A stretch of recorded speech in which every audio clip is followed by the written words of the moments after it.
I am really excited to share with you the audiobook for Whispers of Forever. This is book 5 in my Safe Harbor series, and a little bit about the story. It began its life as part of a map. That's the multi-author project. It was written around the theme of theme parks. And in this particular case, I happened to choose the Harry Potter parks. But then there were concerns because it was such a big focus. You've got trademark issues if they feel like you've said mean things about their place.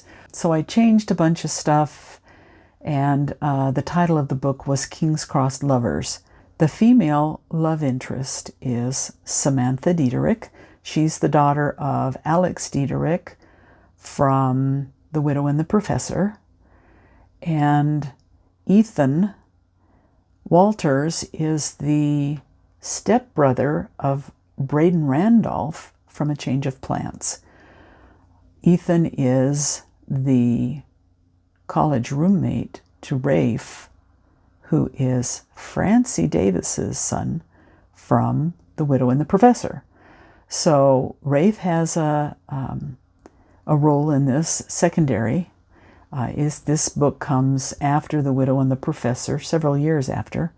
In The Widow and the Professor, Rafe is a freshman at Harvard. In this book, he has graduated from Harvard, as has Ethan. Ethan's going to medical school. Rafe has received another scholarship, this time to the graduate program in business at Harvard. So it's kind of a big deal. This book happens about 3 years before Hiding with the Billionaire, which is where Rafe finally gets his love story. The book, as I mentioned before, prior to this was a novella. Whispers of Forever is much longer. It's more than twice the length. And it gave me an opportunity to delve more deeply into the character relationships. I was able to change a plane trip to a road trip in a borrowed RV across the country. It also gave me the opportunity to add a suspense element, which I like to do with most of my books. And in this particular one, it involves a stalker.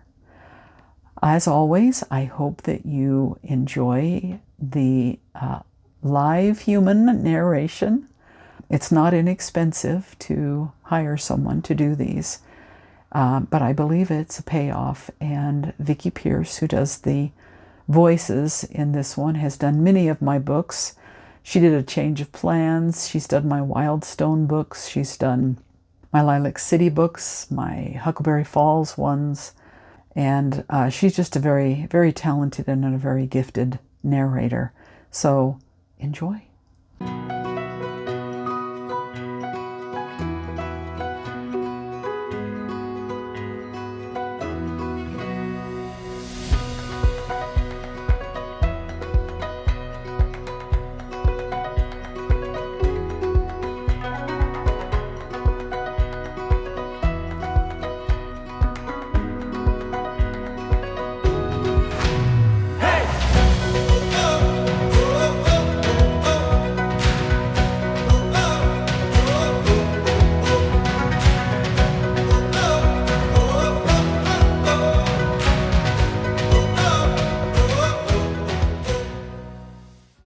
Whispers of Forever by Donna K. Weaver. Narrated by Vickie Pierce. Chapter 1. Colton, we can't keep going like this. Samantha Diederik's voice came out tight from frustration and determination. She squared her shoulders and pinned him with a hard look, hoping her words would finally penetrate his stubborn pig-headedness. You're right, Sam.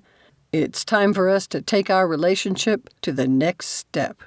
He shocked her by abruptly seizing her wrists and pressing them against the cotton of his button-down shirt. Colton's eyes bored into hers with a dark intensity that made her uncomfortable. They no longer captivated her, not since she had realized her mistake. There could be nothing between them because, idiot that Sam was, she had transferred her feelings for one man onto another. How could she have ever thought his hazel green eyes were anything like Ethan's? Sure, the color was similar, but the depth of thoughtfulness was missing. "Let me go!" As Sam struggled to free her hands, Colton forced one to his lips, his touch now invasive. He had never acted this way before. "Stop it! You're freaking me out!" "But we're perfect together, baby." Colton's voice had turned sultry, his words sending a shudder down her spine. How many times had she told him not to use that pet name? It was too icky. Her daddy's childhood endearment for her did not belong on her boyfriend's lips. Ex-boyfriend. "We were meant to be together," Colton insisted, his grip still firm and unyielding as he tried to kiss her hand. "I swear, you're so dumb you could throw yourself on the ground and miss." He blinked, confused once again by one of her southern expressions. "Listen to me, Colton." Sam enunciated each word slowly. "We are breaking up." She finally jerked one hand free, a minor victory. He shook his head, a smirk playing at the corner of his mouth. Did he think this was funny? That she liked this tug-of-war with her arm? "Let me go!" she hissed, prepared to give his foot a fierce stomp. "Is there a problem, Sam?" A familiar deep voice asked from behind, interrupting the tense standoff. Relief flooded her. Lennon would protect her from this oaf. "This is none of your business." Colton growled, pulling her closer to him with a display of bravado. And that was all it could be. Sam could almost see the calculations spinning through his mind, and Colton's gaze shifted to the younger man's bulging biceps and broad shoulders. "You heard the lady. Let her go." Her business partner's kid brother easily embodied a hulking persona when he wanted to. For a second, he seemed larger than life, his voice resonating with an air of authority and simmering rage. Lennon, like a protective brother, stepped forward, his focus never leaving Colton. He released her hand. Relief flooding through her. Sam drew in a breath, and Lennon moved a little in front of her. For a fleeting moment, she thought Colton might strike him, but must have decided against it, since he didn't put in the same gym time. "We're not done, Sam," Colton declared, pointing first to himself, then to her. After a defiant glare at Lennon, he stormed away. "Oh, yes, we are," she called to his departing back. He shook his head, but didn't glance back at her. "I've always wanted to say that," Lennon said in a satisfied smirk. "What?" Sam looked up at him, using a trembling hand to shield her eyes from the glaring sun. "You heard the lady," he growled, then gave a satisfied chuckle. Sam almost smiled, grateful for his attempt at levity. "What? You never had to use it when you were working as a bouncer?" He had supported himself through college with the job. Lennon furrowed his brows, scrunching his face, and thought, "Not that I recall, and I think I would have remembered." He glanced at her wrists. "Did that moron hurt you? Because I can still take him down." Gratitude and tenderness for such a stalwart friend filled her. "Don't you dare go after him." Sam stopped rubbing her wrist so he wouldn't worry. "That man could drive a preacher to cuss." "Please tell me you're finally done with him." Lennon's hands had gone to his pockets, his stance protective, but his gentle statement held a touch of hope. Had he and Haley been that worried about Sam? "Oh, I am so done with that man," Sam sighed. You picked a mighty fine time to be driving by. I'm grateful you showed up. Never would I have expected Colton to go all caveman on me like that." As she realized it was also odd for Lennon to be there, she frowned. "Why are you here at the park?" Lennon shrugged. "I was driving by and recognized your car. Since it's lunchtime, I thought you might appreciate some company. I'm glad I stopped." He glared in the direction Colton had disappeared, a silent promise in Lennon's eyes. "I'm glad, too." Despite the late July warmth, a chill crept into Sam's bones. How could she have dated Colton for nearly a year without seeing this side of him? "You going to be okay?" Lennon watched her, concern etched on his face. "I'll be fine. Just disappointed in myself. I think I need a break from guys." He raised an eyebrow, his doubtful expression morphing into amusement. A laugh finally bubbled up from deep within Sam, releasing her pent-up emotions and surprising her with a newfound sense of release. "All right, not a break from all guys." Since Lennon handled IT programming and tech work for her business website, he always attended their meetings. Plus, he often hung out with her and his sister Haley. Besides, Sam couldn't escape men entirely at her day job, especially with the Boulder Fringe Festival. "What I need is a moratorium on dating." "Maybe just one for dating the wrong guys." Lennon shot her a wise, older brother-like glance, even though he and Sam were the same age. "You'll tell Haley what happened with Colton, right?" Sam groaned inwardly, not looking forward to that inevitable confrontation. Haley could go all mother hen as much as Lennon, and neither of them had approved of Colton, saying he was too much older than Sam. "If you don't, I will," Lennon warned, his firm tone colored with a touch of sympathy. "I told you from the start, that guy was too controlling." "Yes, you did. But please let it go." She glanced at the time on her phone and murmured, "I have to get back to work. Thanks again, Lennon." Sam didn't wait for a response, but hurried to her car. Awkward days lay ahead. Her job at the university had brought her into Colton's path, their connection forged through the Fringe Festival. The memories of their initial encounters, the subtle flirtation, and the eventual progression to a relationship now seemed like a hazy dream, or nightmare. When he pressed for her to declare her feelings for him, and she couldn't, Sam had wondered what was wrong with her. She had witnessed her father and stepmother falling in love, and Sam wanted what they had. Was she broken? Had the drama of her mother's infidelity all those years ago left permanent scars? Then, during last week's video call with her stepbrother and his roommate, Ethan, Sam had seen the truth for what it was. Colton's eyes had drawn her so powerfully because they resembled Ethan's. How lame was that? It made her feel only a little better that, technically, this whole mess was Ethan's fault. The ridiculous and unfair accusation lifted her mood, but not for long. Sam had fallen head over heels for a man she had known for 4 years, but never met in person. No wonder none of the guys she had dated could measure up. She was in love with an illusion, someone who appreciated her quirky fashion sense, laughed at the same things she did, and shared her love for the Harry Potter books. But she recognized her mistake now.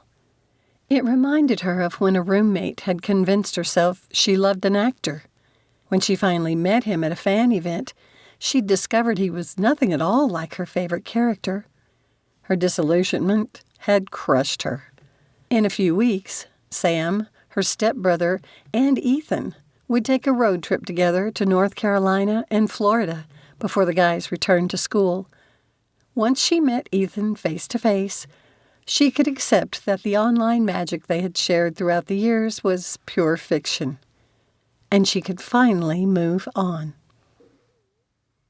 Ethan Walters removed his Stetson and wiped the beads of sweat from his brow, the sun casting a harsh glare over the long stretch of fence. He and Rafe had spent 4 grueling hours repairing it, and his energy was fading fast. Mopping his neck, Ethan wished he could do something about the moisture making his shirt stick to his skin. He had done this job as a kid and a teen, but college had turned him into a wuss. He had worked hard all summer to build up his strength again. As a surgeon, he would need the stamina. At least that job would come with air conditioning. "Just standing there, you'll never drown in sweat," Rafe said with his soft southern drawl. Easy for him to make light of the work since his section of fence lay in the shade away from the relentless sun. "It's too late for that. I'm already swimming in it." Ethan wiped his forehead again. "Now you're going to tell me how much worse the heat is in North Carolina." All during the summer break, the two had argued about the differences in the weather between Rafe's hometown of Boone, North Carolina, and Lewiston, Montana, where Ethan's family lived.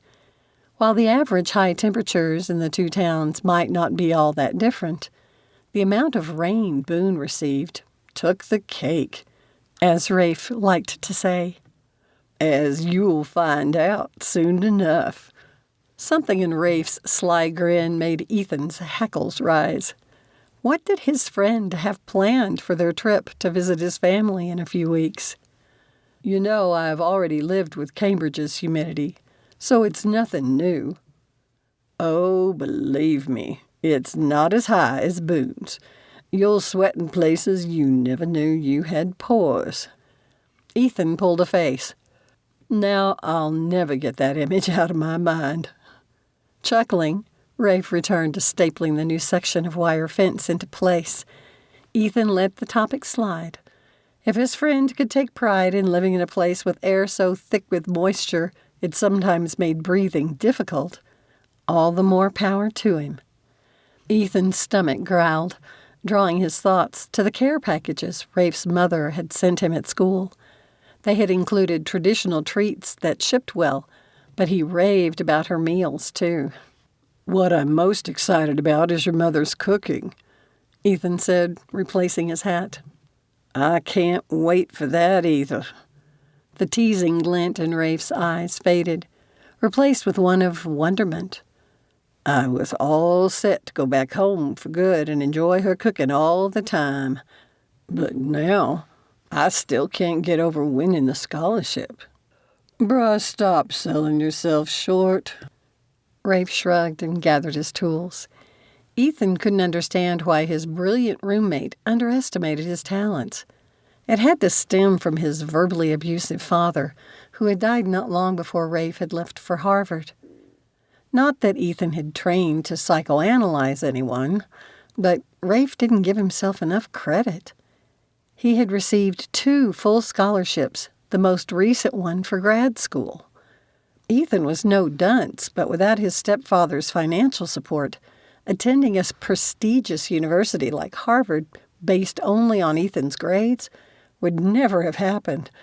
And now Jack was paying for medical school, too. Carrying the weight of family expectations, Ethan did one more check of his section of fence, collected his supplies, and headed to the UTV. As he loaded the equipment, his thoughts drifted to Rafe's stepsister, Samantha. The prospect of meeting her stirred a mixture of emotions in Ethan, from excitement to nervousness. The thought of it made his body flush with eager expectation. "Cool your jets, man. It's not like that." Ethan often had to scold himself for how often he thought about her. He didn't need the distraction of romance. With years of intensive schooling before him, he couldn't afford to lose his focus. Besides, an exceptional girl like Sam wouldn't consider waiting for someone like him to finish his education, not when she was already dating a college professor, someone mature and established in his career. "You're preoccupied this morning," Rafe said, leaning against the side of the vehicle, his arms crossed. He wore a baseball cap, rather than the Stetson Ethan had bought him as a graduation present. Rafe had only worn it to local dances and flatly refused to buy cowboy boots. "What's bothering you?" Ethan couldn't exactly admit he had a secret crush on his friend's sister. Instead, he deflected the question to mask his inner agitation. "Just wondering what we could get for your mother to show our appreciation for letting us stay there. Well, me, I guess, since it's Sam's and your home." "Right." Rafe narrowed his eyes for a second, recognizing the evasion. "I reckon you'll talk when you're ready." The man possessed a keen intuition. From his expression, he must suspect something. If Ethan couldn't shake these feelings, he would have to fess up. "I reckon what would help her the most would be some help in the garden. With 2 little ones to chase after, I don't know how she and Alex keep up with it, but she just can't let it go." Rafe's expression had turned sappy, as it did every time he talked about his young siblings. Ethan's anticipation grew as he imagined the grand vegetable garden his friend always spoke of. Apparently, it had sustained his family during their darkest times. Since his mother, Francie, had married Alex, Sam's father, Francie had expanded the garden even more. Ethan's excitement notched up some more. He'd only visited the home in Boone once, and Sam hadn't been there. After 4 years of virtual conversations, he would finally meet her in person. She had captured his attention from the moment he saw her online. Her unique goth fashion sense had piqued his interest.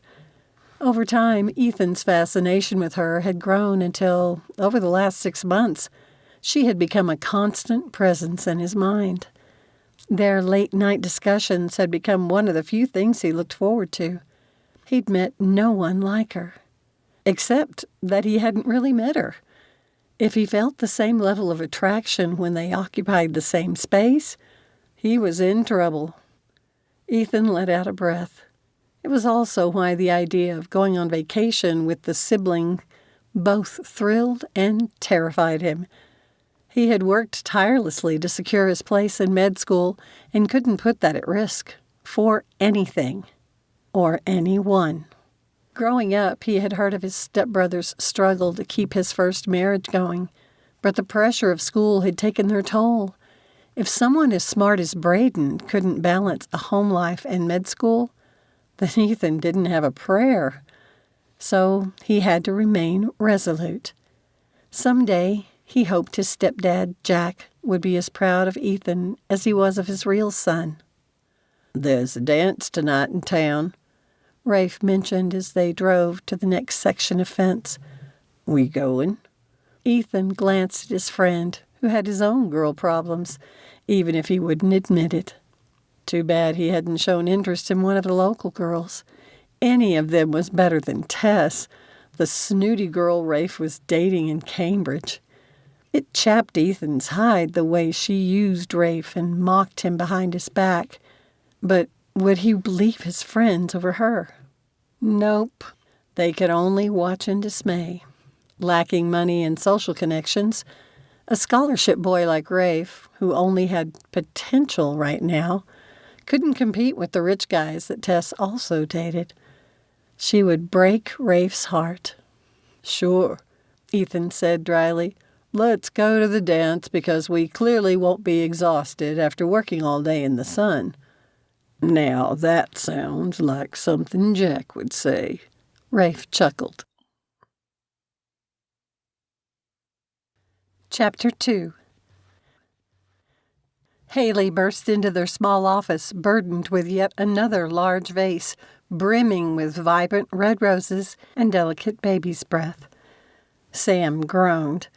Her friend's pinched lips and the crease between her brows told Sam everything she needed to know about the sender. She might have laughed at Haley's expression. If this wasn't the 10th time in 2 weeks a similar vase had arrived. "Let me guess," Sam said wearily. "Some hunky Marvel superhero didn't send this." Don't we wish? But definitely not. Haley set the vase in the middle of Sam's cluttered desk. I guess you'll need to make another flower donation to the hospital. I still say this is harassment, and you should check on getting a restraining order. Sam had considered it, and had even driven to the local police station. But as she had imagined going inside and explaining to an officer that she needed one because a guy persisted in sending her unwanted flowers, no, she refused to set herself up for ridicule. Instead, she had contacted the florist shop that had sent them and requested they add her to a no-contact list. Colton simply found another florist, and Boulder had a lot of them. What bothers me is how he found our office address. Sam glared at the vase as if it had the answer. Really? You two didn't talk about it when you were together? Haley gave Sam a pointed look while tapping her perfectly manicured nails on her desk. Colton didn't show any interest in my little side business, which had irked Sam. The one time I mentioned it, he practically rolled his eyes and dismissed it as a cute hobby. I never brought it up again. Girl, Haley tapped her nails even faster, and yet you still went out with him again? Yes, Sam had continued to see him, though she kept the admission to herself. The more she reflected on her time with Colton, the more she accepted her guy issues. No, not guys. Relationships. Like many girls growing up, Daddy had served as an outstanding role model for the way men should treat their wives, except for a while after the divorce. But he had eventually cottoned on to what the contention was doing to Sam and apologized, and he had never done it again. At least not in front of her. Mama, however, never missed an opportunity to take a dig at her ex-husband, and she had been the cheater. Sam shivered, remembering the day she had stumbled across her mother and now stepfather, Michel, in an intimate embrace. His appraising gaze, even back when Sam was 16, had unnerved her. She hadn't handled the whole thing well, acting out against her mother's betrayal. Now, at 23, Sam wondered if she was acting out again. Was she unconsciously drawn to men who could never accept the real her, always wanting to mold her into something different, just like her mother had tried to do to her father? The thought lodged in her throat like a hair in a biscuit. And what did that say about her feelings for Ethan? When they finally met in person, would she sabotage any hope of something between them? No, Sam was so done with being the damaged one. I need to find out how he found out where the office is. Sam opened her computer's calendar. Easy. Haley's fingers danced across her keyboard. Lennon mentioned to me once that business information is a public record. We have a business license and an LLC. He only had to look it up online. That doesn't make me feel any better, Sam muttered, her mind whirring with how to protect them from future harassment. Even if they moved their office, as soon as they registered the change of address with the state, he could easily discover the new one. Sam must have known the information would be out there, but she had never considered the implications it had for her privacy. After the incident at the park, Colton persisted in trying to contact her. She had mentioned it to Lennon, and he said she needed a new phone because Colton might have installed tracking software on it. While Sam doubted her ex possessed the technical prowess to do something like that, she erred on the side of caution. Because he had already shown her he wasn't the man she'd thought him to be.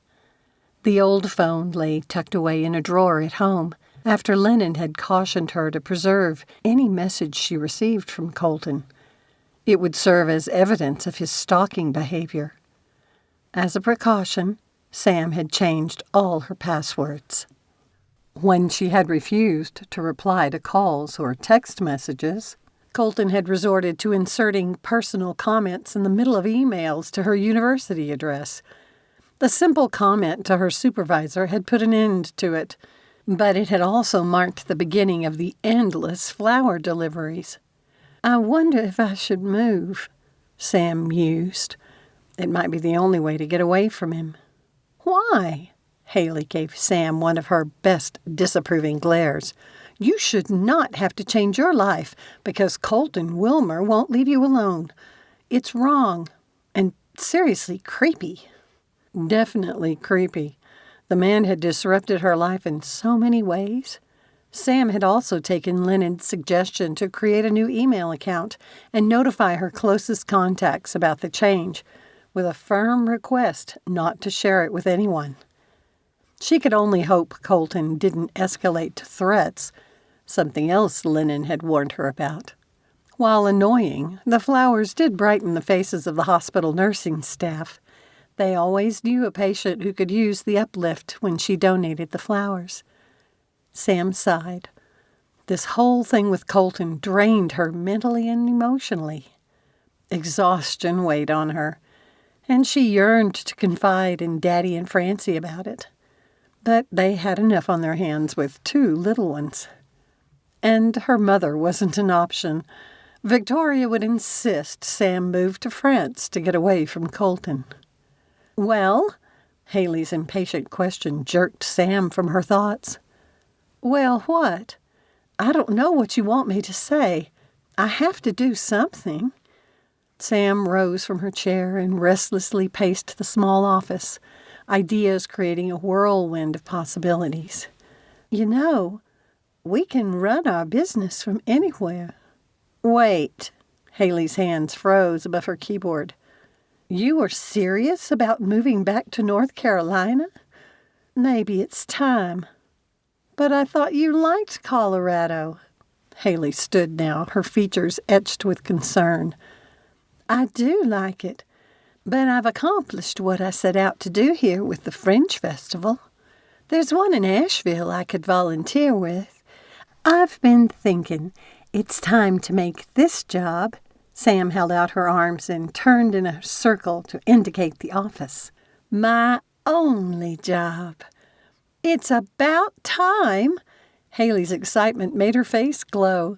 She had been pushing for Sam to expand the online business, even considering a brick-and-mortar store in Boulder for their unique fashion designs. But they decided the expense would be too high. "I have been thinking about what you said, and you're right. I have clients lined up weeks in advance, and I could handle a lot more appointments if I didn't have a day job." "Yes!" Haley moved in a celebratory dance, but then came to an abrupt halt. "Except you would do it from North Carolina." Sam tried not to think about the implications. With her own family so far away, Haley and even Lennon had become her local family. But at Sam's core, she knew it was time to make the change. "Maybe Colton's unhealthy obsession with roses has pushed me to make this leap." "I guess, but I imagined you doing it here." Haley now wore a pouty face. "We can run our business just like I handle consultations, online. Don't worry, I'm not making any changes without doing proper research, but I'm considering it now." Sam collapsed into her chair, the temporary boost of energy seeping away. "When I'm in Boone, I'll check out the area. It's a college town, so I shouldn't have any trouble finding a place to live. And with Rafe going to school for his master's in business, he might have some ideas for us." "I'm going to have Lennon beat up Colton after all." Haley curled her lips. Sam laughed at the ludicrous statement. Her pacifist friend had despised her brother's previous job as a bouncer. "We'll make this work." "But if you move back to Boone, who am I going to hang with?" Haley asked, her voice laced with sadness. "Hey, girlfriend, we'll always be besties." Sam leaned forward in her chair. "We'll stay connected online, just like I do now with my family. I'll visit you here, and you can come see me in Boone. There's so much there I want to show you. We can have watch parties, movie marathons, and even stay up all night talking." "It won't be the same thing." Haley said glumly. You're right, but we know the one constant is change. What if you finally meet your dream guy? But his job requires you to live in... Sam searched her mind for a place that might tempt her friend. Hawaii. Haley straightened, her expression lifting. Now that's a move I could get behind. We could learn to surf, as long as there aren't too many people there. She went back to typing on her keyboard. Fine, you're right. For all Haley's effervescent personality, she was an introvert who found crowds draining. A flaming extrovert, Sam loved going out with friends and had to persuade Haley to venture out to see the nightlife. The next day, she always admitted to enjoying herself, but then required a day of solitude to recuperate. Sam had no doubt that left to her own devices, Haley would isolate herself in her apartment. Sam's thoughts returned to the prospect of going home. What would Ethan think? Boone would be closer to him while living in Cambridge, but only during the school year, though he and Rafe had never visited her in Boulder, and this year marked only the second time Ethan had visited her family home. She had missed meeting him then, since she'd been in France, on her only visit there to see her mother. Maybe things were finally changing. Ethan had to fight to appear nonchalant as he settled into the chair beside Rafe. It had been 3 agonizing nights since their last chat with Sam, and Ethan had keenly felt it. He had missed her. Not that he would admit it to anyone but himself. You're quiet again. Rafe lounged in his seat, exuding an air of calm and casualness. It wasn't fair. He wouldn't act this low-key if he were talking to Tess. Just thinking about our vacation, Ethan said, which wasn't even a lie, though Sam had definitely consumed his thoughts, and how they would spend 3 precious weeks together. Over the last 4 years, Ethan had cherished his inclusion in their family discussions, just as Rafe had joined in on Ethan's chats with his family. But he didn't have any sisters for his friend to fall for. Ethan took a mental step back. He had not fallen for Sam. People didn't fall in love with someone they had only known through a screen, no matter how often he lay awake at night after their chats, thinking about meeting her in person. And Ethan had earned himself countless blurry mornings. They had an uncomplicated relationship when they chatted online, and a chemistry that kicked in whenever Rafe got off, which he usually did. What if that spark was missing in person? Rafe's laptop chimed with an incoming call. Because Sam's evening consultations sometimes went over, they waited for her to initiate the calls. Ethan glanced at Rafe and caught him furiously typing into his phone. Tess. Even his business partners didn't like her. When Kane had told Rafe how they all felt, it almost destroyed their friendship and their partnership since Kane handled the programming. The potential fallout would have resulted in disaster, considering the success of their game app. Since then, everyone had maintained an uneasy silence about her in Rafe's presence. Sometimes it was impossible to save a friend from a woman who was no good for him. Ethan finally accepted the call. Rafe hastily finished his text and set his phone aside. He had gotten good at giving his undivided attention during family chats. Whoa, Sam! Ethan grinned, appreciating her new hairstyle. When did you color your hair? And cut it, Rafe added, frowning as though he didn't approve of the change. Yesterday, and don't look at me like that, Rafe. What do you know about fashion? When he rolled his eyes, she shifted her gaze to Ethan. I got highlights in my hair. I could have gotten a fun color, but I don't like how those fade. My long, straight hair didn't fit my brand. Besides, I wanted to change my appearance a little, since I have a stalker. What?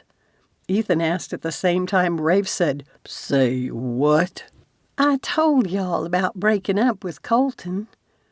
And now he's stalking you? Heat flushed through Ethan, creating a tempest inside. Her eyes had gone wide at the sharp intensity of his voice. Well, that's what Haley calls it, but seeing all y'all's reactions makes it seem more menacing than it is. He's bombarding me with flowers. Rafe relaxed, but Ethan couldn't shake his irritation at Colton's blatant disregard for Sam's wishes. Over the years, Ethan had tried not to let Sam's comments about guys she dated bother him.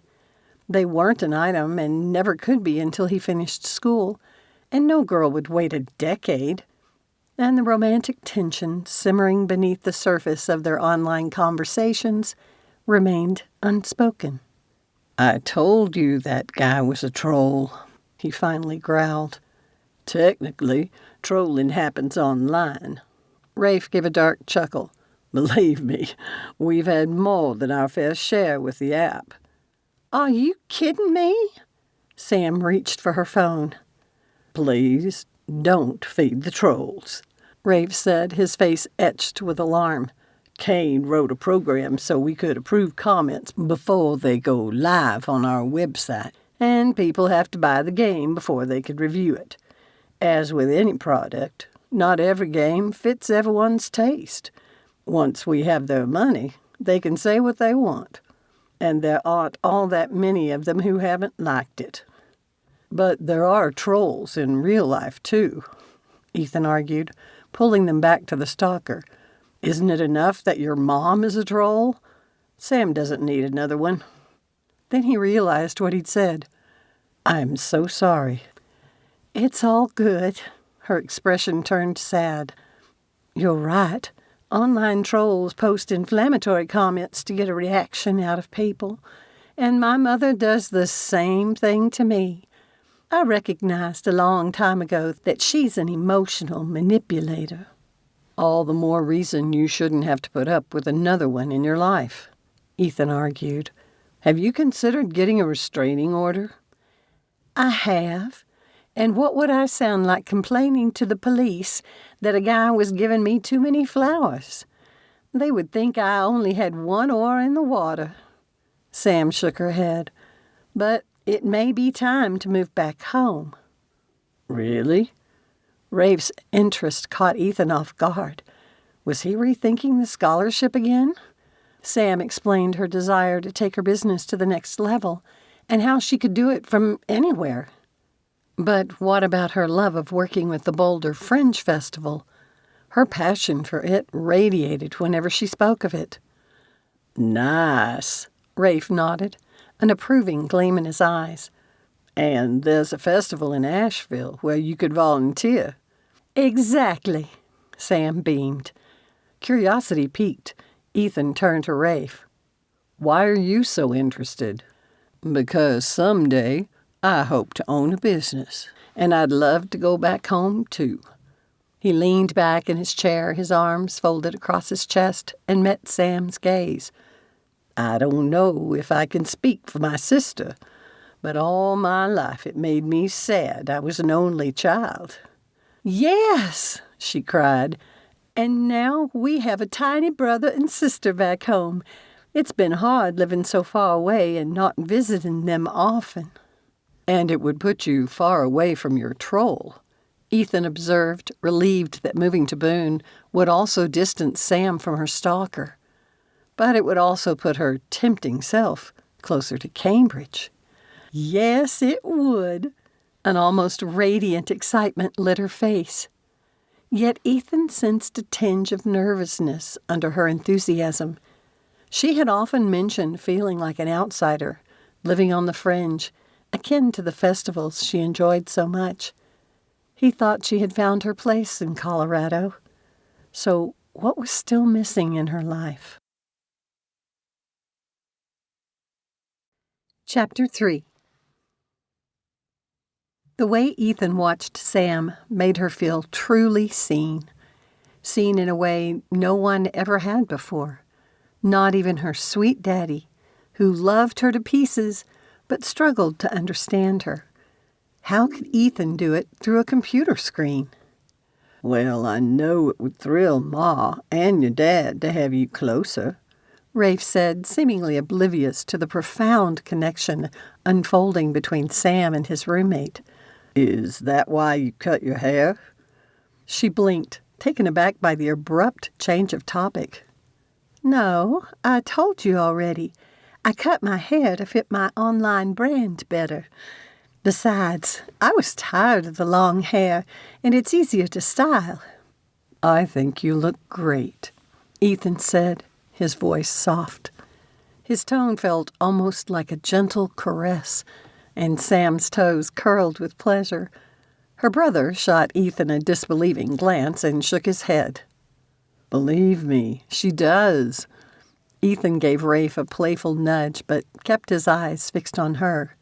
You're her brother. You know nothing. Could Ethan possibly be flirting with her? No way. That would be too good to be true. Rafe put on his martyred expression. Oh, y'all stop it, she said. They often got into verbal debates during their chats. She was pretty sure they did it on purpose and wondered if they were always like this with their game of light-hearted one-upmanship. This fits my consultant image. Remember me mentioning it? Not cutting your hair, Rafe said with disapproval, but Sam didn't miss the teasing glint in his eyes. Oh, enough about the short hair. Sam mock glowered at him. They might not have grown up together, but he treated her like she had always imagined a real brother would, and she loved it.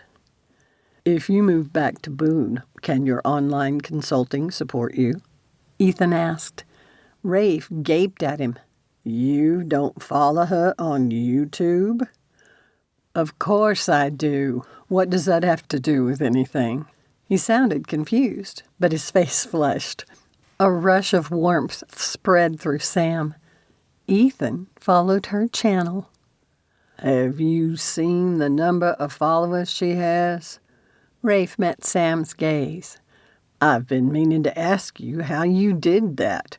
Is it organic? I assume you've monetized your channel. I have, but only because Haley insisted on it, since it's great advertising for our business. She has her own channel for the fashion side, and we sometimes do episodes together. Ethan wore a perplexed expression, while Rafe shook his head. Did he not approve of something? With his brilliance in business stuff, he sometimes intimidated her, especially since Sam had never intended to turn her channel into a business.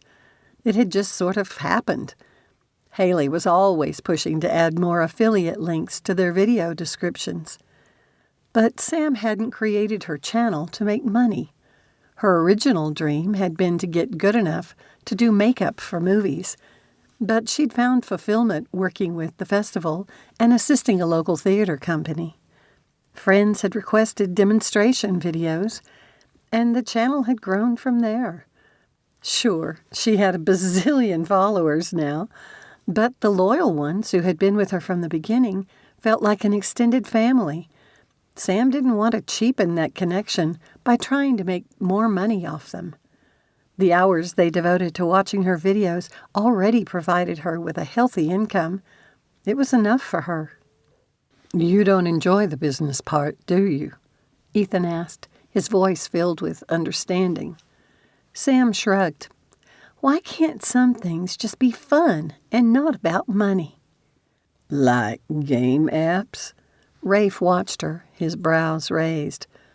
It took the four of us countless hours to develop ours. It's only been in the last few months that it's generated enough money to recoup our initial investment. Now, any earnings can go toward creating more products for people to enjoy. It's not like they don't get something from what they paid. Do you have a subscription service? A what? Ethan asked.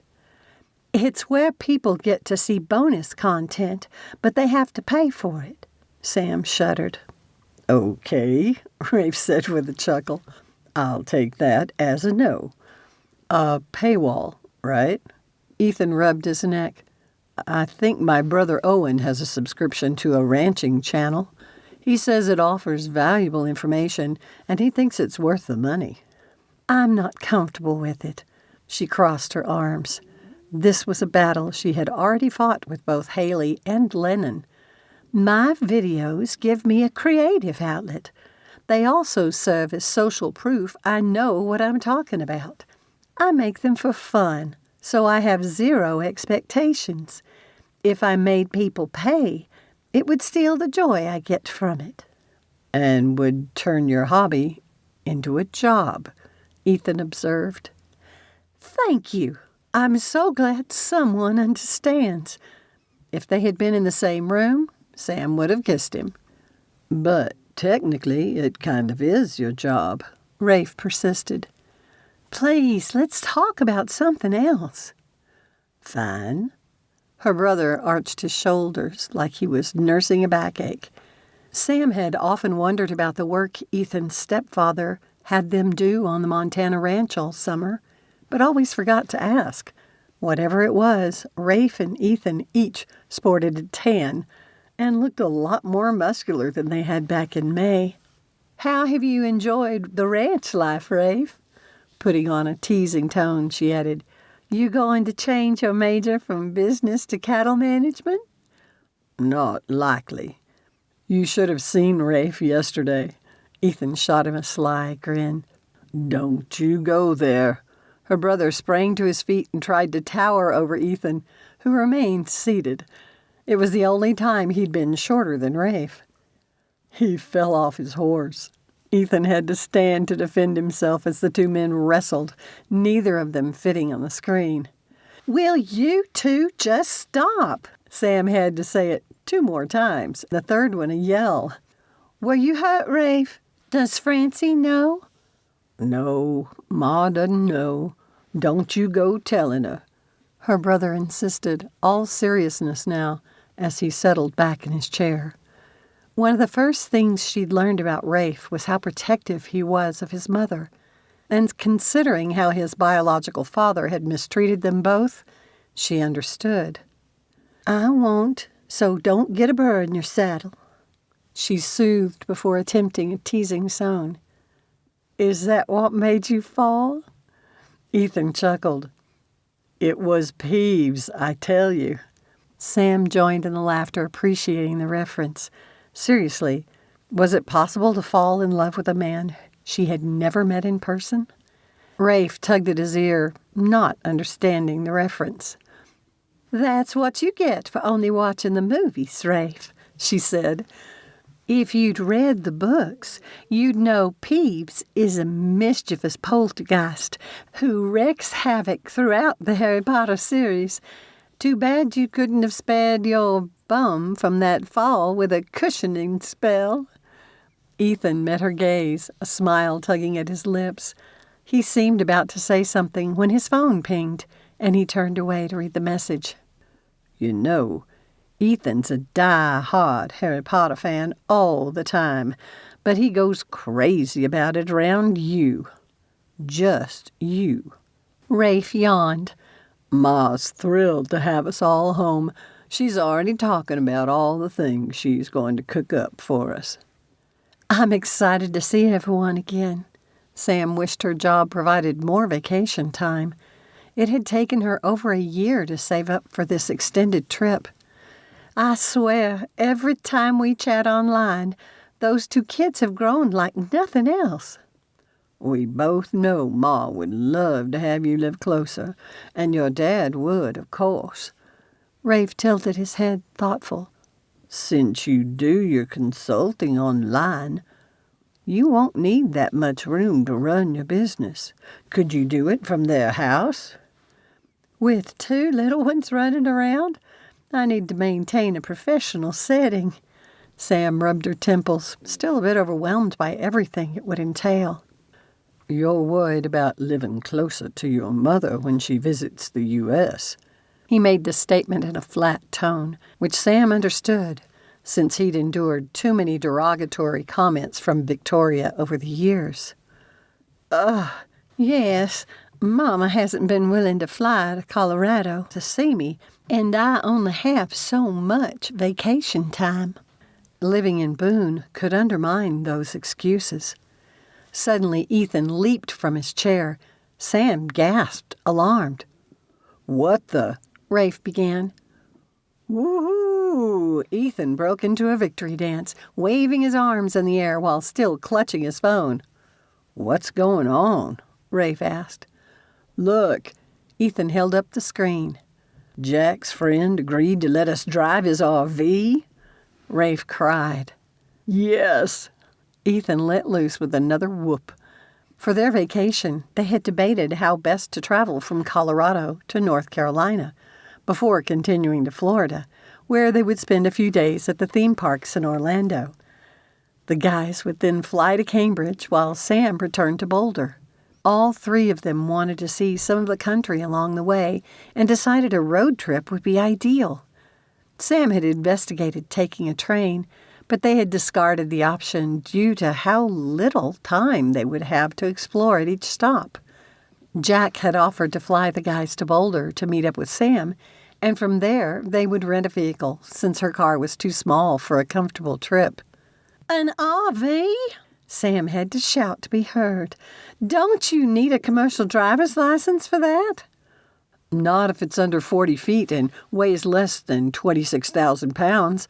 The ranch has a flatbed truck rated about that, and both Rafe and I have driven it a lot."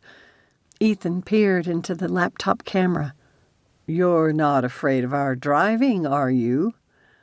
"No," but Sam's voice squeaked. "All right, maybe a tad." Rafe moved beside Ethan so both men could look at her. "Ma would kill me if I let anything happen to you," Rafe said, his voice gentle. "You know that, right?" It was true. Francie treated Sam like a beloved daughter, even after having a biological daughter of her own. So many times over the past 4 years, Sam had wished Francie was her mother. "We won't travel this way if it makes you uncomfortable," Ethan said. "We want this vacation to be fun for all of us." Sam could see the sincerity in his eyes. This trip was his graduation present from his family. Even his extended family had chipped in to make it memorable, and he and Rafe had been planning since June. When Ethan learned about Sam's planned vacation to visit Boone, about the same time, he'd insisted she join them. "I thought we were going to rent an SUV," she said, trying not to sound like she doubted their driving skills, even though she did. "We were," Ethan said, "but Jack has a friend in Florida who mentioned he'd purchased a new RV in Denver and was looking for someone to drive it back east, and this guy's loaded." "It's a luxury RV?" Rafe's gaze met Sam's meaningfully. "Something we're not likely to experience again." A pang of longing twisted her heart. While she and her father hadn't been rich, they had lived a comfortable life on his professor's salary. Rafe and his mother, though, had faced financial struggles. Sam would never forget her first visit to the house Francie had inherited from her grandmother. The run-down home had exuded love and care, but had required a ton of work before it could be a bed and breakfast. Growing most of their food had been a necessity, despite her reservations. Sam refused to be the reason Rafe missed out on this opportunity. "So tell me about this thing." Ethan and Rafe hooted simultaneously, but Ethan was the first one to speak. "I'll send you a link to a video that walks through a similar model. The only reason this one's so light is because the owner is fuel conscious and has done all kinds of things to lighten it. Like, it has a tankless water heater and uses aluminum everywhere it's safe to use." "I will warn you," Rafe added, "that it has got a composting toilet, but Jack promises they don't stink."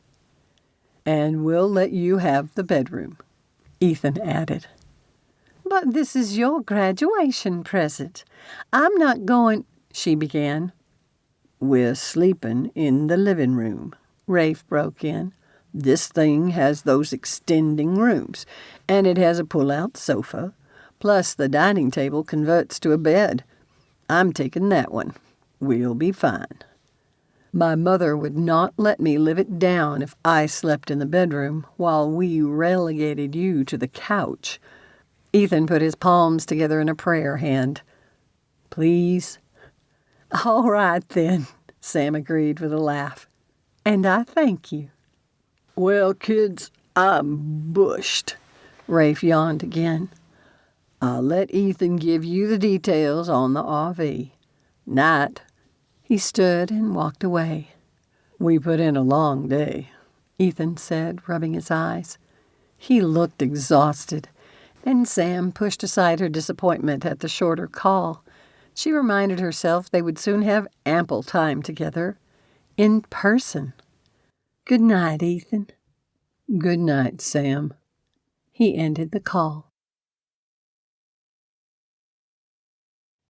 Chapter 4. Preoccupied, Ethan stared out the kitchen window, daydreaming about meeting Sam.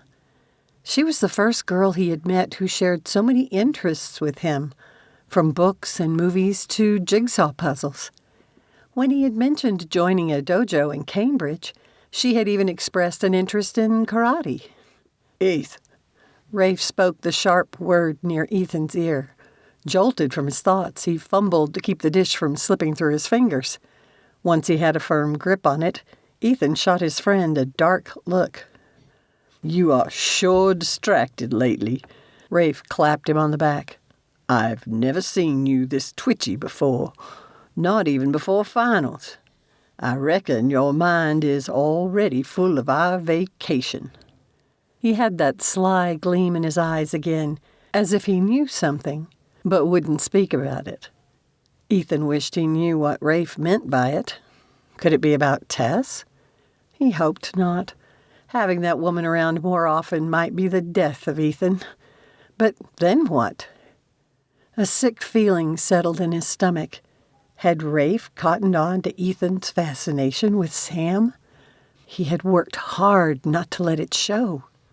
I'm only looking forward to eating your mother's cooking and relaxing, he said, rinsing the dish. Neither of us will have much free time once classes start up again. You never said a truer word.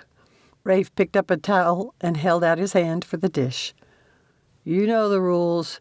Ethan shifted his body to keep it out of reach. Yeah. The cook never does the cleaning up. Rafe lunged forward and snatched it.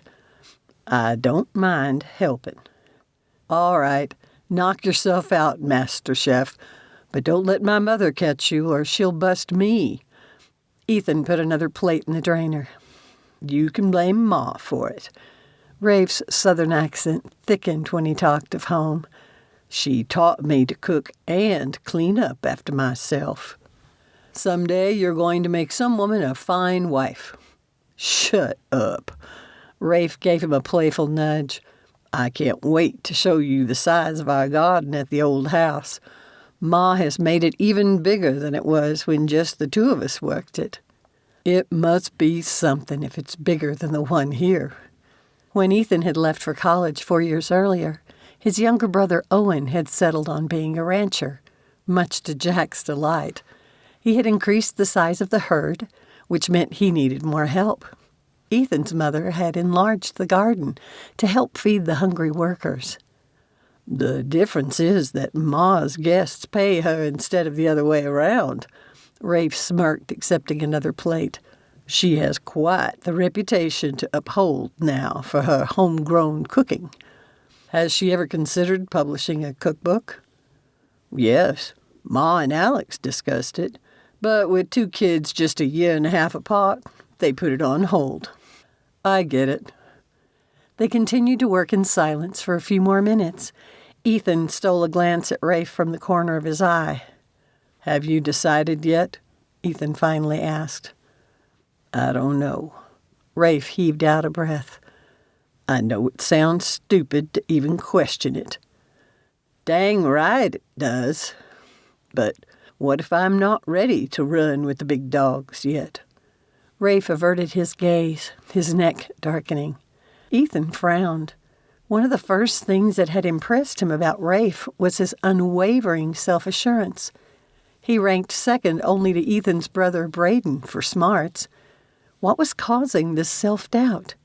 A sickening sensation settled in Ethan's stomach. It had to be Tess. Ethan desperately sought something to say to counteract any damage inflicted by that spoiled rich girl. Have you told your mother you might turn down the scholarship? If I told that to Ma, I think she'd have a seizure or something. Rafe blew out his cheeks, then released the air with a puff. You know how she is. She'll worry about me missing out on opportunities like she did. Ethan had his own reasons for wanting Rafe to return, but it wasn't his decision to make, though it might impact where Ethan lived. Years ago, his stepfather had purchased a house for Braden when he attended Harvard Medical School. Jack had kept it as rental property. Between the medical and business schools, its location was ideal for both Ethan and Rafe. If he didn't return, living there alone would make for a solitary existence for Ethan. What do you want to do? He asked. I want to be done with school and go back home. I miss it. I want Lessa and Nick to see me as a brother and not a distant relative. I'd like to get to know them better.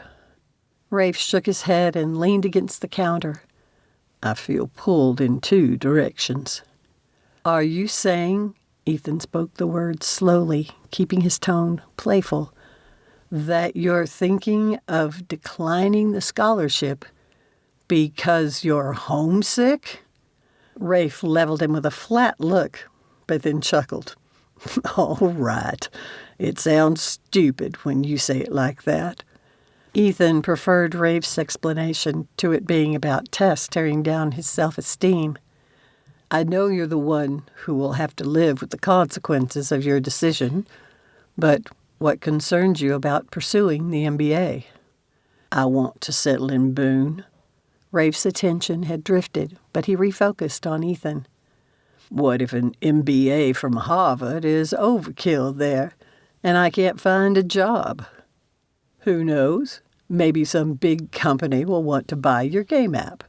You would then have seed money to start your own business, like your mom and stepdad did with the bed and breakfast.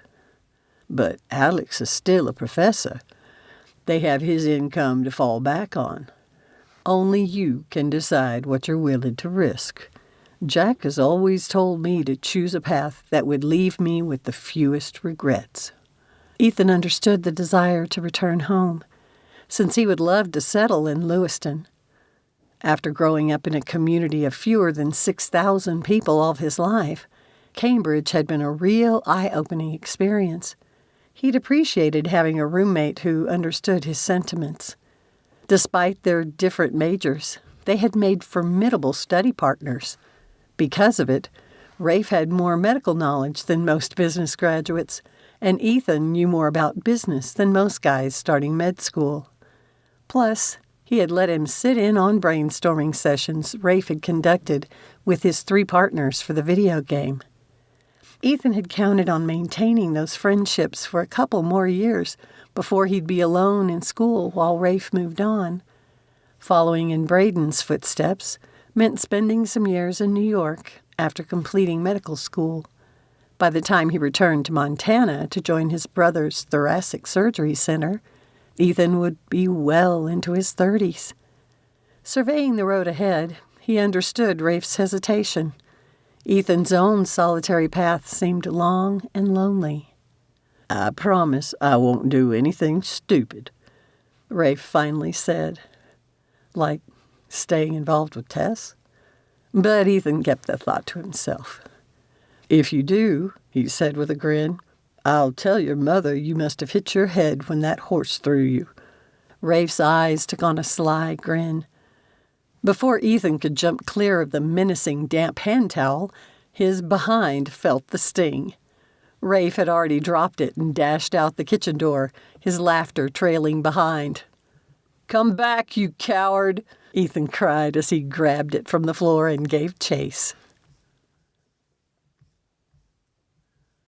Chapter 5. Sam packed her final set of clothes in the suitcase, her mind jumping around with all the things she had to complete. Exhilaration had made a mess of her nerves, and she found it difficult to stay on any single task. The 3-week vacation would be a first for her, and she had even reached out to Rafe about access to a washing machine. It turned out the luxury RV had one, and a dryer besides, so she didn't need to bring along as many clothes. The departure day had finally arrived, and all she wanted to do was dance around her room. Instead, she woke her phone to scan her list in case she had forgotten anything. Every time Sam visited home, she brought gifts for the little ones. When she had worried about fitting them in her luggage, Ethan had suggested she search for something appropriate during their travels. Sadly, their visit to the Florida theme parks came after their time in Boone. She could easily have found something for them there. Sam wondered if her daddy had already made the little ones fans of Harry Potter. Her love of all things Harry had come from him. When she was growing up, they had enjoyed the books together, reading to each other, despite her mother's jealous disapproval. Not that Victoria had wanted to read the books. She had merely resented any time Sam and her father had spent together. Stop it. She refused to let thoughts of her mother spoil this dream vacation. There were better things to ponder. Like Ethan. Besides her daddy, he was the only one who understood Sam's fascination with Rowling's magical world. Ethan never made her feel foolish for her nerdy enthusiasm. If anything, he sometimes showed even more passion about it than she did. Meeting him in person had been Sam's year-long fantasy. So, who better to accompany her on this dream trip than a man who embraced his inner nerd with pride? It was one of the many things she found so attractive about Ethan. Well, besides his hazel green eyes and the way he wore his sandy hair tousled, because he was always running his hands through it. Sam sighed, longing to run her hands through it. Get over it, she chided herself aloud, hoping the sound of her voice would snap her out of her daydreaming. This trip was so much more than meeting Ethan. It would provide her and Rafe with an opportunity to get even better acquainted. They might not have had a common history like most siblings, but they could build memories together. As a child, she had often wished for a younger brother, though a college freshman wasn't exactly what she had in mind. Rafe had turned into a good friend and had taken on a brotherly role, especially about relationships, and he provided a valuable sounding board whenever she needed to vent about her mother. Sam had made a promise to herself not to drag her father into problems she had with Victoria. Daddy had already suffered enough. Glancing at her phone, Sam gave a little gasp. It was time to leave for the airport already. Ethan's father would fly the guys to Boulder, where they would have lunch near the airport before Jack returned to Montana. Afterward, the three of them would return to her apartment, where the RV was scheduled for delivery. As she carried her bags out to the front room, her phone rang with the Wicked Witch theme song from the classic movie The Wizard of Oz. The sound killed her sense of excitement. Sam considered not answering it, but guilt flooded her.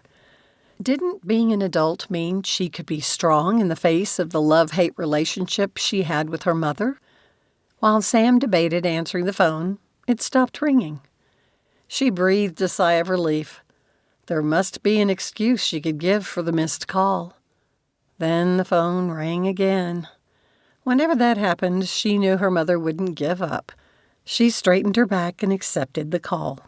Hey, Mama, she mumbled, hating how her voice always sounded so insecure and childlike whenever she interacted with her mother. It was as if she were 8 years old again and had done something wrong. Another reason Sam kept their interactions as infrequent as she could. Well, Samantha, Victoria began in her usual smug tone, I have wonderful news for you. Can you guess what it is? Fear tickled the corner of Sam's mind. Would her mother try to coerce her into another visit to Europe?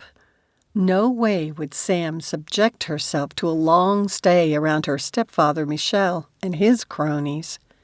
She had never felt so much like she wore a target than her previous visit. I can't think of anything, Sam finally said lamely. We've moved back to the States. Victoria made the announcement sound like she'd just bestowed Sam with the best treat ever. Michel is opening a new office in New York City. Isn't it wonderful? I will finally be able to hug my sweet baby again. I've missed you so much. Sam felt like the air had been sucked out of the room, and a wave of dizziness passed over her. Slowly, she sank into a chair, feeling a little queasy. No, please, not the East Coast. How could she come up with a valid excuse not to visit her mother now, or to keep her mother from showing up in Boulder? And if Sam moved back to Boone and her mother visited her there, how could Sam protect her father from Victoria's vitriol then? Samantha! Her mother's menacing tone signaled that Sam had best respond in a way that pleased Victoria, or there would be consequences. Sorry, Mama. She tried to gather her thoughts. You just left me speechless. It's better yet. Victoria's tone turned supercilious. Michel and I have a position for you. Y'all have made a nice little name for yourself doing makeup in Colorado. Her mother had been spying on her? The sick feeling in Sam's stomach tightened into a knot. It's time for you to move to the East Coast where the genuine artists live. Victoria continued. Michel is expanding his designer line and wants you to do the makeup for the models. You know, his taste in fashion is cutting edge, and it would be the perfect match for your unique talents. Her unique talents? For a second, Sam thought her mother meant Michel had plans for a gothic clothing line. It would be just like Victoria not to have noticed that Sam hadn't dressed that way in 3 years. She had stopped using the passive-aggressive coping mechanism. Then what would Michel want from Sam?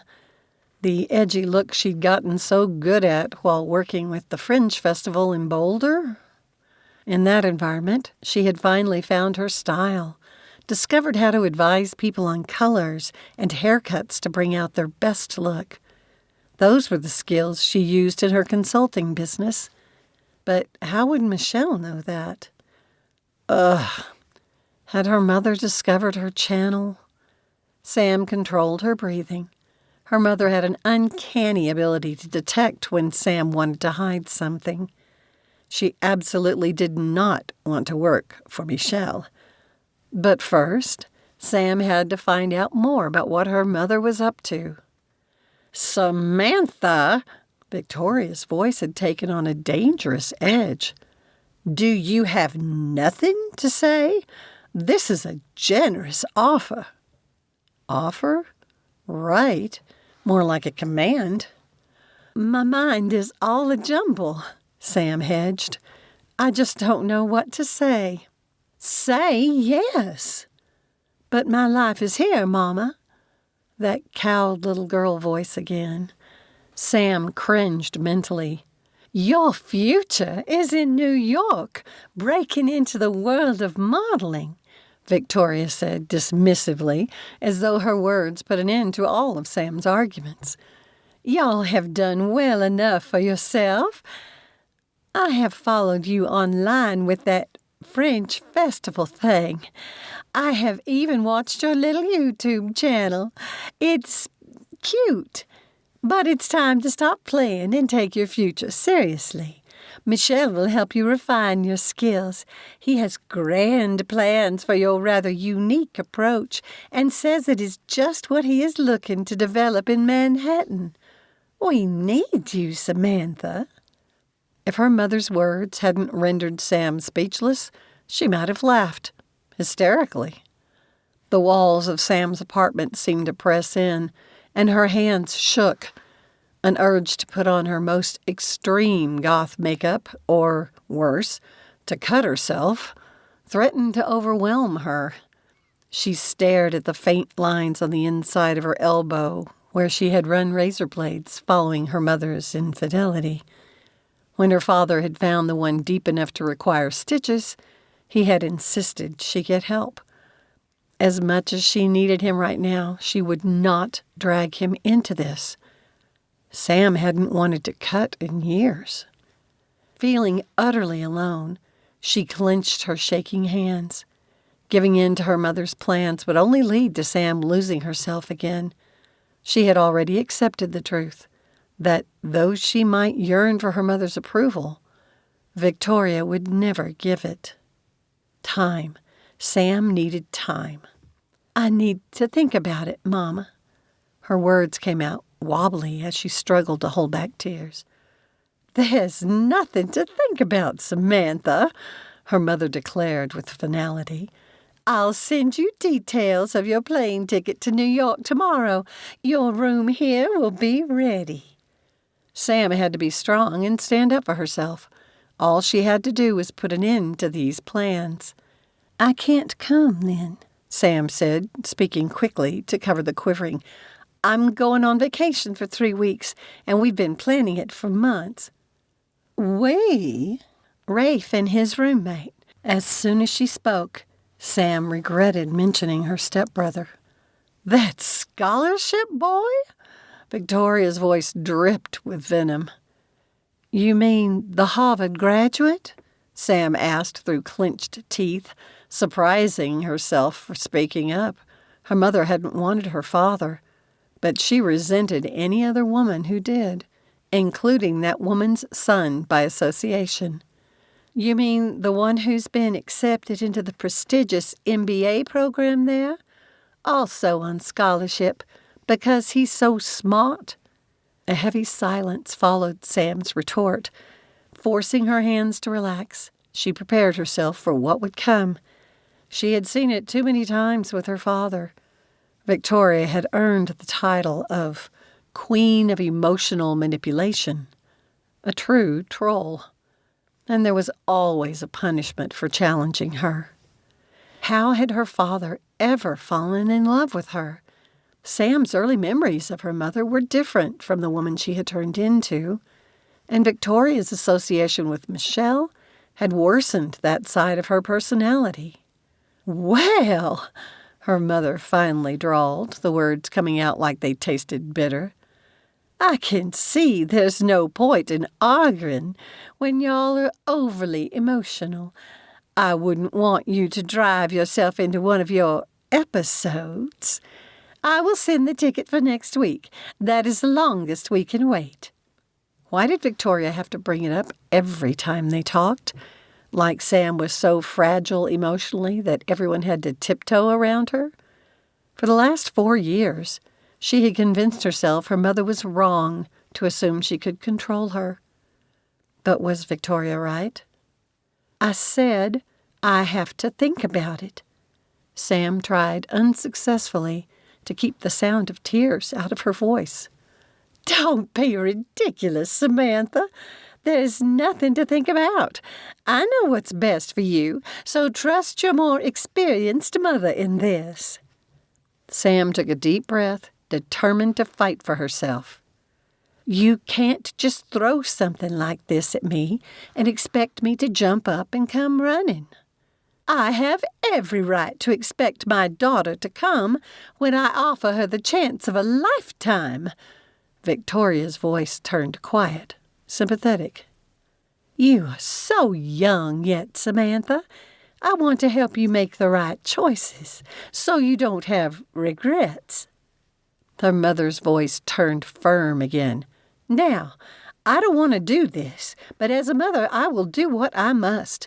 So while you consider the benefits of our kind offer, keep in mind we have the power to ruin you in this field. You can thank me later." Victoria ended the call. Sam sank to the bed, her hands still shaking. Chapter 6. You two ready to go? Jack Randolph asked, entering the kitchen and heading straight to the coffee pot. Sure thing, Ethan said from the table where he and Rafe had finished breakfast. You know, Rafe whispered as he rose, whenever I imagine a Montana rancher, I will always see Jack.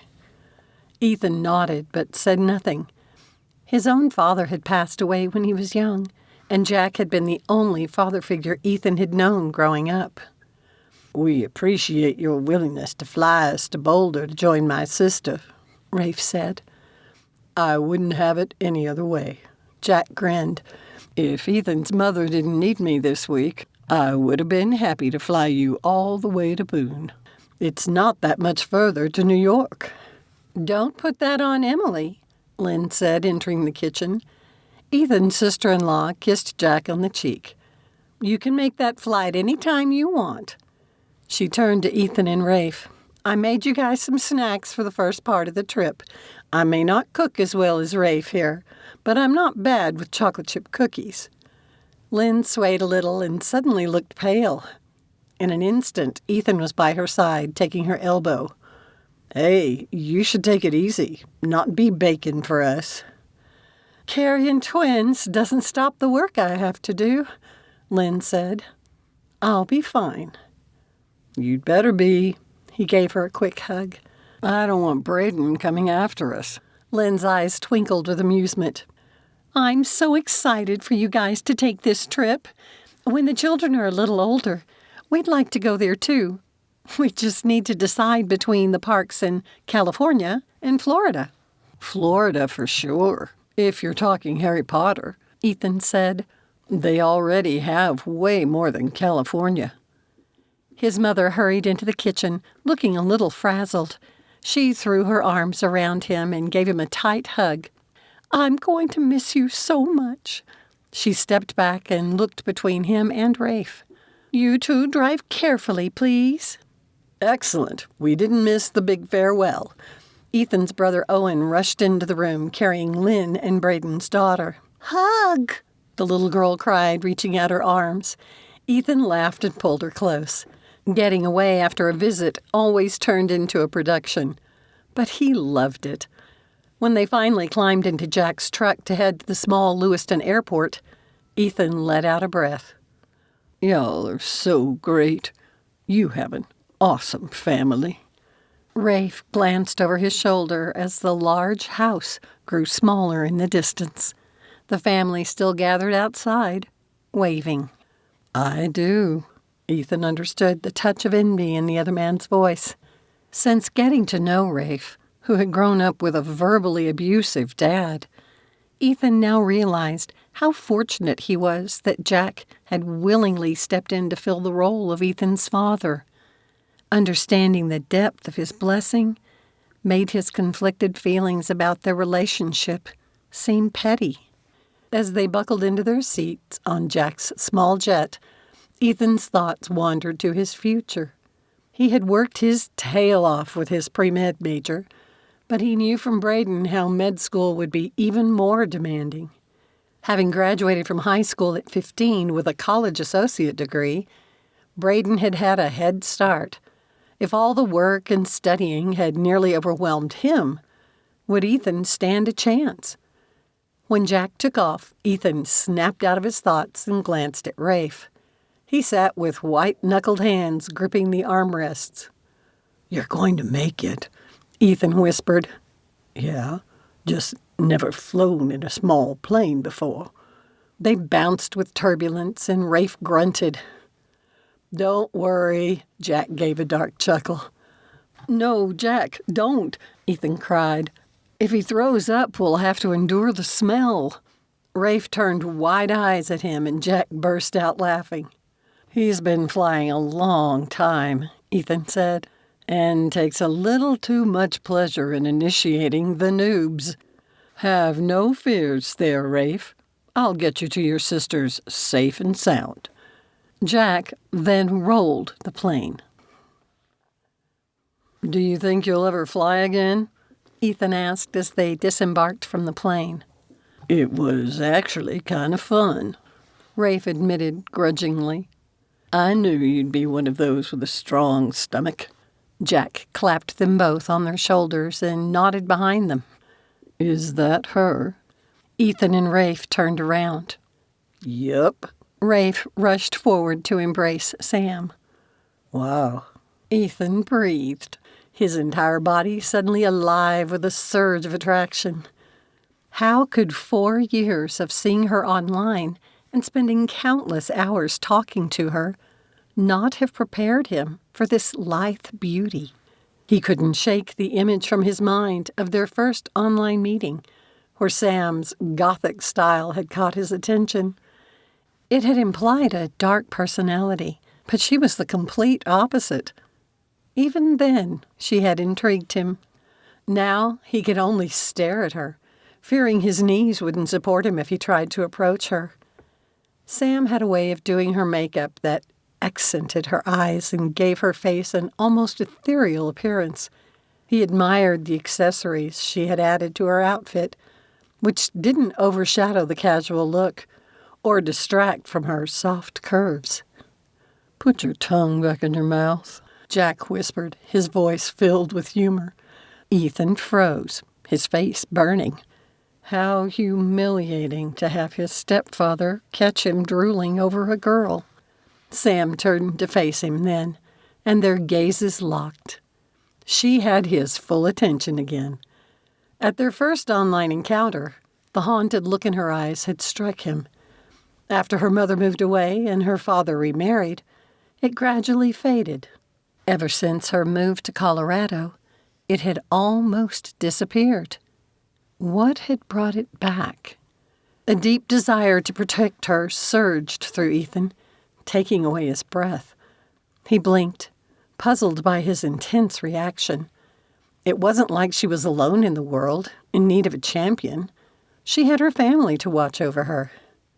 Jack, this is my sister Samantha, Rafe said, pulling Ethan from his thoughts. Sam, this is Jack Randolph, Ethan's father. Jack stepped forward, and she gave him a quick hug before stepping back. Ethan had debated how he should greet her, but the strength of his response to her unsettled him. He hesitantly stretched out his hand. Unexpectedly, Sam stepped right past it and threw her arms around his neck. A powerful jolt coursed through him the moment their bodies touched. Ethan's arms wrapped around her as if by their own volition. For a moment, his reservations about getting involved with someone disappeared. All he could think about was what a sweet bundle Samantha Diederik was to hold. His pulse thundered so loudly in his ears that if she was saying anything, he couldn't hear it. Jack coughed, and Sam pulled back, her cheeks pink, and she seemed as unnerved as Ethan felt. But then the look was gone, and she turned into the girl he knew online. He wished he could switch on and off like that. At least his knees felt steadier now. "How was your flight?" she asked, like time hadn't just stood still. Rafe arched a brow at Ethan before answering. "Just fine, if you don't mind Jack's antics in the air." "Like what?" Sam shot the older man a curious glance. With his bag in hand, Rafe described it while she laughed and then pointed to the parking lot. Ethan grabbed his luggage and followed them. That girl was such an enigma, and he sensed this trip would exceed his expectations. "I will never fly in a little plane like that." Sam shivered like she was cold. "It would scare me to death." "Well, your brother wasn't exactly comfortable with it at first, but I think flying upside down grew on him," Jack said with a smirk. "Which car?" "That one." She pointed to her Accord. "While they refuel my plane, where can I take you three to an early lunch?" Jack asked. "I know a fun little place that will satisfy y'all's meat cravings while also offering a decent vegetarian menu." Sam linked her arm with Rafe's as they walked ahead. "She's a pretty little thing," Jack said, keeping his voice low. "Really different from the girls you usually date. She's got an unusual look about her, doesn't she? kind of tough and fragile at the same time.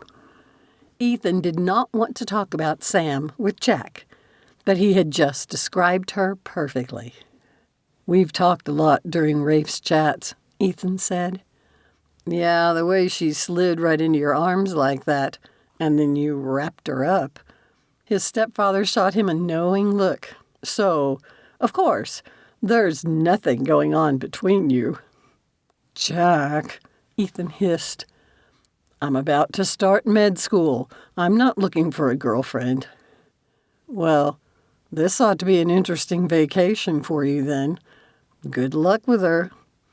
The old man wasn't even listening. Ethan thought he might explode. "I told you I'd be crazy to get involved with her. She lives in Colorado and I'll be in Massachusetts." "Then just enjoy your time together." Jack stopped and looked Ethan squarely in the eyes. "The two of you about lit up the sky with that powerful spark between you. What you should see is if there's more than physical attraction going on here." Ethan dropped his gaze, staring at his shoes, suddenly overwhelmed with indecision and even a little fear. He already knew there was more than a physical connection between them. They had spent years getting to know each other's minds. Still, it was huge that Jack liked Sam already. He didn't warm up to people easily, even those who eventually became friends.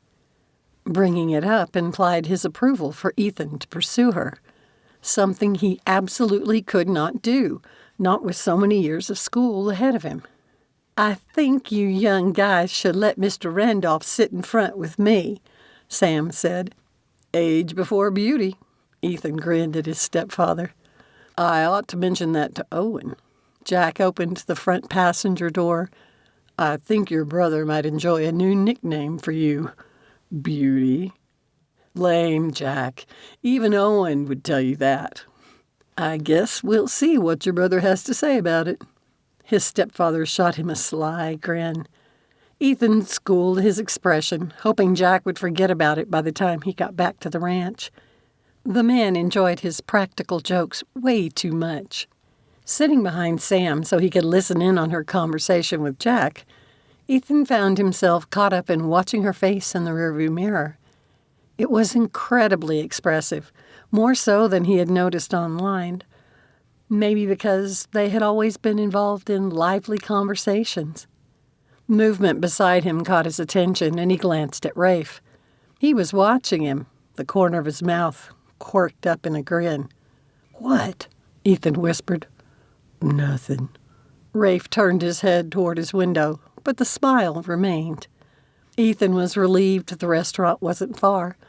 The cozy dive had a small dining area full of clean but worn furniture.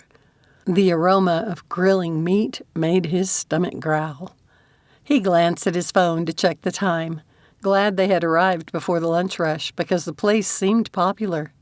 "Sam, I understand from your brother here," Jack said as he scanned the menu, "that you've been volunteering for something called the Fringe Festival. What's that all about?" It's a festival celebrating arts of all kinds, favoring no particular discipline. Sam's expression turned even more animated. It provides a wonderful venue for marginalized people, those on the fringes of society, to share their voices. Jack listened as if genuinely interested, which Ethan appreciated. His stepfather had strong opinions and didn't mince words when he thought something was stupid. He must really like Sam. As Ethan watched them talk, he wished he had asked her about the festival himself. Her passion for the subject radiated not only from her face, but also her entire being. Did she relate to it so much because she had felt marginalized herself? "Sam also works for the theater department at UC Boulder," Rafe said. "She does their makeup, and she teaches, too." "Are you a professor?" Jack asked. "Me? No," Sam said. "I'd need a high degree for that, and I'm not sure it would really help me that much. I enjoy what I do and the people I work with. It's what I'm doing that I love, not teaching other people how. But you teach people on your channel, Ethan said, once again irritated he hadn't asked the question. He thought he and Sam had talked about everything during their late-night conversations. Clearly, he had missed some important topics. True enough, but my videos are for fun, and the folks who watch aren't training for a profession. At the university, I enjoy what I do, and the people I work with. Mostly, she said, muttering the last word. I like to experiment with makeup, fashion, color. I like to help people look their best. And sometimes it means convincing them to try new things, like styles and colors they consider radical. Radical for them, anyway. Do you design clothing? Ethan liked her outfit, but hadn't considered she might have made it herself. I design my own. My partner handles the fashion side of our business. My personal tastes would appeal to too small a niche to be successful. Sam spun the faux leather bracelet around her wrist and glanced at Jack. Though, if I wanted to try, my father would support me because he's that kind of guy. But he's a college professor, and he and my stepmother run a bed and breakfast on the side. They're doing really well, but they don't have money to invest in a startup company. And it's not like your mother would be supportive, Rafe muttered, even if she has the money. Sam's expression darkened at the reference to Victoria. Ethan had seen her shut down before when someone mentioned the woman, but it seemed more pronounced now. Was her mother pressuring her to come to Europe to visit again? He hoped Sam wouldn't go. The last time she had, it had taken months for her to recover from the emotional funk she landed in. Well, Ethan said, trying to change the subject, you love your consulting business, right? And you like living here. That's a big deal. I know too many people who don't have that. He watched her closely, mindful of the troubled expression which crossed her face again. There was definitely something going on. He exchanged a glance with Rafe, who also looked concerned. Jack said, rubbing his chin, "Your style is different, but I like it. Since mine is shirts and jeans, I'm obviously not an authority. But my daughter has a good eye for fashion. I've learned a few things from her. I'm trying to think how she might describe your appearance today, for example." The gloomy expression vanished, and Sam crossed her arms, brows raised, as if she didn't believe him. Ethan thought she was adorable. "Please," she said, "do tell me what y'all think my fashion sense is like." Jack grinned at her, looking both pleased and amused. "Well, for starters, the colors you're wearing fit you." "And what does that mean to you?" she asked. "My daughter, Ashlyn, thinks that people's clothes ought to match the colors they wear all the time." Ethan stared at his stepfather in amazement. Since when had Jack talked about fashion with his daughter? "I don't get it, though," Rafe said. "Matching to what they wear all the time." "Eye color." Jack held up a finger for each one. "Skin tone and lip color." Obviously, Ethan hadn't been around for that conversation. He would have enjoyed being a fly on the wall during it, though maybe he did Jack a disservice. He played the video games with his granddaughter Kate. Whenever she found something new, he bought his own copy and learned how to play it so they could enjoy it together. Ethan wondered if his stepfather would survive the newest one that she'd mentioned, since it required them to play it online with other live players. "So," Jack continued, following those 3 things, "notice how well the colors in Sam's outfit match those 3 things on her. I'm guessing you did it on purpose." "I did." She glanced down at her outfit, looking pleased. "I'm always interested in learning other people's take on it, though. Your daughter is someone I think I'd like to talk to sometime." "Ethan can arrange it for you." Jack glanced at the guys with a smirk. And you boys didn't know I had a sensitive side. Ethan and Rafe laughed so hard they almost choked on their drinks. Chapter 7. While the guys debated what to order from the menu, Sam studied them. Jack reminded her of her fraternal grandfather, an old German immigrant who had always spoken his mind and carried himself with confidence. She sensed Jack might not always say things people wanted to hear, but they could trust he meant every word. Not at all like her mother. Ethan was fortunate in the family he had. Giving the menu a cursory glance, Sam replayed her hug with Ethan. Good gracious! What had come over her to jump him like that? She could only use the excuse that she had already hugged Rafe and Jack, so she'd had to hug Ethan or make things awkward, right? Ethan, he smelled yummy. Had she actually worried they would have no chemistry? For a moment, when he had enveloped her in those powerful arms, she thought she had died and gone to heaven. Just thinking about it now sent a buzz of attraction through her, and Sam's cheeks went hot again. She sighed. At the sound, Rafe shot her a glance, and she ducked her head behind the menu. Why did he have to be so perceptive? Sam found something to order and peeked over the menu to study Ethan. Up close, he had the faint beginnings of crow's feet at the corner of his eyes, similar to the deep ones etched on Jack's face, probably from so much time working in the sun together on the ranch. With the two men sitting side by side across from her, she understood where Ethan got his snarky sense of humor. He even shared a lot of the older man's mannerisms. A classic example of nurture over nature. How young did a child have to be to adopt a step-parent's behaviors? She knew she had already picked up many from Francie. Victoria had complained about it during Sam's single visit to Europe, one of the many reasons she had avoided going back. Curiosity piqued. Sam considered Rafe. He hadn't spent enough time around her father yet to pick up any of his mannerisms. If their parents had met earlier in his life, would Rafe have? Once again, she wished Francie could have been her mother growing up. Sam's chest tightened at the disloyal sentiment. She gave herself a mental shake and stepped back from the negative train of thought. The server arrived, and Sam made her choice. As the three men ordered meat, a shudder ran through her. Ethan chuckled and asked, "What is it about meat that bothers you?" "Besides the fact that she's a vegetarian?" Rafe asked. Jack shot her a disapproving look, and she met it, scowl for scowl.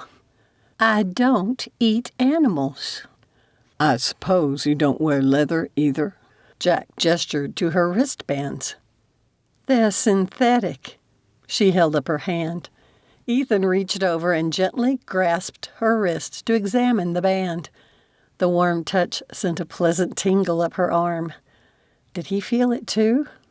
"I would argue," Jack said, "that even wearing synthetic leather supports the idea of leather, of using animal skin to make clothing or jewelry or shoes. Braden and Lynn would have been in a tough spot on that island if they couldn't use animal skins for clothes." Sam vaguely remembered Rafe mentioning Braden and his wife being shipwrecked for 2 years, but Ethan, running his thumb over the faux leather strap, stole Sam's words for a moment. She couldn't seem to take in Jack's words or even defend her eating choices. "Sam is speechless on the subject?" Rafe grinned. "That must be a first." "Oh, y'all shut up!" Sam took back her hand and straightened the band on her wrist. "I'm not a vegan." She forced herself not to look at Ethan. "I do use some animal products." "How do you decide what's okay to eat?"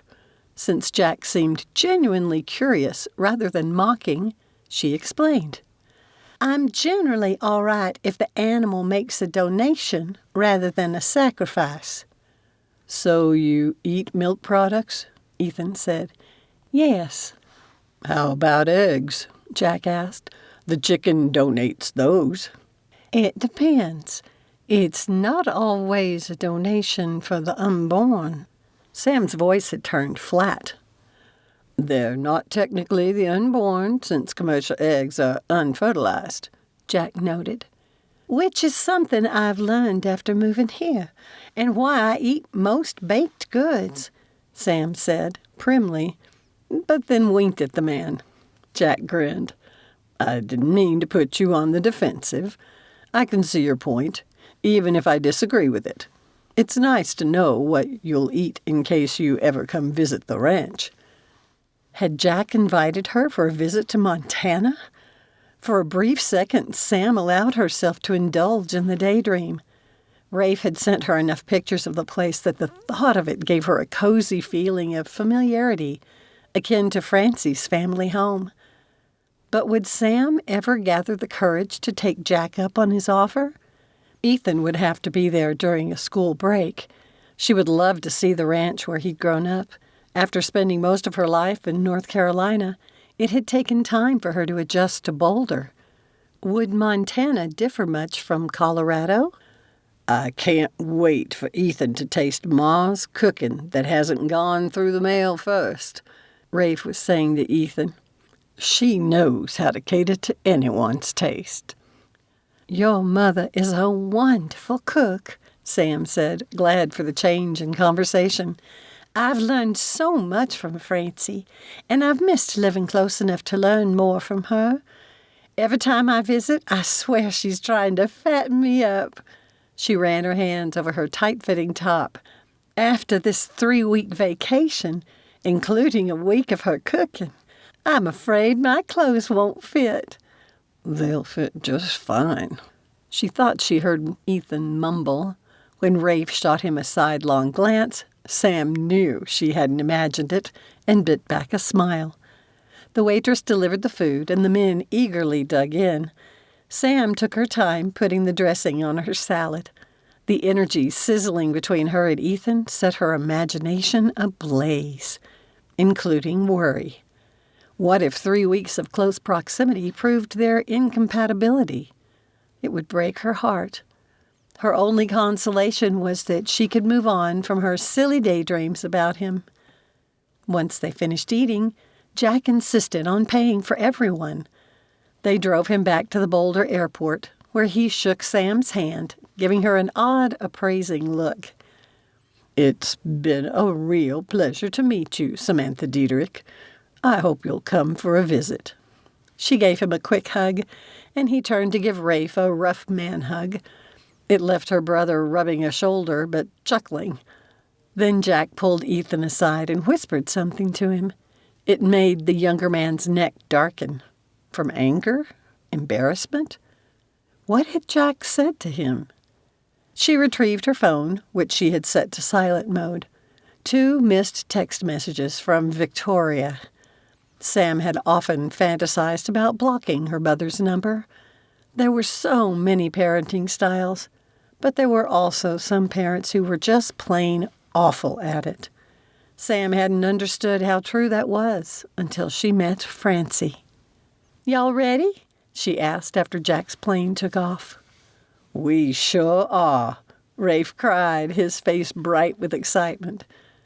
"The dealer delivery person will give us a walkthrough and a test drive," Ethan said, sliding into the back seat of her car. "I bought some basic groceries," Sam said, merging into traffic. "I figured we could pick up anything else along the way. Rafe will need to weigh in, since I imagine he'll want to do most of the cooking." He and his mother worked so efficiently together, it made Sam feel inadequate. "If y'all don't mind," Rafe said, a crease forming between his brows. "I'm jealous," she said. "A master taught you." Rafe chuckled. "I can't deny Ma's a master." "I'm just glad no one will expect me to cook anything," Ethan said. "He never said a truer word," Rafe agreed. "If we weren't roommates, I'm afraid Ethan here would have starved." "No, I would have eaten out more." "I'm glad Rafe took care of you because most fast food isn't healthy." Sam turned onto her street and gasped at the shiny red and white RV pulling up in front of the complex. Folks back home camped in a hodgepodge of equipment, from tents to travel trailers of any size to RVs. But never in her life had she seen anything as fancy as this rig. "Something else, isn't it?" Ethan said, sounding pleased. "Dang right it is," Rafe agreed. "That thing looks even better than the walkthrough video we watched." As she parked behind it, the guys pointed out various features on the exterior. All Sam wanted to do was peek inside. They hopped from her car and rushed to talk to the man who had emerged from the RV. She headed toward her apartment, going over her mental list of everything she needed to bring. As she approached the door, the sight of a vase of roses sitting on the mat made her stomach tighten. She had to get away from Colton, even if it meant living closer to her mother. Annoyed, Sam shifted the flowers to the side. Holding her key, she extended her hand to unlock her door. It swung open. Her breath caught and her legs trembled as she instinctively stepped back, an icy chill spreading down her spine despite the warm summer air. How had Colton gotten into her apartment? "What's that?" Ethan asked, appearing at her side and pointing at the flowers. "Is this from the stalker?" "I'm sure they are, but my door was open when I got here." Ethan pulled Sam back further and positioned himself in front of her. He raised his foot as though he intended to enter. "What are you doing?" she cried, grabbing his arm. "If he's inside, I'm going to kick his behind all the way back to that university he works for." Ethan freed his hand from her grasp, his body tensing to move. Then he hesitated and glanced back at her. "Has he ever been violent?" "No," Sam almost scoffed until she recalled the incident in the park. "Wait, where's Rafe?" "He and the guy are taking a test drive." Ethan edged around the flowers. "Maybe we should just call the police." "You said your place is tiny. Just have your phone ready to dial 911.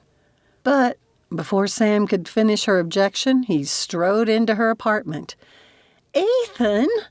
Fumbling for her phone, she followed him inside. Given her kitchen, dining area, and living room made up a single room, it was immediately clear no one was hiding. He opened her entry closet, revealing the jumble of items stuffed in it. Sam could have told him it didn't have room to fit a person inside, too. Ethan stole a glance into her bedroom. Finding it empty, he approached her closet and jerked it open. Sam winced at him, seeing another overstuffed wardrobe. Then he startled her by dropping to his knees, and she gave a little gasp. Ethan checked under the bed. "Well," he said, rising to his feet, "I don't know how big this guy is, but no one could fit under there with all that stuff." Ethan smirked at her, the tension in his shoulders relaxing. "Most of it belongs to my business. I haven't had time to rent storage space for it yet." Sam turned, a myriad of emotions mixing all together, from irritation at Colton for truly being a troll, to embarrassment at her chaos, and finally to swoon over Ethan's worry for her. "Hold a minute." Ethan grasped her arm and pulled her back toward him. Not expecting it, Sam stumbled into his chest and had to put her arms on his waist to steady herself. A tingling sensation coursed through her, and she wanted to slide her arms up his chest and around his neck like she had at the airport. You should probably check that nothing's missing." Ethan met her gaze, one brow arched, the corner of his mouth twitching. He found her response to him funny, did he? Gritting her teeth, Sam curled her fingers on his waist into fists, and his ab muscles twitched. She grinned. "So you're ticklish, huh?" she asked slyly. Ethan's eyes widened, and he moved faster than she could have imagined a man over 6 feet to do. Before she could test her theory, he was in the middle of the living room. "Don't you even think about it." He was trying to glare, but couldn't while laughing. "Well, we're off like a herd of turtles," Rafe said, appearing in the doorway, holding the vase of flowers. "He's ready for you, Eth." "I'll go, but only if you tell him what happened," Ethan stated, already moving to the door. Sam blew out a breath. Chapter 8. Thoughts of a stalker targeting Sam and breaking into her apartment played havoc with Ethan's head. He had to force himself to pay attention to the instructions from the dealership guy. Ethan couldn't have imagined the RV would have such advanced electronics, with so many bells and whistles. The size was on par with some of the ranch's larger horse trailers, though the RV was taller, and never in his life would he have such a plush driving seat again. "You can drop these shades to dim the light, but still provide a view," the man said, "or, at night, the blackout blinds will give you complete privacy. The controls for the step cover are also accessible by the front passenger seat." Ethan hoped the RV wouldn't encounter any mechanical problems. Dealing with unexpected breakdowns and repairs would be a hassle, considering their limited time. At least this guy had already given it a test drive from Denver. Voices outside drew Ethan's attention. Rafe, wrestling with a large suitcase, appeared to be arguing with Sam. What was going on? He opened the door for them. "No, Rafe," she said, storming up the steps. "We will not stop by Colton's place to confront him about the harassment. I can handle this on my own. You need to just let it go." The guy from the dealership had to jump back to avoid being run over by her. Noticing him, she came to an abrupt halt, her cheeks flushing. "I'm sorry." She shot Rafe an irritated glance over her shoulder. "Why don't you do something useful, like getting the luggage from my car?" "Because I don't have the keys," he replied with a rare snark in his voice, though he ruined it by shooting Ethan an amused, sidelong glance. It reminded him of how he and his kid brother teased each other. Right then, he wouldn't guess these two hadn't grown up as brother and sister. A playful glint danced in Sam's eyes. With a pretended huff of irritation, she reached into her pocket and handed the keys to Rafe. "I need to get mine, too," Ethan said, rising from the driver's seat. "I guess it's your turn for a test drive," the dealership man said to her, a gleam in his eyes. Both Ethan and Rafe turned to face him, and the guy stepped back. "Believe me, y'all do not even want me driving this thing." Sam moved past him and into the kitchen area. "Is there anything my brothers need to sign to show receipt for the RV and the training?" The man picked up a tablet and had the guys sign it.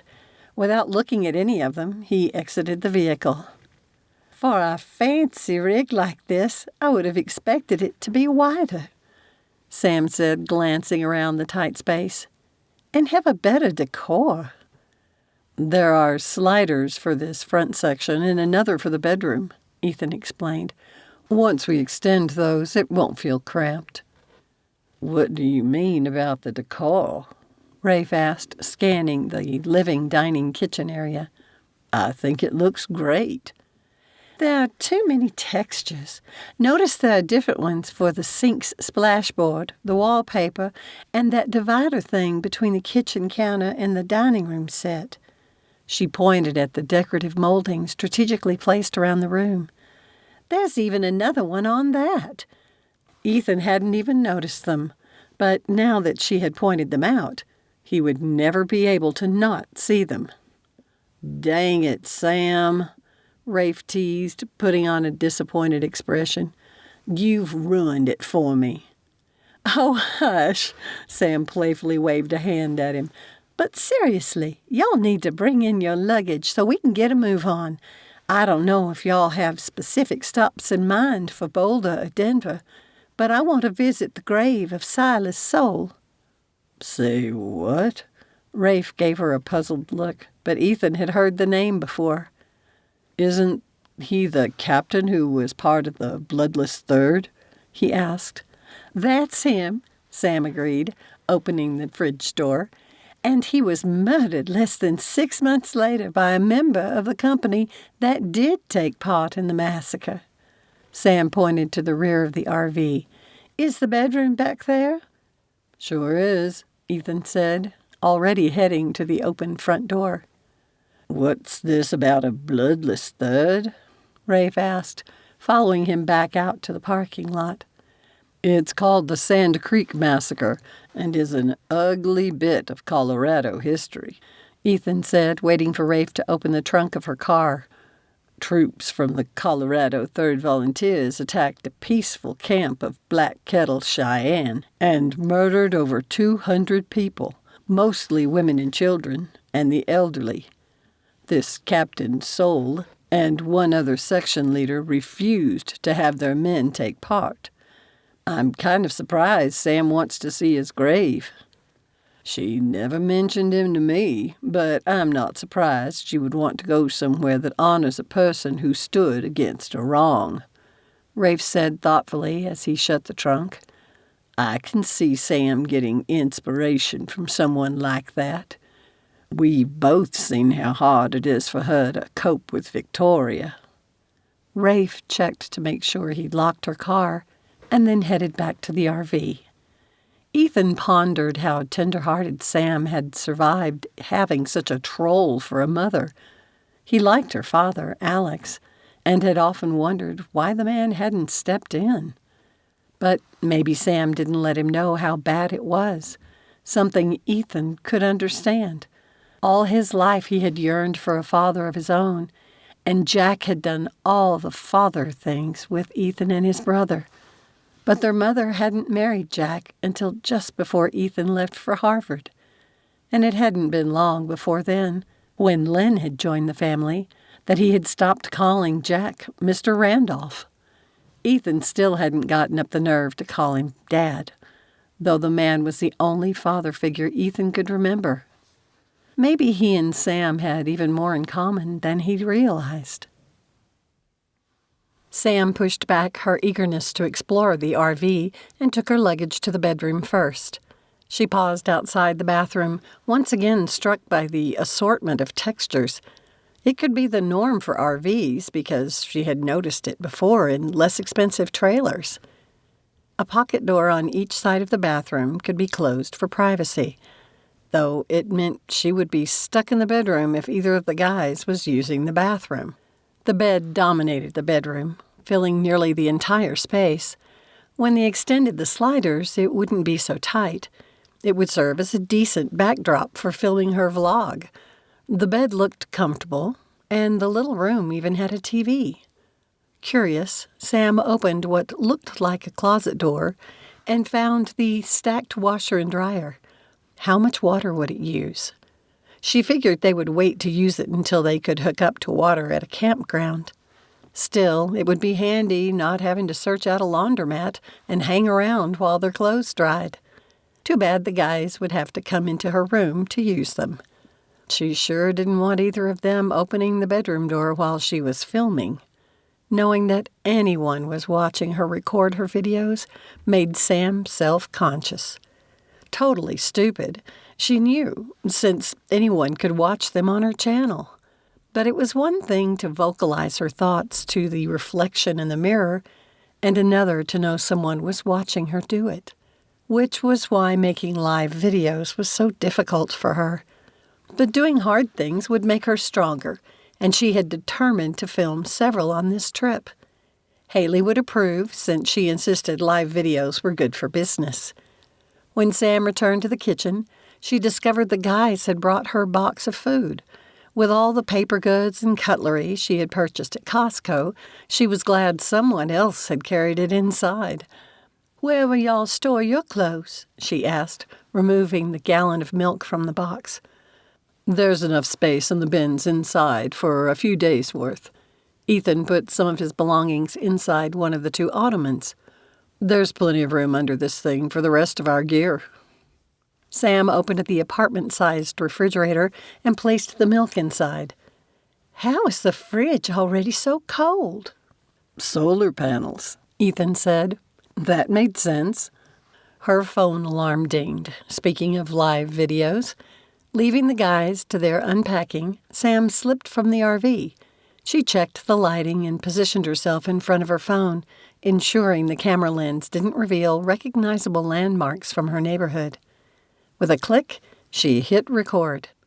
Well, I can hardly believe it, but I'm about to begin my grand adventure. I've never been on a vacation for this long before. Sam pulled a face. Well, unless you count those carefree summers of childhood when you had all the time in the world for fun. But anyway, I wanted to take a minute to show you our ride. I won't give you a tour right now. What are you doing? Rafe called from behind her. Sam sighed and rolled her eyes. I guess I should introduce you to my brother. She waved him over, but Ethan remained at a distance. Both y'all come here. You're doing a video? He asked, incredulous. She nodded, struggling to suppress a smile. Sam didn't mention it was a live recording, or Rafe would pitch a fit. It would serve him right, though, for butting in while she was obviously working. When Ethan still wouldn't come, Rafe dragged him over. This here is my brother Rafe, and this is his roommate, Ethan. They've been working on a ranch in Montana all summer. Sam winked at the camera. I could make some suggestions on how they should have taken better care of their skin. I'm not wearing moisturizer, if that's what you're talking about, Ethan declared. How about sunscreen so you don't end up with skin cancer that makes you look like Freddy Krueger? When he shrugged rather than argue with her, Sam sent a knowing glance at the camera, one to include her followers. I have emphasized countless times on this channel that both men and women should take care of their skin. But we need to get a move on, so this is Glam with Sam, signing off. She pushed the stop button. Who came up with that Glam with Sam thing? Ethan appeared to bite back a smile. It was Haley's idea. She heaved out a breath. When my channel caught on, she said I needed a catchy handle. I hated it at first, but I've used it so much now it doesn't feel so pompous anymore. Sam is right that we need to get going. Rafe turned and headed back toward the RV. Before you post that, will you cut me out? Ethan asked, walking beside her.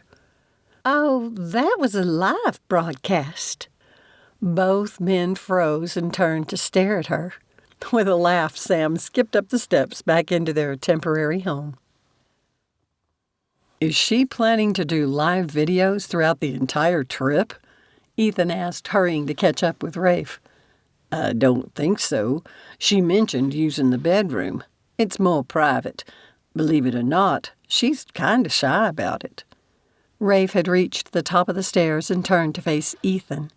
You have the most experience with big vehicles, so I assume you want to take us out of Boulder? I do, but hold on a minute, Ethan said. Sam is shy? Rafe chuckled. Maybe self-conscious is a better word choice. He stepped into the RV. Ethan followed, his mind replaying the videos he had watched on Sam's channel. She always acted so naturally in front of the camera. He would never have guessed it made her uncomfortable. The more he discovered about her, the more he saw the depth of her character. Is everything secure to get moving? Ethan asked, settling into the driver's seat. Almost done, Sam replied. He pressed the button to bring out the shelf to cover the stairwell, providing a footrest for the passenger seat. Ethan went through the checklist the trainer guy had given him. Who's got shotgun? Ethan called.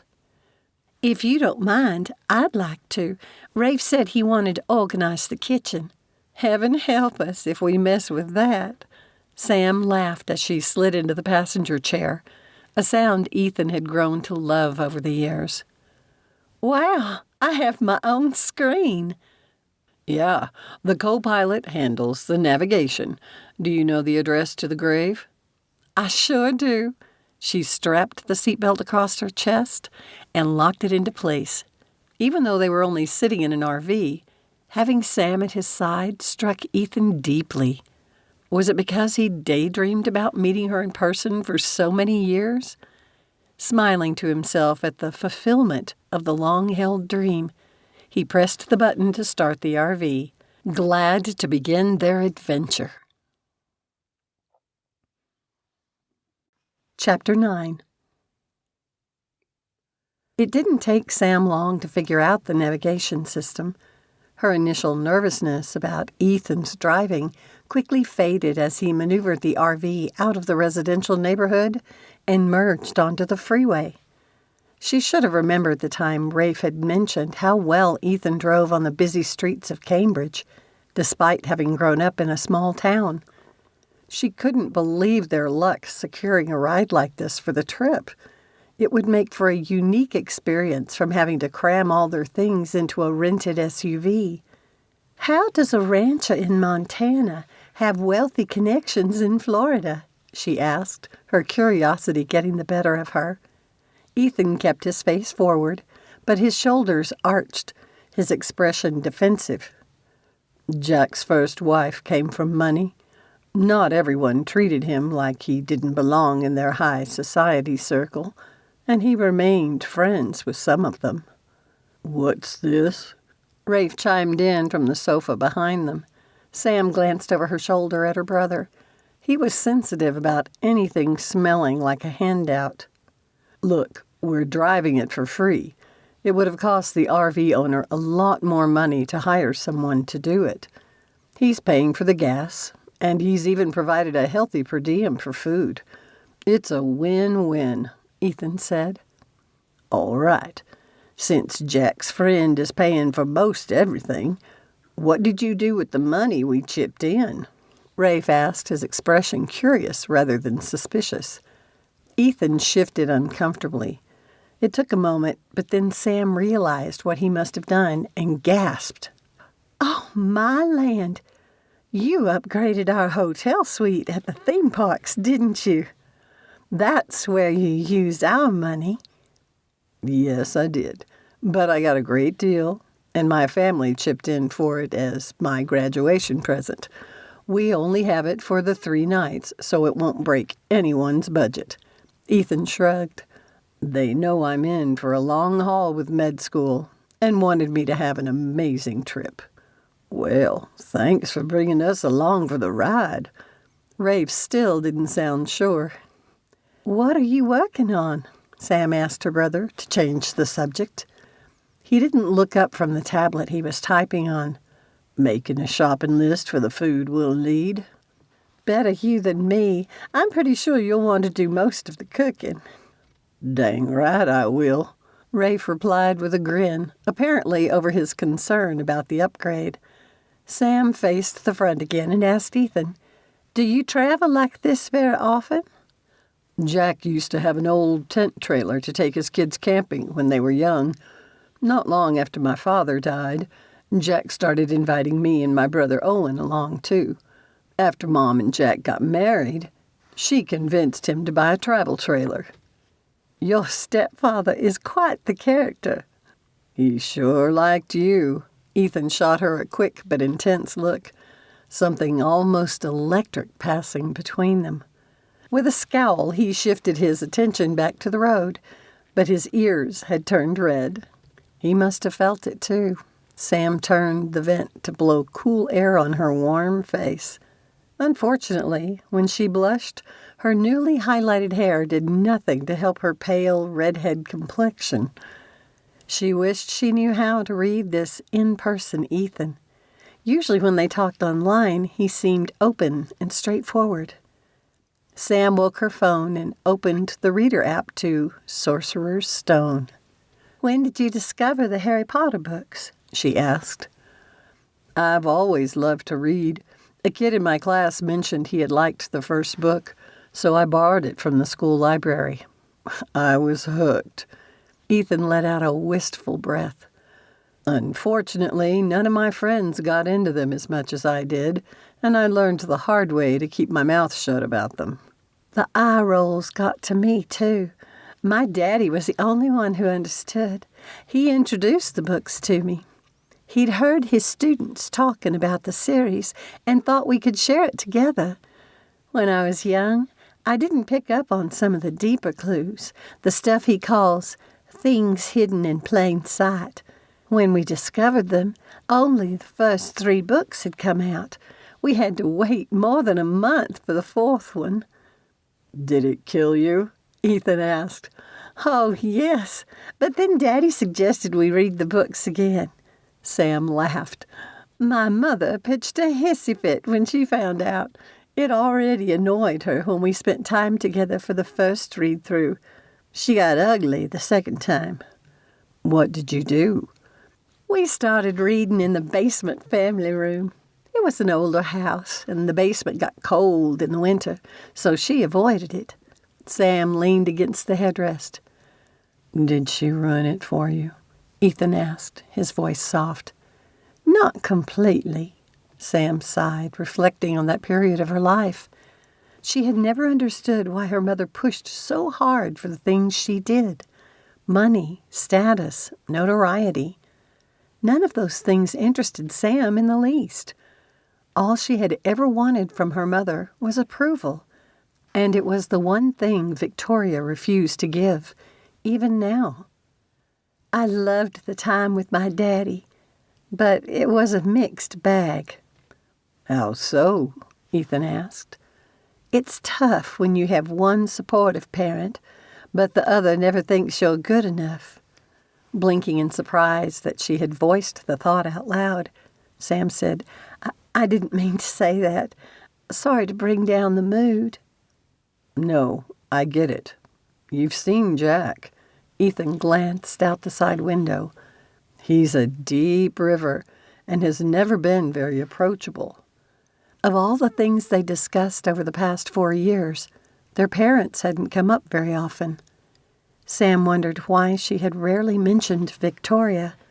Could Sam have recognized, even subconsciously, that it would show too potently how much baggage she would bring into any relationship? Not that she and Ethan had one, as much as she wished otherwise. For now, anyway, they were only friends. How long has Jack been your stepfather? She asked.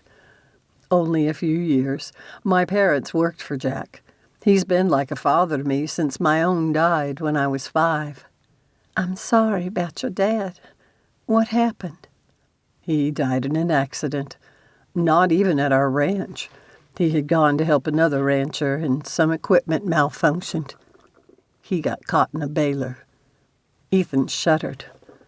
That's terrible. Sam's heart twisted for him. I shouldn't have asked. I was too young to understand then. As I got older and more experienced around the ranch, I came to understand what a hard way it was to die. What's worse is I only have a few memories of him. At least you've had Jack. An odd expression flitted across Ethan's face before disappearing. At lunch, the 2 men had given her the impression they got on well, and during chats, Ethan had never mentioned having problems with his stepfather. Was there more going on here? Jack seems bigger than life, Sam finally said. That's an excellent description of him. Like I said, he's not the most approachable man, though he improved after Lynn joined the family. And Lynn is Braden's wife, right? Yes. She came to us before Jack and my mother married. Ethan chuckled. It's a complicated story involving pirates and a shipwreck. And Sam remembered the comment Jack had made at the restaurant. Jack wasn't pulling my leg when he talked about them wearing skins on an island? Sam frowned then, suspicious. No, he wasn't. I was in high school when Jack's adult kids went on a cruise. That's where his son, Braden, met Lynn during a ship excursion in American Samoa. Pirates took over their catamaran. He and Lynn ended up shipwrecked. A dark shadow crossed Ethan's face. It was a hard time on all of us, but especially Jack. They're all right now, aren't they? Sam found herself totally engrossed in the story. Here's proof they're all right. Sam rose from the sofa and handed her a bag of cookies. Lynn baked these for us, and yes, the eggs were unfertilized. Thanks. I would love to hear all about this shipwreck. It sounds so romantic, Sam said, taking one from the bag and handing it to Ethan. You want one? Ethan shook his head and shot a sad glance at Rafe through the rearview mirror. Well, it does. She handed the bag back to her brother.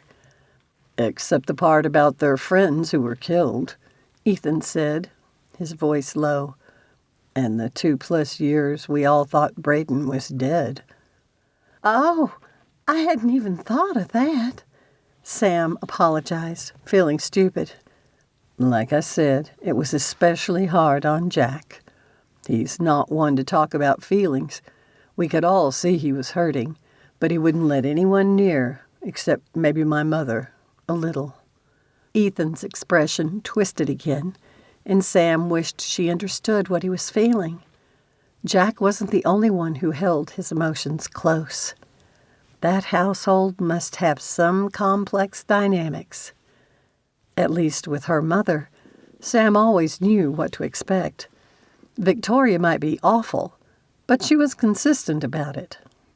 If she baked these cookies, tell her they're yummy for me. By the way, do they live with Jack? Yes, they live with him now. Lynn really gets Jack, and I think she knew how miserable those years were for him. You ought to see how she handles him, Rafe said. And I mean handles. No one was ever able to get around him once he'd decided not to like them. Except for Lynn.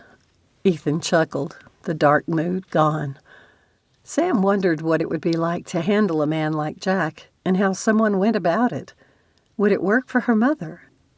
Jack had been nice to Sam. From the description, though, he sounded like her grandfather, often pig-headed and inflexible. How did someone like that cope with grief and people wanting to help? And this all happened before your mother married him? She asked. Yes, it's funny looking back on it now. I think my mother must have been in love with Jack for a long time. But it wasn't until Lynn came and shook us all up that he and my mother finally got together. And now he has 2 more sons. Sam had thought it would make Ethan smile again. But a look of pain crept into his eyes. So did it have something to do with Braden or Ethan's younger brother? She would need to think about this. She decided to change the subject. What kind of medicine will you study? I'm planning to go into thoracic surgery, like Braden. What does it involve? She asked, carefully watching him. It's chest surgery, though it can extend to the esophagus and trachea, even the chest wall. Braden is gifted at it. An array of emotions warred across his face, admiration, resentment, and what looked like a whole lot of insecurity. He's good at everything he does because he's Braden. What do you mean by that? But Ethan had schooled his features and wore a good poker face as he watched the road. Just what I said. He excels at anything he does.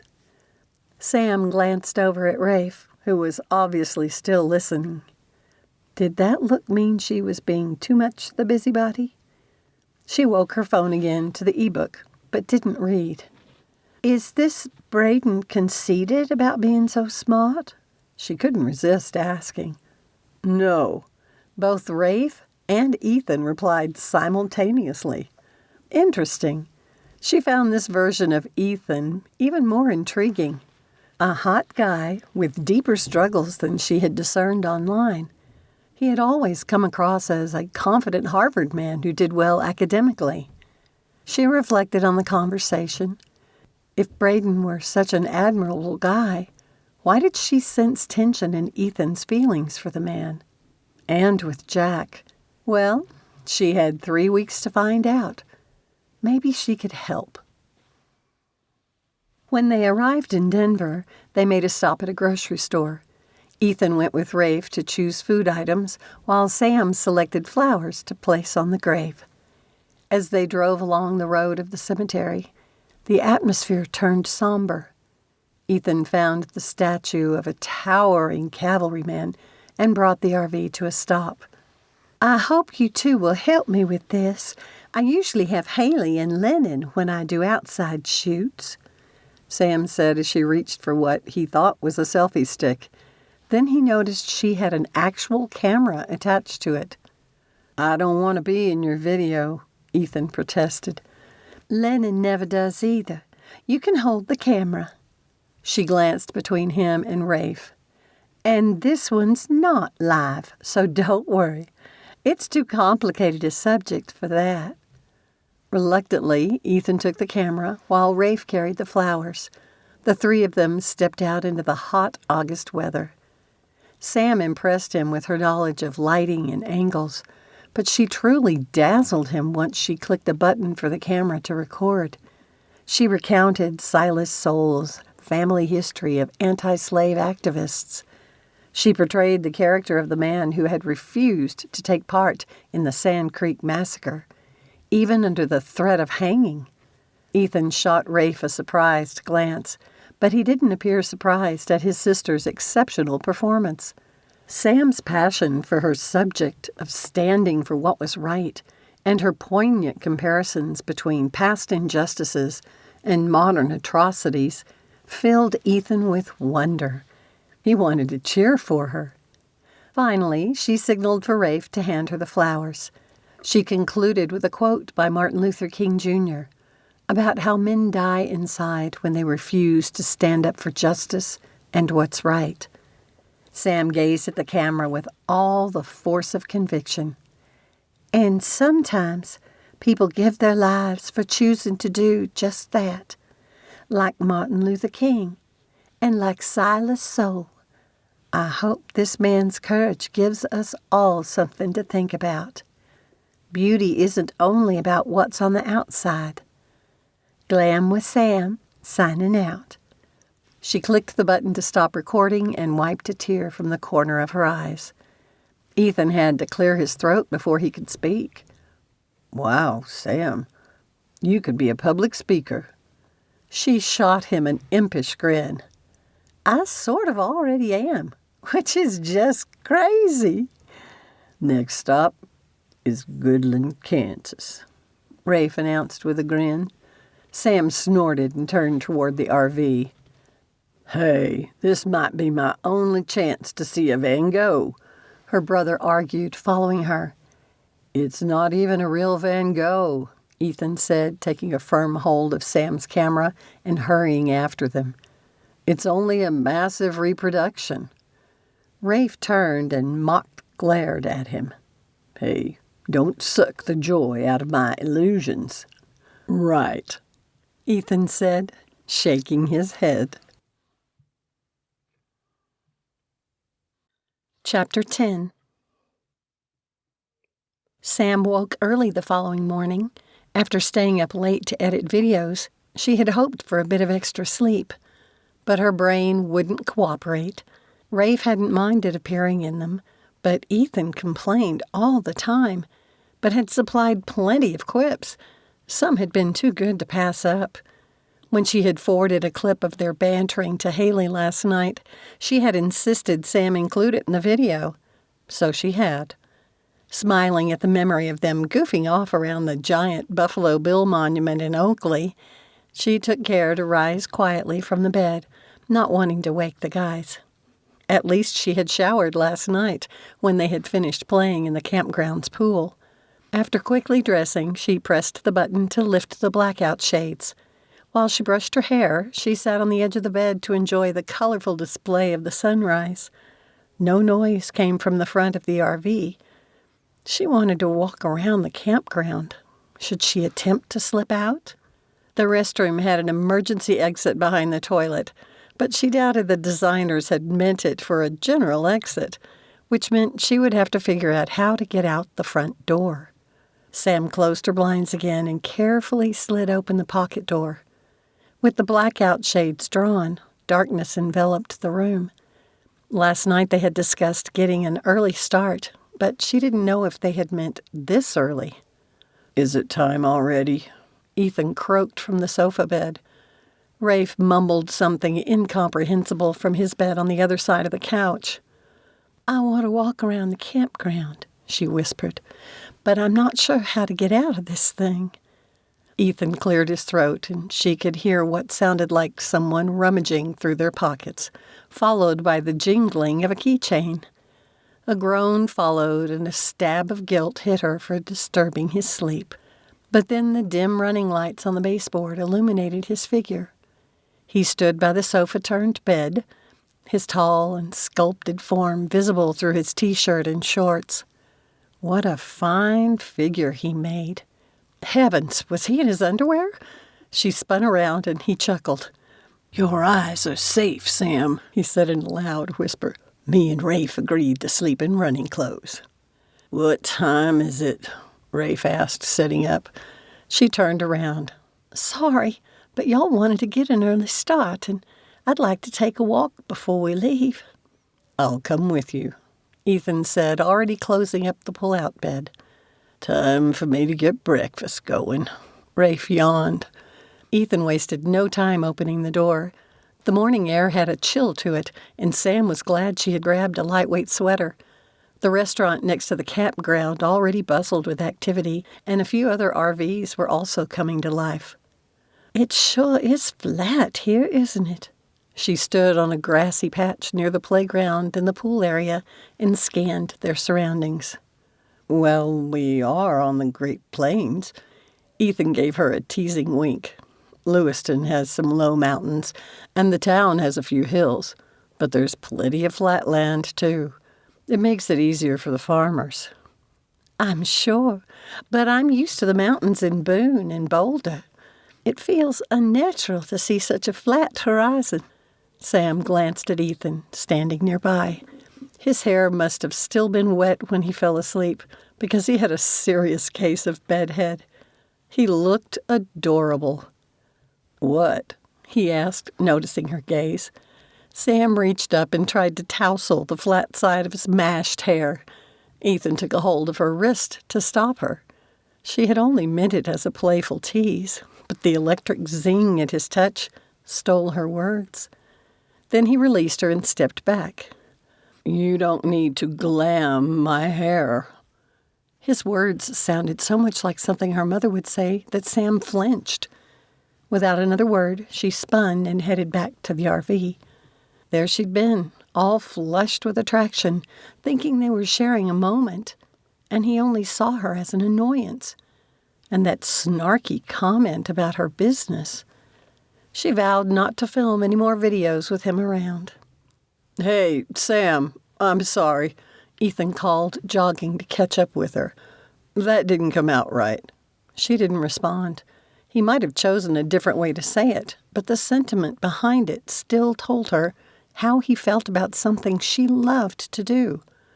Long ago, her mother's attitude had taught Sam not to cast her pearls before swine. She had enough people in her life who mocked what she did. She didn't need to subject herself to more. "Sam? What the heck?" The surprise in Ethan's voice made her forget her irritation with him. She looked up and came to an abrupt stop. Ethan almost plowed into her, his arms catching her shoulders before sidestepping. In front of the RV door sat a vase of roses, just like the one Colton had left by her apartment door in Boulder. "This is downright creepy," Ethan muttered as he strode to the vase and retrieved the little card. He read it and grimaced before handing it to her. Sam wasn't sure if she wanted to know what Colton had written. His previous notes had contained famous love quotes from the likes of Browning and Keats, even Shakespeare. Today's came from Lord Byron. Hadn't Colton already used this one when they had first started dating? She walks in beauty. Ethan shook his head. Talk about cheesy. In the beginning, Sam had found it rather sweet, although it had grown old. She glanced around. How did he know where to find me? It's too early for a local flower shop delivery, but Ethan moved closer to her, scanning their surroundings. Could he be following you? Her body went cold, and she linked her arm with Ethan's. He covered her hand with his and said, I could ask the person at the check-in desk who delivered these. I don't know. They look pretty casual up there. Would anyone have even noticed? The RV door opened, and Rafe stared at them, his brows shooting nearly to his hairline. Then his face lit up, as if what he saw made him happy. When Sam pointed to the flowers, his grin disappeared. No way, he growled. Obviously, some way. Ethan released her hand and gently guided her up the steps. Let's get out of here. Throw that vase away first, she ordered, feeling a little sick. Please. Behind her came the sound of breaking glass in the large dumpster nearby. Nice throw, bruh, Rafe called before stepping aside for Sam as she brushed by.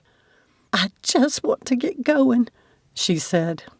At least eat the breakfast I made. Rafe followed her. Ethan entered and closed the door.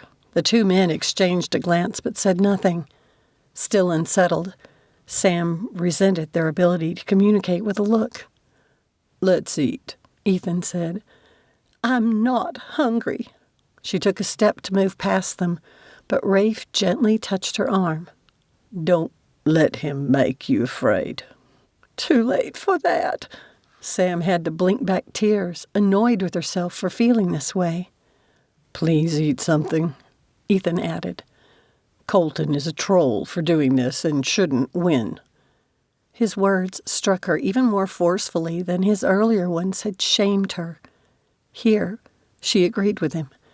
Whatever head game her ex-boyfriend was playing, she refused to let him win.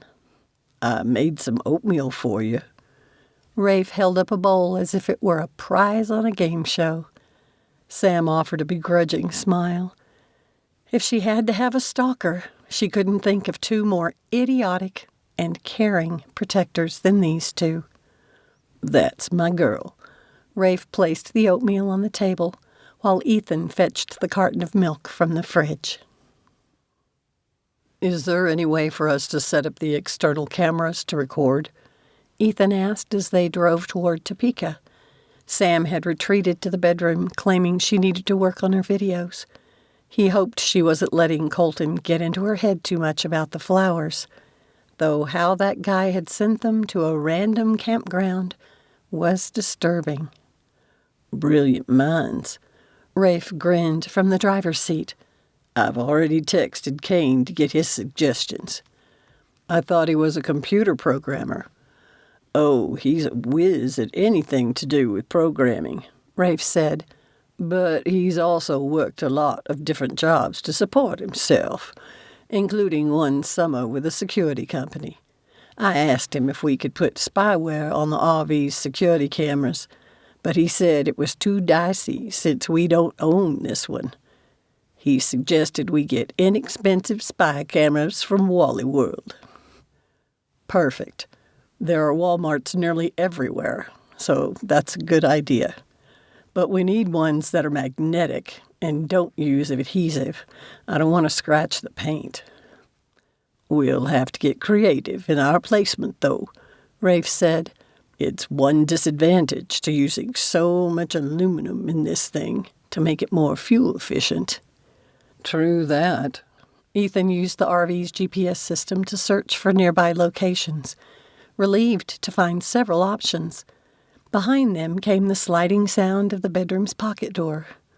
Good timing, Rafe called to Sam. We're about to make the turn to Rock City. Oh, good. I'm ready to get out and move around. She bent over and stretched, holding her ankles. When Ethan had heard the door, he turned in his seat. He found himself captivated by her gracefulness and the way she folded her lithe figure. She was so beautiful it pained his heart, and he rubbed his chest. That poem that had come from the flowers didn't seem so cheesy anymore. "Y'all are drooling," Rafe whispered. "I am not." Ethan wanted to slug him, but he turned to face the road again. "I appreciate y'all making this detour for me." Sam came to stand behind Rafe's seat. "Hey, you agreed to stop at Truck Hinge," Rafe said with a chuckle. "And don't forget the Evel Knievel Museum." Ethan chimed in, purposefully keeping his gaze on the GPS monitor and not Sam. She sighed dramatically, worthy of a martyr. "I'm trying to decide what fun I can have in videos about those places." "Hey, I was just thinking, did you post our itinerary online?" Rafe asked. "I mentioned some places on our wish list," Sam said, pulling an ottoman between the two chairs. "But I never shared specific dates or times. I'm careful not to give out too much information, especially about where I live. And I even pay extra to have the address listed on my website and channel in a different state." "Good. I'll let Kane know." Rafe explained their plan for a spy camera. "A nanny cam?" Sam laughed with delight and gave Ethan's arm a pat. "I love it." And he loved her joyful energy. She seemed to feel everything so intensely, and this part of her personality had captivated him from the beginning. Something about this girl could ignite his nervous system with an intensity Ethan had never dreamed of. Being near her physically made him feel like the cliché moth to a flame, which made him a pathetic fool for wanting something so impossible. He would not jeopardize his success in med school for a woman, not even Sam. Now, Ethan just had to remember it. "Oh, dear, I'm so sorry, Ethan," Sam said with a cringe as they drove up the dirt road leading to the park. "I should have checked if it was paved before suggesting it." "It's in decent condition for a dirt road, so we should be fine." He sent a warning glance at Rafe, who chuckled. "Don't worry, I'm taking this slower than a Sunday afternoon, if you haven't noticed." "Jack and I appreciate it." Ethan put a palm on his chest and gave an exaggerated bow. "While we're moseying along, let me tell you about this place." Sam woke her phone, but hesitated, not wanting to reciprocate by telling her all about the Evel Knievel Museum. Cars bored her, and she didn't approve of people taking risks with their lives for entertainment. "Well?" Ethan asked. "Only if y'all want to know," she hedged. "Maybe not a lot of detail," Rafe said. "All I know is it's got big rocks." "I checked it out online after you mentioned it in the chat," Ethan said. "It looks interesting to me. There's one Native American story about the rocks originally being the eggs of thunderbirds." "Right." It warmed Sam's heart that he'd taken the time to research it. "And they're big." "How big?" Rafe asked. "Like big." Sam looked it up on her phone. "Way taller than a man." She and Ethan continued their discussion until Rafe pulled to the side of the road. No one staffed the booth, so Ethan put some cash into the box identified for that purpose and proceeded to the rocks. "My land," Sam breathed, stepping from the RV, the sight of the massive rock formations scattered across the landscape, making her feel tiny. "All right. I'm impressed," Rafe admitted and led the way to the towering sentinels. "What amazes me," Ethan said, bringing up the rear, "is how these formed while the surrounding ground is flat. No wonder they thought these might be thunderbird eggs." Sam ran her fingers along the rough surface of a rock, the texture coarse from centuries of erosion. When she touched the one next to it, she paused. "What?" Ethan said. "Feel that?" She took his hand and placed it on the stone before pulling him back to the previous one. When she looked up at him to see his response, he was watching her, his eyes hooded. She whispered, "This one is cool to the touch, while that first one is warm." "Hey, will y'all stop lollygagging?" Rafe called. "Evel Knievel waits." "Coming." Sam released Ethan's hand. He blinked, and the heat in his eyes disappeared as though it had never been there. He turned and jogged ahead to join Rafe.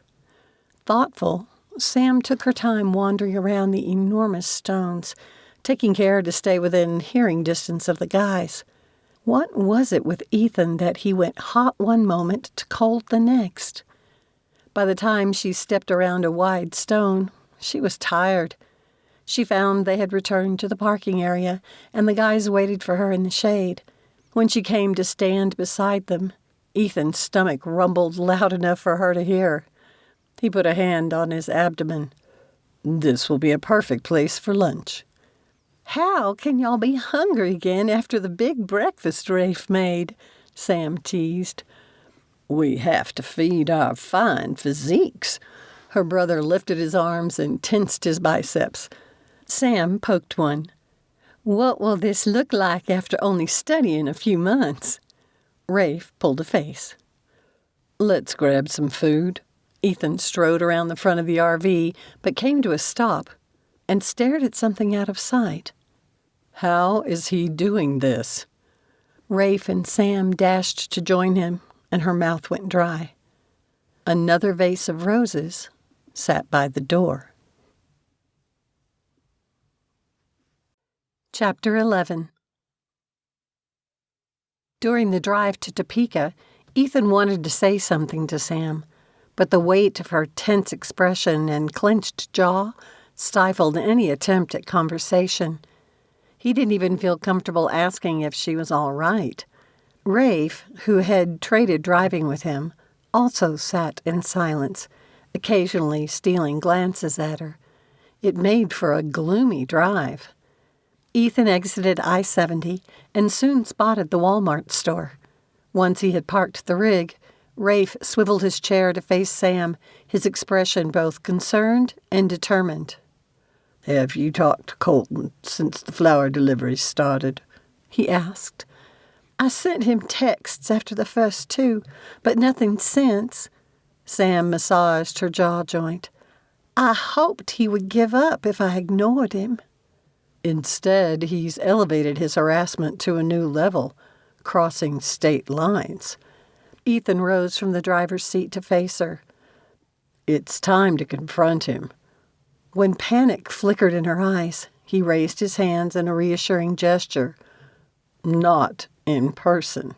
Never in person again." "Do you still have his phone number?" Rafe asked. "Yes, Lennon said I should keep it, but it's on my old phone back home." Sam's eyes shimmered with unshed tears, and Ethan's heart ached to envelop her in his arms and comfort her. But it wasn't his place, not with her brother here. "Can you call your office and get his number from a co-worker?" Rafe asked. "I don't want him to have my new number," Sam said, clenching and unclenching her fists. "Lennon had me get another phone and number." "I'll buy you a burner phone to use," Ethan offered, his protective instincts kicking into overdrive. Rafe should offer her the comfort she so obviously needed, instead of focusing his attention on his phone. "You don't need to be spending money on me," Sam said, apparently miffed at Ethan now. At least she didn't look frightened anymore. "Then you buy one, or use mine, or Rafe's," Ethan insisted. "But you must call him." "I agree," Rafe said, finally looking up. "I've had Kane do some research for me, and he just messaged me how it's important to document that you have talked to the guy." "Fine." Sam had her phone out, her fingers already in a flurry of motion. Let's go shopping. Rafe shot Ethan a meaningful glance. Ethan opened the door, while Sam hurried back to the bedroom to retrieve her purse. He lowered the blackout shades. "Want me to get the foods on your list?" Sam, still pale but sounding more herself, asked as they entered the store. "I would prefer we stick together," Rafe said. Fear flitted across her eyes again. This time, Ethan didn't hesitate to wrap a comforting arm around her shoulders. "Since we're somewhere unfamiliar," he said softly, "I would have suggested we stick together even without the jerk harassing you." "Do you think he really could be following us?" She moved deeper into Ethan's embrace, her gaze darting around as if expecting Colton's sudden appearance. "Not necessarily." Rafe turned thoughtful. "He knew about this trip, right? You only broke it off with him a few weeks ago, and we've been planning this trip all summer." "That's true." Sam shook her head, looking perplexed. "But then, how can he know where to have flowers delivered while we're on the road?" Rafe met Ethan's gaze. "Do you mind investing in a tracker detector?" As understanding hit him, Ethan's entire body flushed. "Why, that dirty dog," he growled. "Dang right. I'll buy a detector." Sam's eyes had gone wide, a mixture of shock and anger contorting her features. She stepped away from Ethan, and he dropped his arm. "If that snake in the grass is tagged by things, I'll knock him so hard he'll see tomorrow." "Keep that image in mind when you call him," Rafe advised. "It's time to shed that sweet Southern lady and turn into—" He seemed to search for an appropriate word. "A shrew?" she quipped, her eyes still ablaze. Ethan would not want to find himself on the receiving end of her wrath. "Actually, I was thinking termagant." She giggled. People are staring at us," Rafe observed. "so let's find the electronics department." He led the way, but Ethan stayed back with Sam. Since she was trying to walk and type into her phone at the same time, he positioned himself between her and customers' carts while providing a guiding hand on her back to prevent any collisions. "Who are you texting?" he finally asked. "Haley. Her brother used to be a bouncer." "Wait, are you sending him after Colton?" Ethan found himself both appalled and wanting to applaud her gumption. Yes, he definitely didn't want to be on her yucky list. "Will y'all stop lollygagging?" Rafe asked with a frown.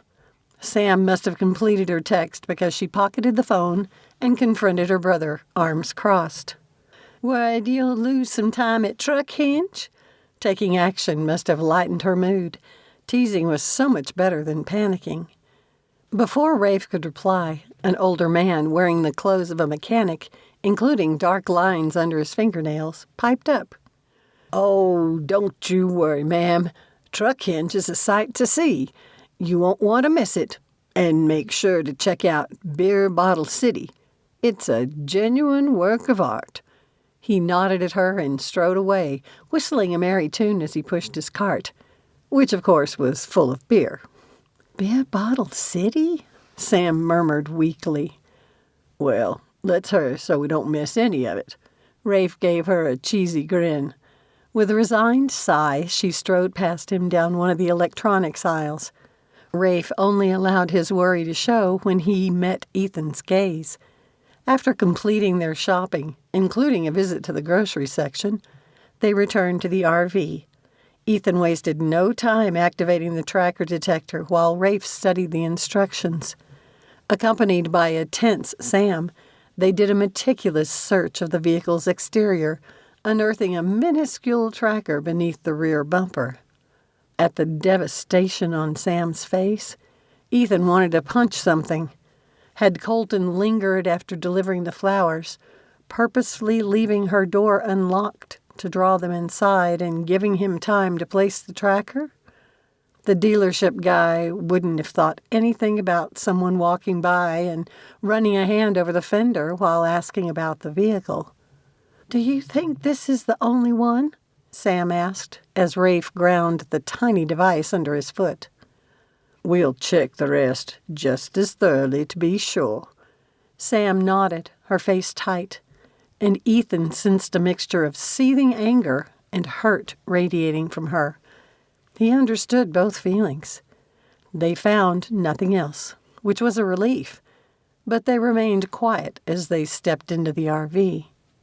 "Let's find some shade to park under, and then we can eat," Ethan suggested. "It's getting hot already." Sam took the front passenger seat and gave him directions to a park only a few blocks from the museum. Rafe had the meal prepared by then, and they took their food outside to sit in the shade. Ethan didn't like the muggy weather, but it would help him acclimate to Cambridge's higher humidity. "Sam, you need to call him," Rafe said when they'd finished eating. When her face blanched, Ethan asked, "Did you ask that Lennon guy to contact him?" "No, tempting as it was.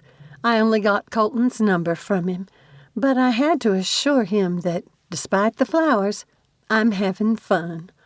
Sam took a deep breath and extended her hand to receive the burner phone Rafe had prepared for her. She despised conflict, but accepted she had to confront Colton on his actions.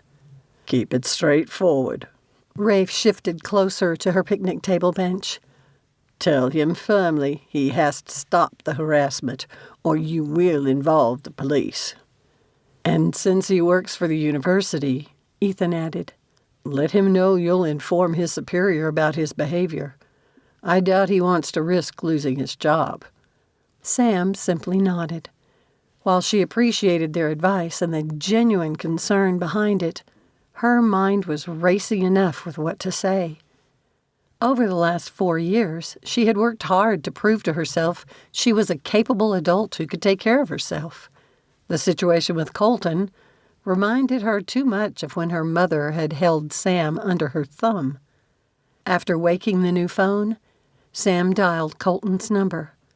Since Colorado was in a different time zone, he should still be at lunch. He answered after 2 rings. "Wilmer here." The sound of his voice triggered a whirlwind of emotions within her. Nostalgia mixed with fear. At the very least, she had thought of him as her friend, but what friend would do something like this? From the background noises, he must be at a restaurant in a group. "Colton, this has to stop," Sam demanded, furious at the slight trembling in her voice. "Sam? Excuse me, guys. I have to take this." Through the phone, she heard a chair scooting across the tile floor. "Talk louder," Rafe suggested. "Be forceful." "Let me do this." She jumped to her feet and moved a few feet away. "What was that, Sam? I'm so glad to hear from you. Have you changed your mind?" Colton sounded way too cheerful. "Are you kidding me?" She turned her back on Ethan and Rafe. The way they strained to hear what she said was distracting. "Colton, you have made this a case of harassment for sure now. Stop it." "Harassment?" Colton's tone turned indignant. "I would never harass you, Sam. Sending you a few flowers is a kind gesture. You're being melodramatic." He sounded just like her mother. Why did everything difficult in Sam's life circle back to Victoria? "If you don't stop all contact with me," Sam continued, the shaking in her body putting a quiver in her voice, "I'll get a restraining order." Colton made a choking sound. Really? Over flowers? Come on, Sam. Let's be reasonable here." She took a deep breath, summoning every ounce of determination she could. "Putting a tracking device on the RV is over the top. Consider yourself warned." Sam disconnected the call and turned off the phone, not wanting him to have further access to her through it.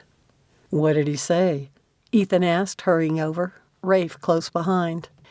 He admitted to sending the flowers. When he said I was being melodramatic, I forgot to ask him about the tracker. Sorry. She handed the phone to her brother. Despite the warm weather, her trembling hands were icy, and she tucked them under her arms, as much to take away the chill as to keep the guys from seeing how shaken the call had left her. "How about we go see a museum?" Ethan asked, extending his elbow for Sam to take. The kind understanding in his gaze eased her self-consciousness. When she wrapped her icy fingers around his arm, he covered them with his warm hand and said, "Now we know how Harry Potter must have felt when he realized he had the age tracker on him." How well Ethan knew her. Comparing an experience of her favorite fictional characters to her real-life drama lifted her spirits and put things into perspective. Colton and her mother might try to manipulate Sam, but at least she didn't have a dark lord trying to kill her. They returned to the RV and continued to banter Harry Potter trivia while Rafe drove to the museum. There, Sam found the displays interesting, and the guys tried to get her to do the virtual reality motorcycle jump. "If y'all want to clean up my sick," she said, "just keep pushing it." "But how will you handle the rides in Florida?" Rafe teased. "For one thing, I won't go on the rides that jerk people around. For the 3D ones, if necessary, I'll close my eyes." Sam looked at them like they'd been born stupid, which made them laugh. "Oh, y'all stop it. Let's get some ice cream before we face the heat at this truck hinge place." They located an ice cream parlor and settled down to enjoy their treats. A family occupied one corner, celebrating a birthday, and the joyful laughter helped to wash away the last of Sam's concerns, at least temporarily.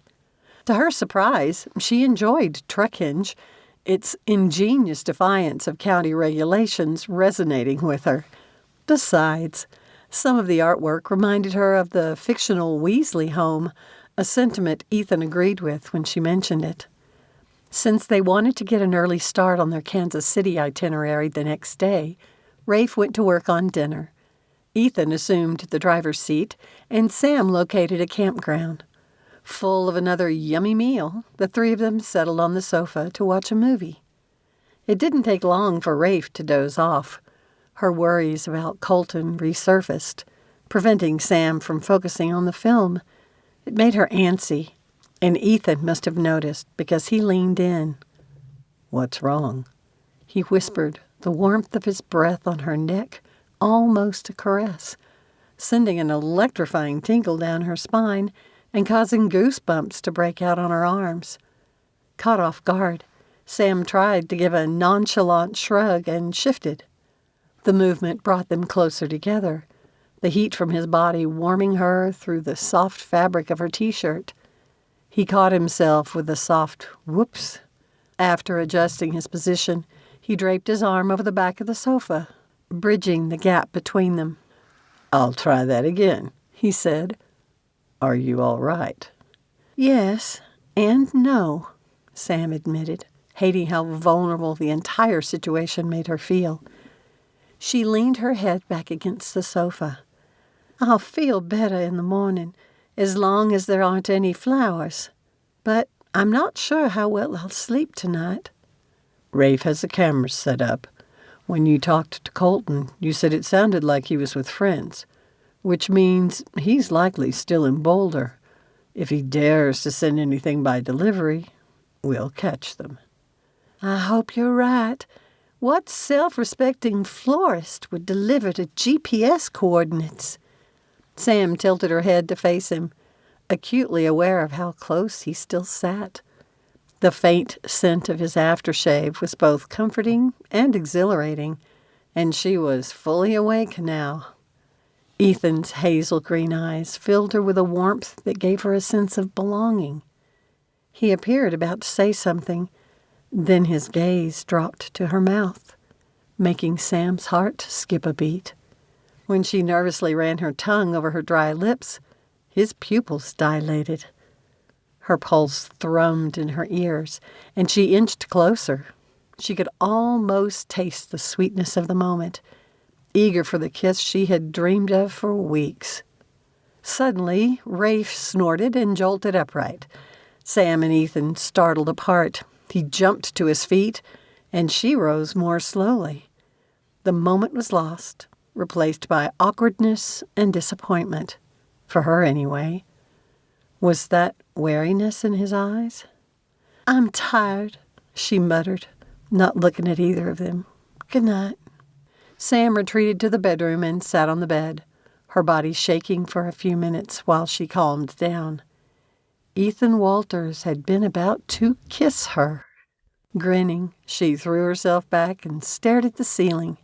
She had no doubt what she would dream about tonight. Chapter 12.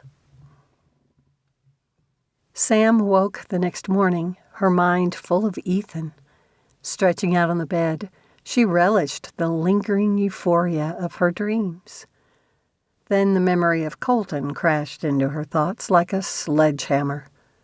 Self-disgust replaced her blissful state. Why had she stayed with him for so long? How had she not seen this side of him? From the other room came the sound of someone's phone alarm. Was it from the spy cam Rafe had set up?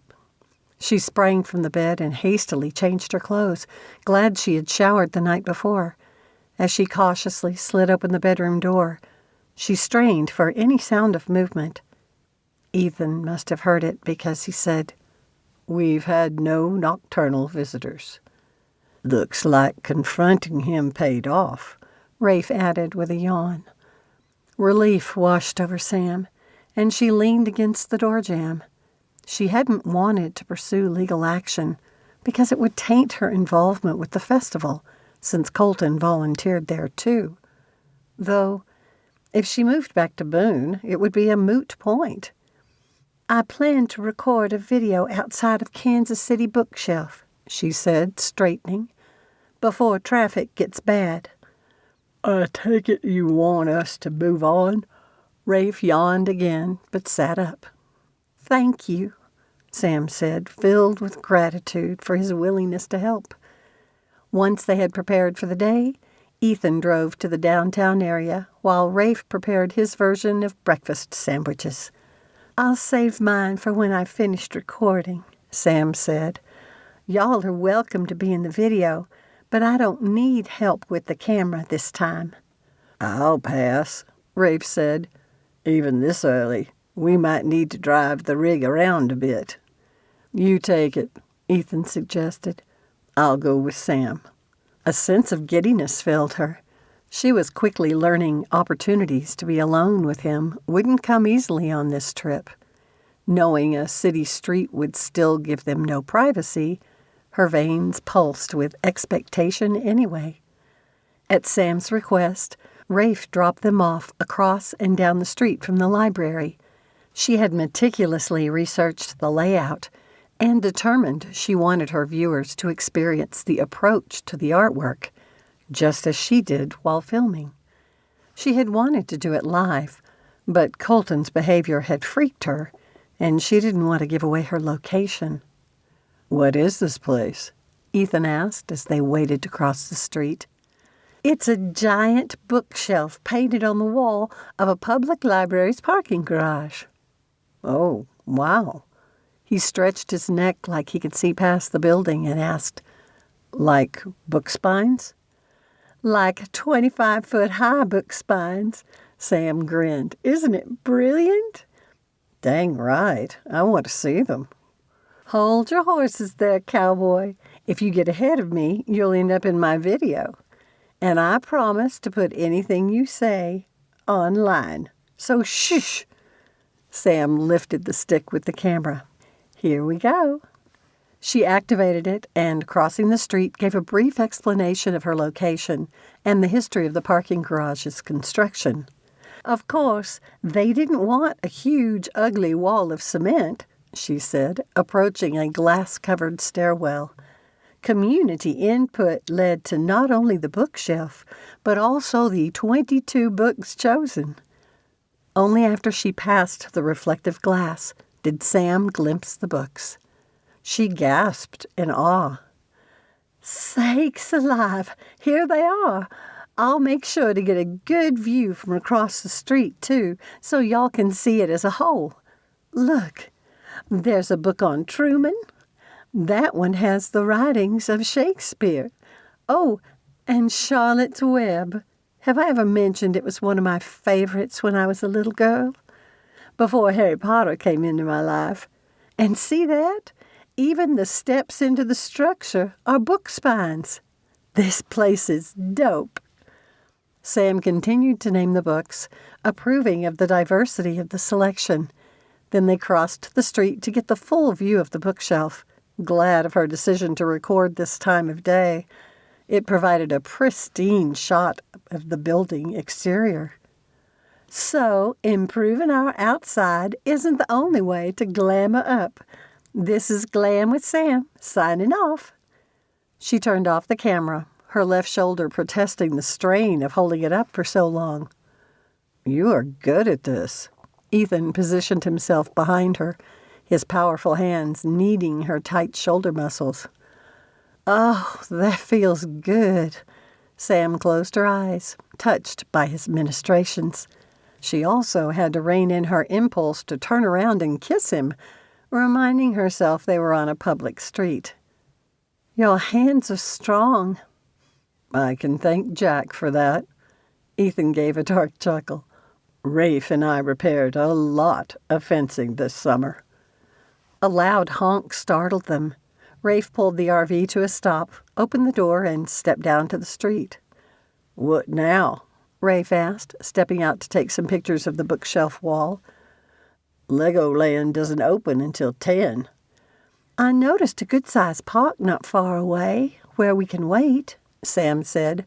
I can eat breakfast and work on editing my video while y'all freshen up. Mock confusion flickered across their faces, as though they didn't understand they needed to clean up. Ethan was the first one to break it by laughing. Whatever. She skipped up the steps to the yummy smell of breakfast. I think you should come on every vacation I take, Rafe, just so you can cook for me. Just come home if a vacation and Ma will cook for both of us. He slid into the driver's chair. The more Sam thought about moving closer to her family, the more it felt like the right thing to do. After heating her breakfast sandwich in the microwave for a few seconds, she settled at the dining table and listened to the guys talk. Their friendship drove home what she had missed, a close friend like Ethan early in her college studies. But she had still been messed up then. It hadn't been until she had made friends with Haley that Sam had found a staunch friend. And now she might move away. Ethan gestured to a shady parking area large enough to handle the RV. He couldn't believe how close he had come to kissing Sam, first last night, and then in front of the library. She stirred him like no other girl he had ever known. Initially, he had assumed his attraction came from how different she was from the other girls he had known. Now he recognized it as something more. It seemed lame to use an Anne Shirley description of kindred spirit, but it was the essence of the feels he had when around her, which made her dangerous. No girl had ever held the power to distract him from his goal. He couldn't afford to let that happen, even when he could see in her eyes how drawn she was to him, too. After med school, he would still have a 5-year residency program, followed by a year-long residency in cardiothoracic surgery. Why couldn't this be happening in 10 years? Ethan just had to remember to keep his distance. This is a great place to play some frisbee, Rafe said, pulling the one he had bought at Walmart from the cupboard. Ethan stood, but glanced back to where Sam sat at the table. Are you coming, Sam? Your work will still be there when we get back, Rafe added. Come on. Fine, but don't expect too much. Let's make it a game of keep away, Rafe called after giving the frisbee to his sister and jogging a short distance away. Y'all are taller than me, Sam said with a huff. It won't be fair. Then it can be you and me against Ethan. Rafe shot him a cheeky grin. I'm in. Ethan positioned himself between the two. Sam sent the disc soaring above him toward Rafe. With Ethan's competitive streak lit, he leaped into the air, his muscles straining as he reached for the disc. His fingers brushed the end, sending it careening to the side. Rafe was already racing toward it, his arms outstretched. With a burst of speed, Ethan launched himself at his friend and took him to the ground. They hit hard enough to knock the wind out of Ethan. I said frisbee, Rafe said with a groan, not tackle football. Do you hear that? Sam asked. Rafe opened his mouth to speak, but Ethan raised a hand, listening for whatever Sam had heard. There it is again. It sounds like a puppy's whimper. She headed toward some nearby bushes. Ethan jumped to his feet and extended a hand to help Rafe up. They jogged after Sam. When she lifted her hand, they stopped, tilting their heads as they strained to hear. This way, Ethan said.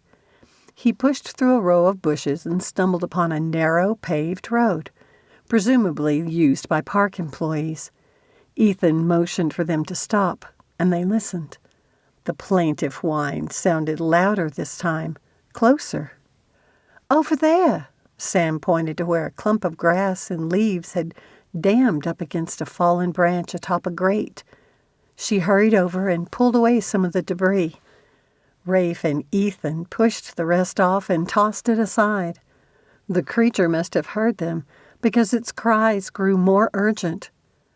Poor thing, and no wonder it fell down there.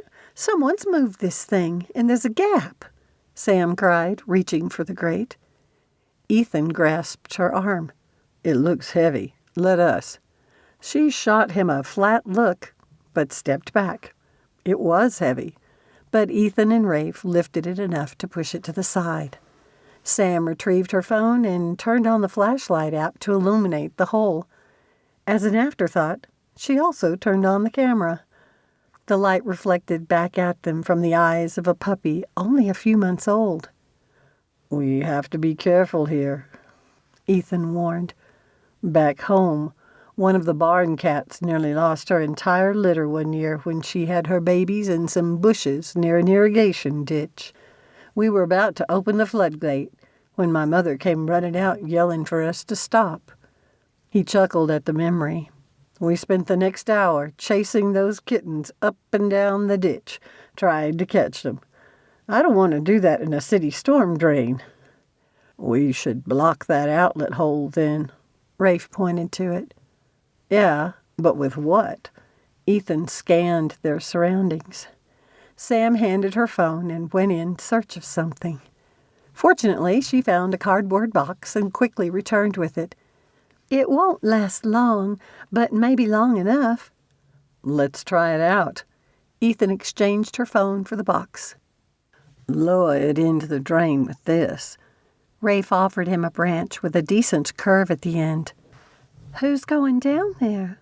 Sam glanced between the two of them, her gaze assessing. Ethan, you won't fit. You're tall and you have nice muscles. Her cheeks went warm and she sent a pleading look to Rafe.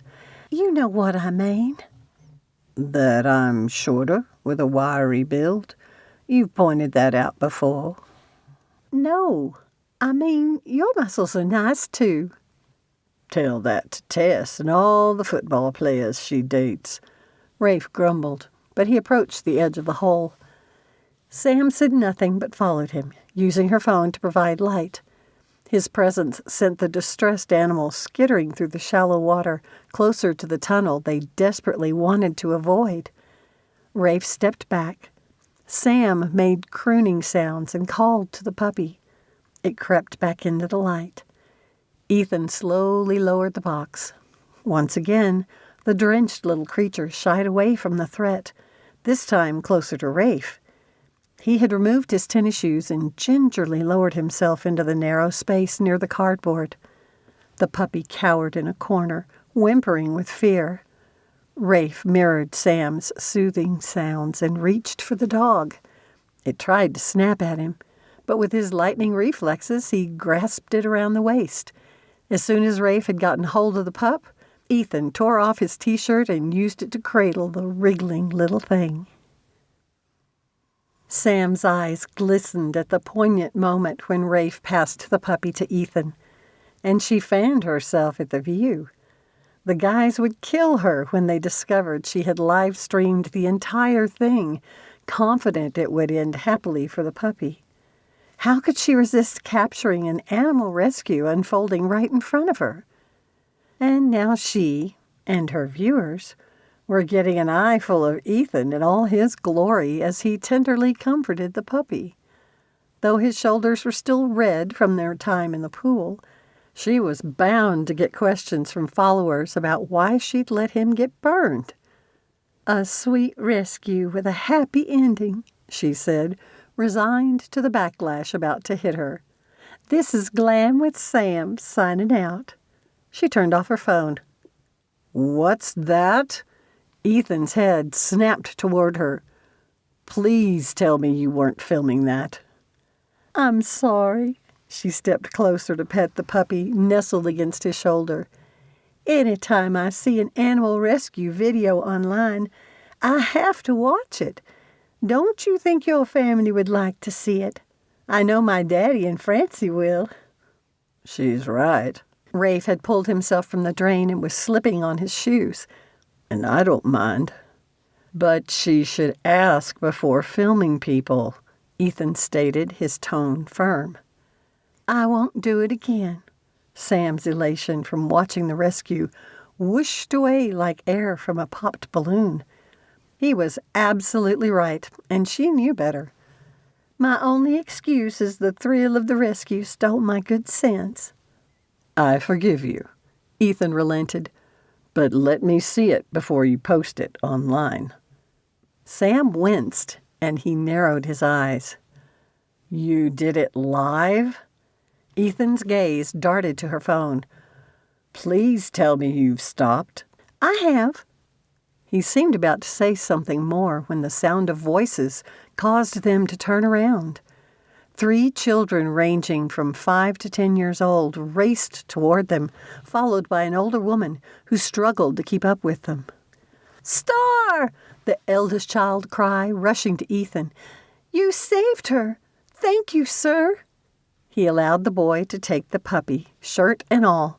Star wriggled with delight, showering the child's face with affectionate doggy kisses, and the other children gathered around him.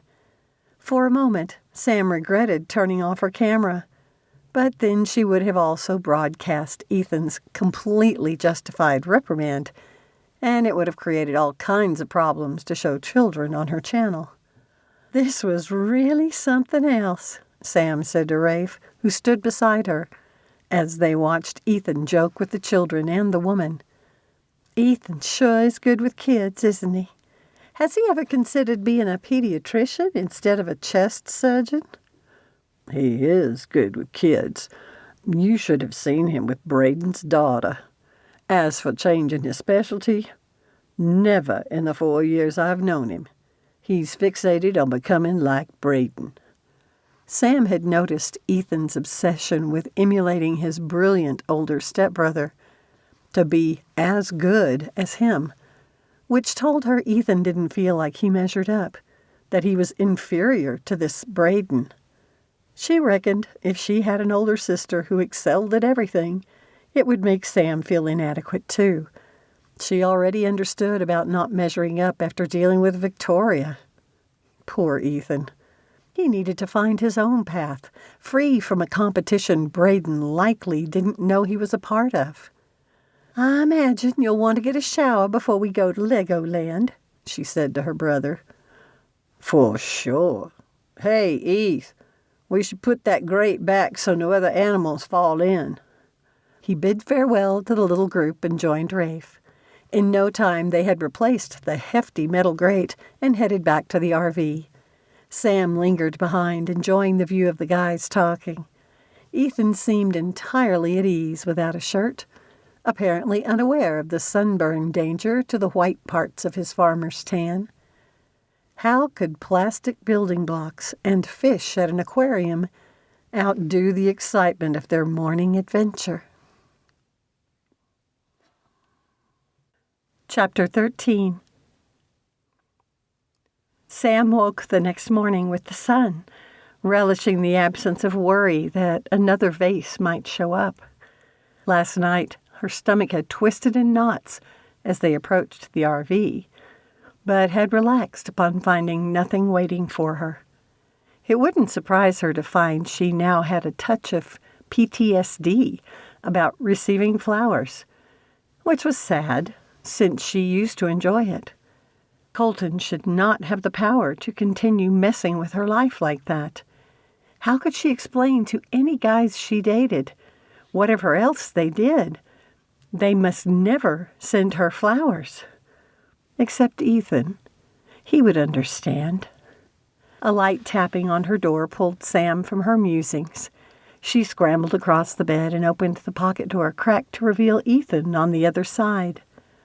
"I hope I didn't wake you," he said, "but I thought I heard a noise back here." No, I was awake. She stepped back so he could enter, wondering what her hair must look like. Did you leave your clothes in the dryer? Yeah, but I also wondered if you had more of that burn cream. I sure do. Sam opened a drawer under the TV and retrieved a tube. "Do you mind putting some on?" Ethan asked, wincing as he removed his T-shirt. He turned his back to her, his skin red from the sunburn. "I can't reach everywhere, and it kept me awake most of the night." Staring at him, Sam had to take a deep breath. Sure, she had seen his well-muscled back when the three of them had played in the pool, their first night and then at the park. But it felt a little scandalous having Ethan in her bedroom like this. She checked to make sure the door was still open. Rafe couldn't accuse them of any hanky-panky. "Lie on the bed," she said, opening the bottle and pouring some aloe lotion onto her palm. Ethan stretched out within easy reach of her. As soon as the liquid touched his skin, he gave a soft moan of relief and breathed. "Thank you." "You should have mentioned it last night. We can find something to numb it if needed." Sam glided her fingers over the contours of his back. Not muscular from the lifting of heavy weights, but hard work. She desperately attempted to ignore how attractive she found him. But as she traced the lines of his back, the lotion acted like a conduit of connection. After all the hours they had talked online, she thought she knew him well, and now she had this opportunity to learn about him physically. Each touch held a mix of admiration and longing. "You have gentle hands," Ethan mumbled, sounding sleepy. Poor guy. He must be exhausted. To reach his other side, Sam had to climb cautiously onto the bed beside him. As she applied the cooling lotion, his breathing slowed. Despite the undeniable attraction, a sense of respect and restraint filled her. They were friends, first and foremost. He obviously had reservations about acting on his feelings for her, and Sam was sure she hadn't imagined those. If she pushed him beyond his comfort zone, she wouldn't be any better than Colton.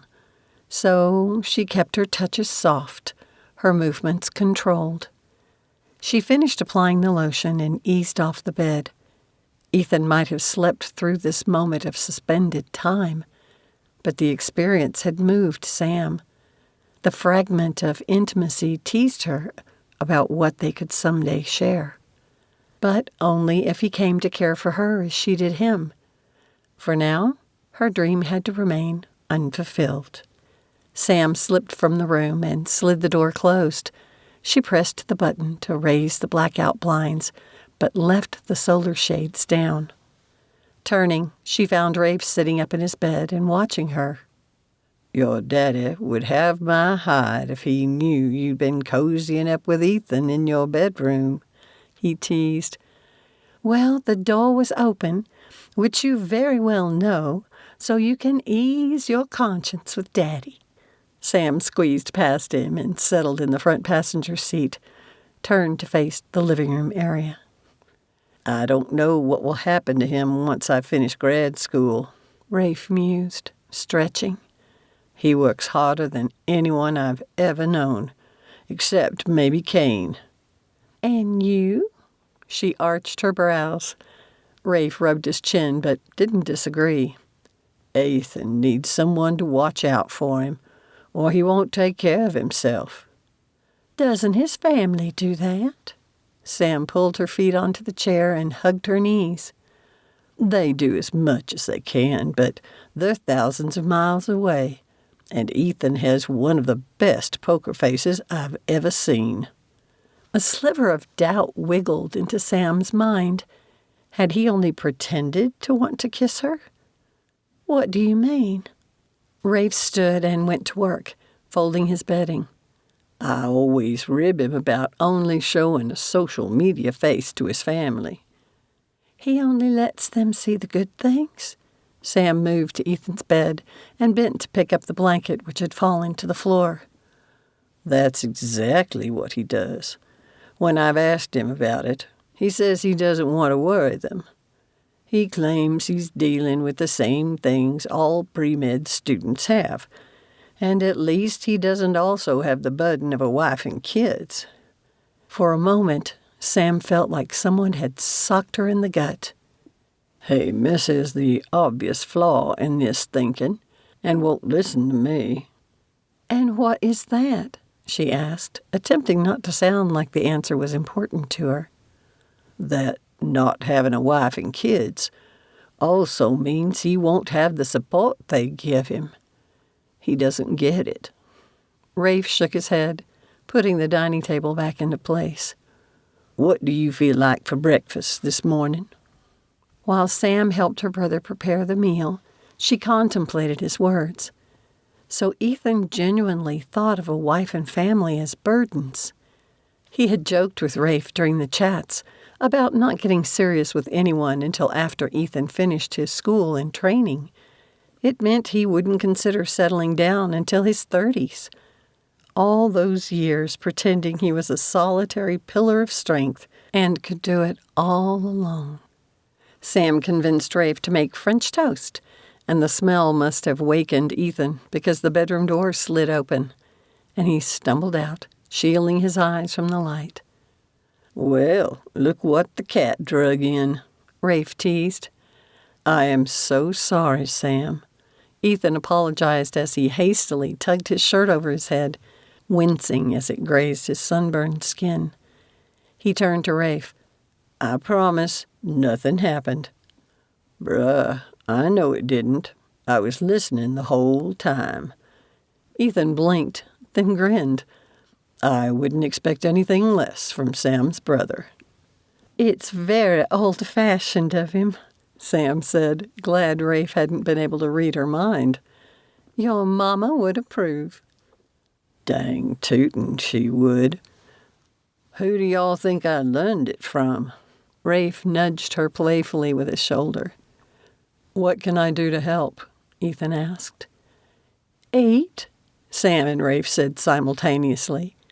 As the guys bantered over breakfast, she found herself even more preoccupied with Ethan, if such a thing was possible. All these months, she had thought the only obstacle would be if they had any chemistry. Now, she was discovering Ethan himself might be the biggest impediment. If anything, she found him even more fascinating. "Are you listening, Sam?" Rafe asked. "Sorry, I was wool gathering. What did I miss?"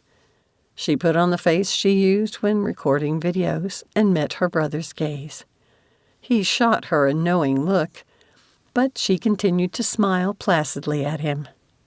"Seriously, you two could have been raised together," Ethan said, rising from the table. Every time you look at each other like that, I could swear you're having an entire conversation. But I'd give a penny for your thoughts, Sam." She ignored his offer and looked at Rafe. "I asked if you had decided which show you wanted to see when we're in Branson." Rafe rose and took her plate. "The Shanghai Circus and the dinner show sound fun." Sam squeezed out from behind the table. "Hopefully there's room for us on the dinner cruise." "It's going to be a couple of busy days, so we'd best get a move on." Rafe used the plate in his hand to wave them out of his way. "We can still see the Powell Gardens this morning, can't we?" Sam asked. "Of course." Ethan put his plate in the small dishwasher. "You put up with Truckhinge and Evel Knievel. To say nothing of watching two grown men making fools of themselves at Legoland." Rafe grinned at her. "Go close up the bedroom, and we'll take care of the front sliders." "Yes, sir." She gave him a rigid salute before hurrying back to the bedroom. Her happy excitement died when she received a text from her mother, Victoria. "Are you sure you can't cut this trip short?" Sam almost didn't reply, but she didn't want her mother interrupting the walk through the gardens with more texts. "Sam." "No, I cannot. I've been saving up for a year to do this. The guys are counting on me." "Victoria." "Those boys don't need you." They weren't boys, but Sam would not argue. "Sam." "No, Mother, I won't cut it short." As Ethan drove to the botanical gardens, his gaze kept drifting to an unnaturally subdued Sam. This location had been her suggestion, and she had talked excitedly about the gardens during their online chats, just like she had during breakfast this morning. But once they hit the road, a heavy silence had fallen over her. He wanted to ask what troubled her, but what if it had to do with him? Sam was observant. Had she noticed his internal battle regarding her? Or was he simply being arrogant? It bothered him to see the sparkle of excitement at visiting the gardens dim, as if a cloud hung over her and overshadowed her joy, because it had, regardless of the source. "Looks like we weren't the only ones eager for an early start," Rafe said when they drove into the parking lot.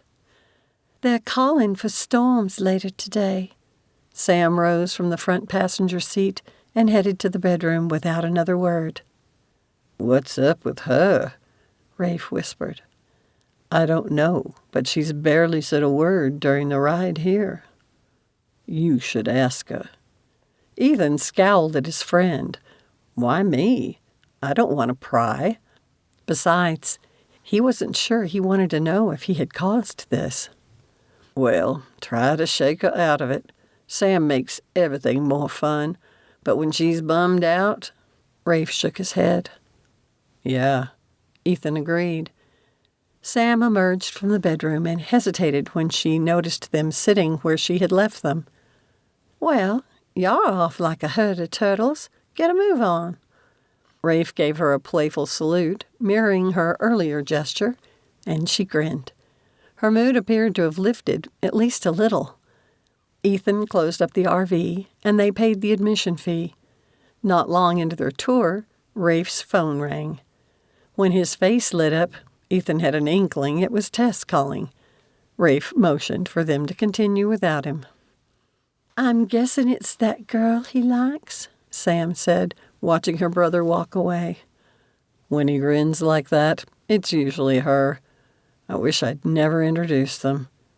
Without thinking, Ethan offered his arm to Sam.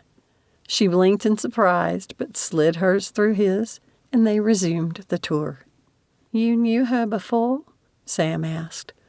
"Tess and I were in a study group together last year. When Rafe and I were having lunch, she approached me with a question. She couldn't keep her eyes off him." "Rafe is usually so level-headed. I'm surprised he got pulled in by someone like her." Sam glanced back at her brother in the distance. "If you're right, he's going to get hurt. and I feel bad for him already." A sense of unease settled over Ethan. With Sam on his arm, he had a lot more sympathy for his friend. Except she wasn't poison to a relationship. Ethan was.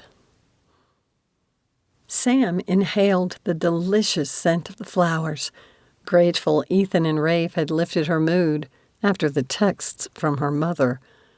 And strolling through the gardens on Ethan's arm felt natural, like she belonged there, even if only as a friend.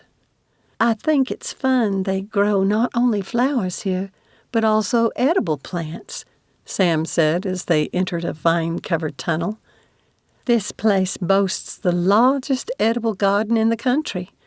They even cultivate grapes and have wine events. Local chefs come here to teach cooking classes." Rafe would enjoy something like that. Ethan tilted his head to keep from hitting a vegetable hanging from above. "Is that a giant cucumber?" "No," Sam said with a laugh. "It's a gourd. When dried, it's a loofah." "A what?" She glanced at him in disbelief before reaching up to give the gourd a gentle squeeze. "A loofah is a kind of plant sponge, and we use them to help exfoliate the skin." She looked up at him. "You can use it instead of a washcloth." Ethan shot the gourd a dubious look. "I think I'll pass." "You should open yourself to new experiences." They stepped back into the sunshine, and she changed the topic. "This place must be so fun in the winter. They do a festival of lights here. Wouldn't that be fun?" "You have a way of making everything fun." Ethan said the words simply, but admiration shone in his eyes. Maybe she was more than a friend. Then he seemed to realize what he'd said, and a blush colored his neck. "I wonder where Rafe got off to." Sam released Ethan's arm and turned to examine a planting bed filled with vegetables. Her heart wanted to push on with this growing connection between them. Her mind couldn't shake the epiphany she'd had earlier about forcing a relationship on Ethan when he clearly had reservations about it. They didn't find Rafe until they had finished the tour. He sat on a bench near the entrance, engrossed in his conversation with Tess. Could Ethan be mistaken? What girl would spend so much time talking to a man she didn't have feelings for? "Well, they're done, so I'll have to get off." Rafe turned away from them and said something indiscernible into the phone. He faced them again, sliding his phone in his pocket. "We've got a bit of a drive before we get to Lambert's for lunch." The three of them exited the park. "Did the gardens live up to your expectations, Sam?" Rafe asked. "Definitely." "And she even recorded a video about loofahs." Ethan added his tone teasing as they approached the RV. "But it wasn't live, and I didn't make him be in it," she replied primly. "I've heard of those. Ma mentioned growing some this year," Rafe said. "I suggested it," Sam added. "She wanted to have something special for her B&B guests. I'll have to show her the footage of the trellis here. It makes harvesting them easy." As they rounded the RV to the side with the door, an icy chill ran down Sam's spine. A solitary black rose lay on the ground. Chapter 14. "I'm going to hurt that troll," Ethan grumbled, reaching for the flower. "Wait, I haven't gotten a picture of that one yet," Rafe warned, pulling out his phone. Ethan glanced at Sam, who trembled despite the temperature. He pulled her close, enveloping her in his arms. "Hey, it's going to be okay." "How can you know that?" Her tight words came out muffled against his T-shirt. "Because we won't let him get away with this." Ethan stated the words with force, hoping to reassure her. But Sam only shook her head, saying nothing. Rafe had finished taking a few pictures from different angles and backed up far enough to capture the sign for the Powell Botanical Garden in the frame. Leave it up to Colton to mar Sam's memories of the beautiful place. I hadn't noticed you taking pictures of the other deliveries, Ethan said to Rafe when he joined them. Sam eased away from Ethan, and he reluctantly let her go. Every time. Rafe gave her a quick hug and added apologetically, I should have scanned for trackers every day. I thought he'd given up when no more flowers came. But understand this. He's barking up the wrong tree if he thinks he can get away with terrorizing my sister. His voice had turned to a growl at the end. How? Sam asked with a sad smile. For one, we can see if this place has security cameras in the parking lot. Rafe shielded his eyes to survey the area, but she gently lowered his hand. I don't want to stay here any longer. Sam looked resigned. Daddy has a friend who works in security. They used to be in the same bowling league. I didn't want to involve our parents in this, but we could bring this right to their doorsteps. I'd like to see if Bill might have some ideas. Jack might know someone, too, Ethan suggested. Besides keeping us safe, he won't want to risk his friend's RV getting damaged. Who knows what this nutcase might do next? Maybe I've been naive about Colton since he turned out to be a stalker, but turning violent? I have a hard time imagining it, Sam said, a hint of uncertainty lacing her words. I'll scan for trackers again, but let's collect the rose. Rafe unlocked the RV. I don't know if we can get fingerprints off a plant, but I'd like to find out. I'll fetch one of the larger storage bags. Sam retreated inside. You call the security guy, and I'll get the detector, Ethan suggested. First, I need to talk to Ma and Alex. I don't want to risk them finding out through Bill. He'd be sure to say something to them. Rafe's eyes widened, his jaw tightening. What? Ethan asked. How stupid can I get? Rafe said, smacking himself upside the head. Colton might have put spyware on Sam's laptop. I'll see if Kane can connect to it. Dang! But she must feel violated. I do, and I'm not even the target. Sam appeared at the top of the steps, holding a gallon-sized zipper plastic bag. Together, she and Rafe fit the rose into it, only dropping a few petals. Ethan retrieved them with his pocket knife and added them to the bag. He then did a meticulous examination of the RV's exterior, searching for tracking devices. He entered the vehicle as Sam and Rafe were ending the call to their parents. Nothing, Ethan reported. Sam's body stiffened and her nostrils flared. Which means it's on my laptop? Or your pocketbook. Rafe gave her a quick embrace. How many do you have? I usually only own one at a time, unlike my mother, who has a different bag for every outfit. With the tracker turned on, Ethan went to her purse, which she had left on the table. The tracker emitted a beeping sound.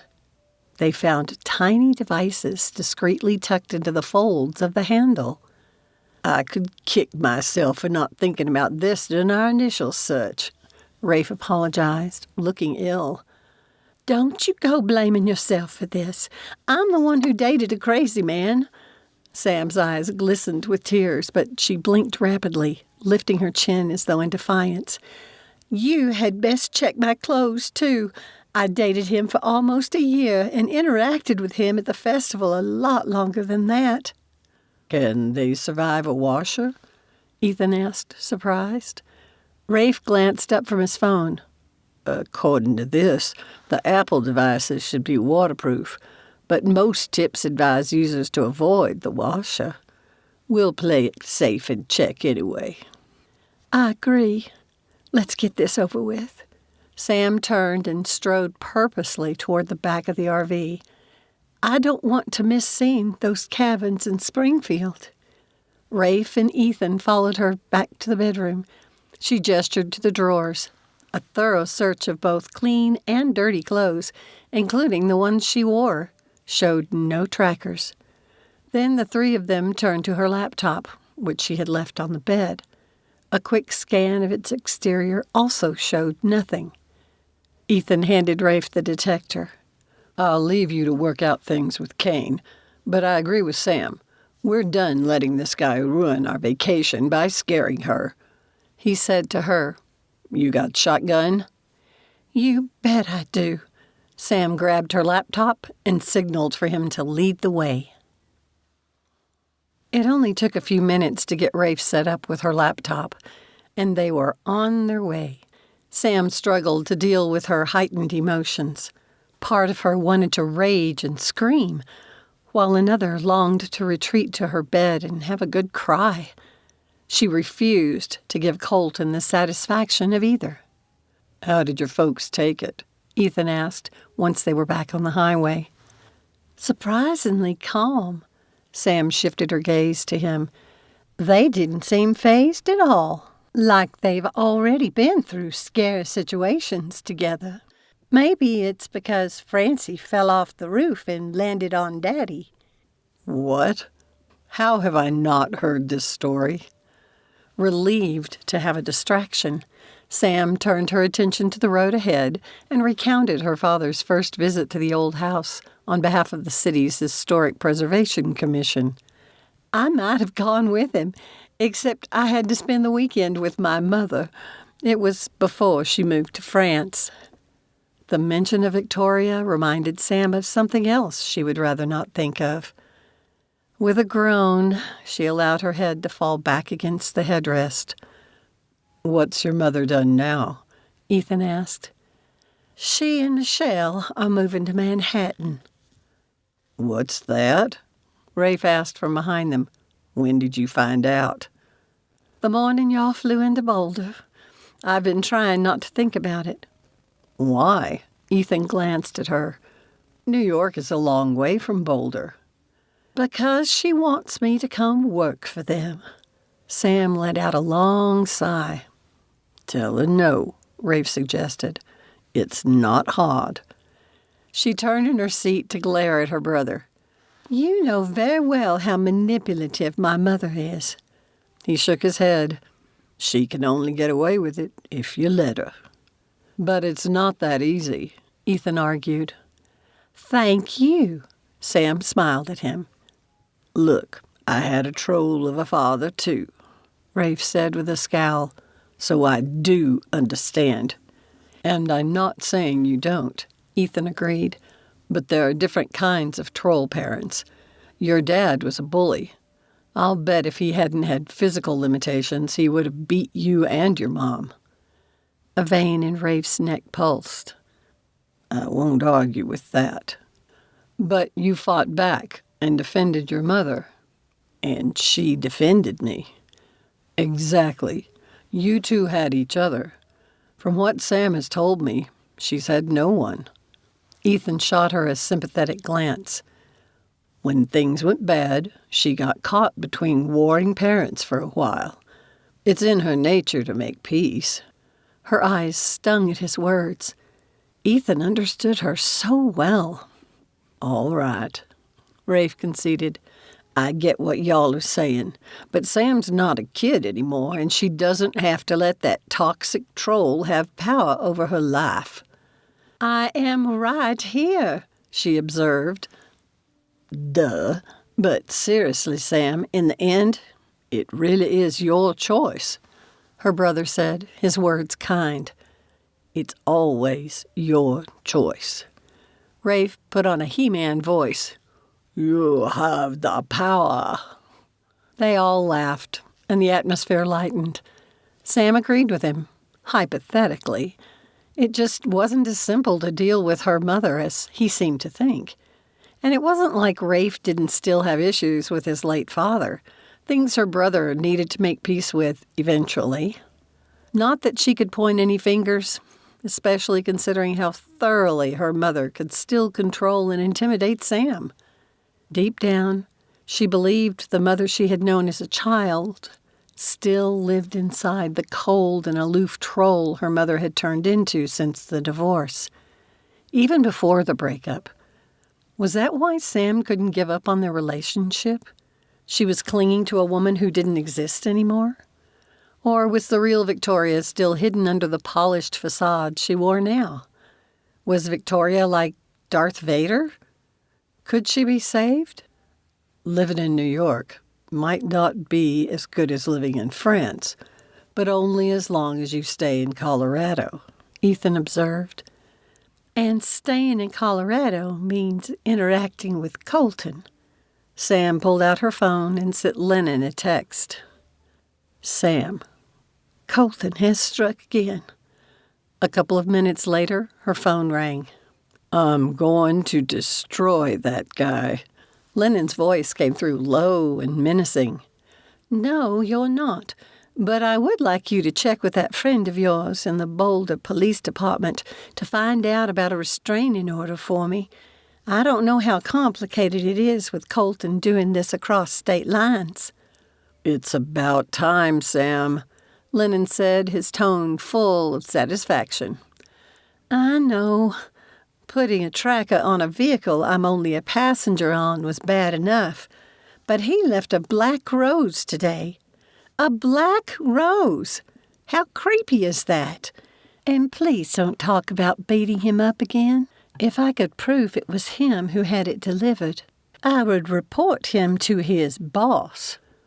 And the fringe people, Lennon added. It wouldn't look good if he's arrested for stalking. Right. Sam's throat tightened. She just wanted this to end. What must it be like for people who had stalkers for months and sometimes years? I'll let you know what my friend suggests, Lennon said. Tell that brother of yours to keep you safe. I will. Thanks and goodbye. Sam ended the call. Your partner's brother? Ethan asked, his posture a little too casual to be natural. Was he jealous? Sam could only wish. Yes, since the first flower delivery, he's been telling me I should get a restraining order. Why didn't you? She already told us she didn't want to look stupid, Rafe chimed in. I can see them giving her a hard time for making a fuss because a man sent her flowers. Sam's stomach knotted at her brother's vocalization of her worries. I hope you're not leaving Colorado because you're trying to escape Colton, Ethan said. Me too. And Sam hoped she wasn't running away either. By the time they reached Fantastic Caverns, Sam was relieved to have something else to think about. Seriously, what had she ever done wrong to deserve 2 trolls in her life? After purchasing their tickets, they stepped into the propane-powered tram and settled next to an older couple in the long row. As soon as Ethan took the seat beside her, all Sam's nerves sparked to life. A fleeting fantasy of them kissing in the darkness flitted through her mind. Right. Then she would wake up. She sighed. How are you doing? Ethan asked. Sam shrugged. He meant the Colton situation. But she couldn't exactly tell Ethan what she had really been thinking. The tram moved forward, and they passed under the low ceiling of the cavern entrance. As the tour guide delved into the history of the caves, Sam took a deep breath, inhaling the distinct scent of earth and mineral-rich air. The coolness of the cave enveloped her, refreshing against her skin, a welcome relief from the outside heat. Sam's shoulders relaxed, and she closed her eyes for a few seconds, allowing the gentle vibrations of the tram to mingle with her senses, transporting her further into the mysterious underground world, one where Ethan was more than her brother's best friend. Pretty impressive, isn't it? Ethan whispered. Nature's masterpiece.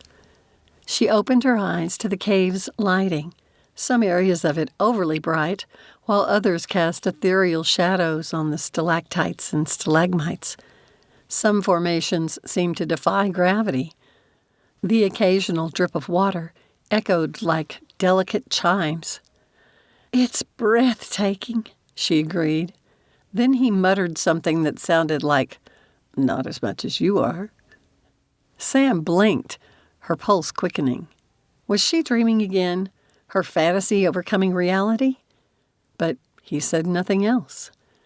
As the tram ventured deeper, she wished she could touch the cold, textured cave wall, but the tour guide had specifically told them not to, since the oil on their hands could stunt the future growth of the formations. As fun as it would be to trace her fingertips along the grooves and crevices, she kept her hand at her side. Ethan shifted, and the side of his pinky finger brushed hers. His touch reminded Sam of when he had held her this morning after finding the black rose. It seemed like an eternity ago. She should move her hand, but couldn't bring herself to. Had Ethan even noticed he was touching her? The tour guide paused in his monologue, and the distant sound of trickling water broke the tranquility of the cave. Did it come from an underground stream? The melodic babbling mixed with a symphony of hushed whispers from fellow tourists created a soothing, ambient soundtrack to the journey. Sam found the taste of anticipation made her wax poetic. This magical place held a taste of the unexpected in the air, a flavor of curiosity, adventure, and wonder, especially about the man sitting beside her. Rafe had told her earlier that she needed to take control of her life. He might have referred to her mother, but Sam could only think about Ethan. The man was undeniably sending her mixed signals. If she took her brother's advice to heart, she would be more proactive about this thing growing between her and Ethan. Was she brave enough to seize the opportunity without becoming a troll herself? Sam wished she had an obvious answer. Chapter 15. By the time they reached Lambert's Cafe, home of the throwed roll, hunger gnawed at Ethan. Anger did that to him. Kane had found a spyware program on Sam's laptop. Even though she had said she looked forward to visiting the restaurant, her mood had turned even more subdued. She barely touched her food. "Sam, this is actually good news," Ethan said, hoping to lift her spirits. "Now we know he was tracking you." "Yes," Rafe added with false joviality. "Kane promised me he got rid of the malware. Colton can't follow you now." She nodded but said nothing. Ethan sympathized with how betrayed she must feel. But how could they help her get over it faster? He'd had little experience living with women, except his mother until Len had joined the family. When Sam excused herself to use the restroom, Ethan turned to Rafe. "Is she like this often?" "Usually only when dealing with her mother." Rafe crossed his arms. "Last summer, during a visit to Boone, a particularly condescending episode with Victoria sent Sam into the doldrums for the rest of the day. When I asked Ma what we could do to help, she told me something I guess I knew, but hadn't internalized." "And that was?" Ethan pressed when his friend seemed lost in thought. Rafe leaned forward and put his elbows on the table. "She said Sam is one of those people who feels everything intensely, both the height of bliss and the depth of despair.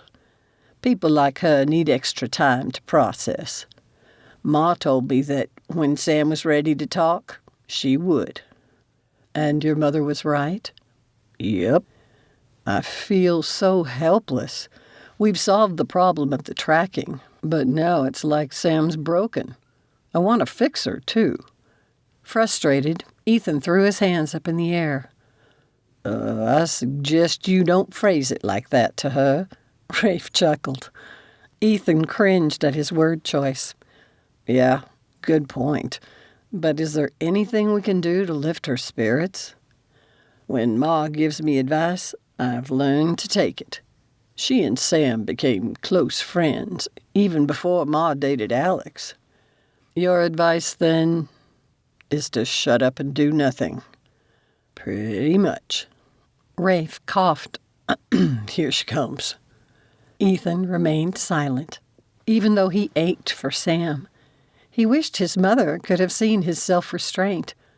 Maybe it came from Jack's influence, and maybe Braden's too. But Ethan considered himself a take-action guy. It wasn't natural for him to do nothing. A true sign of Sam's glum mood came when she didn't make a video in the famous cafe where the staff threw warm rolls to the guests. She didn't once take out her phone.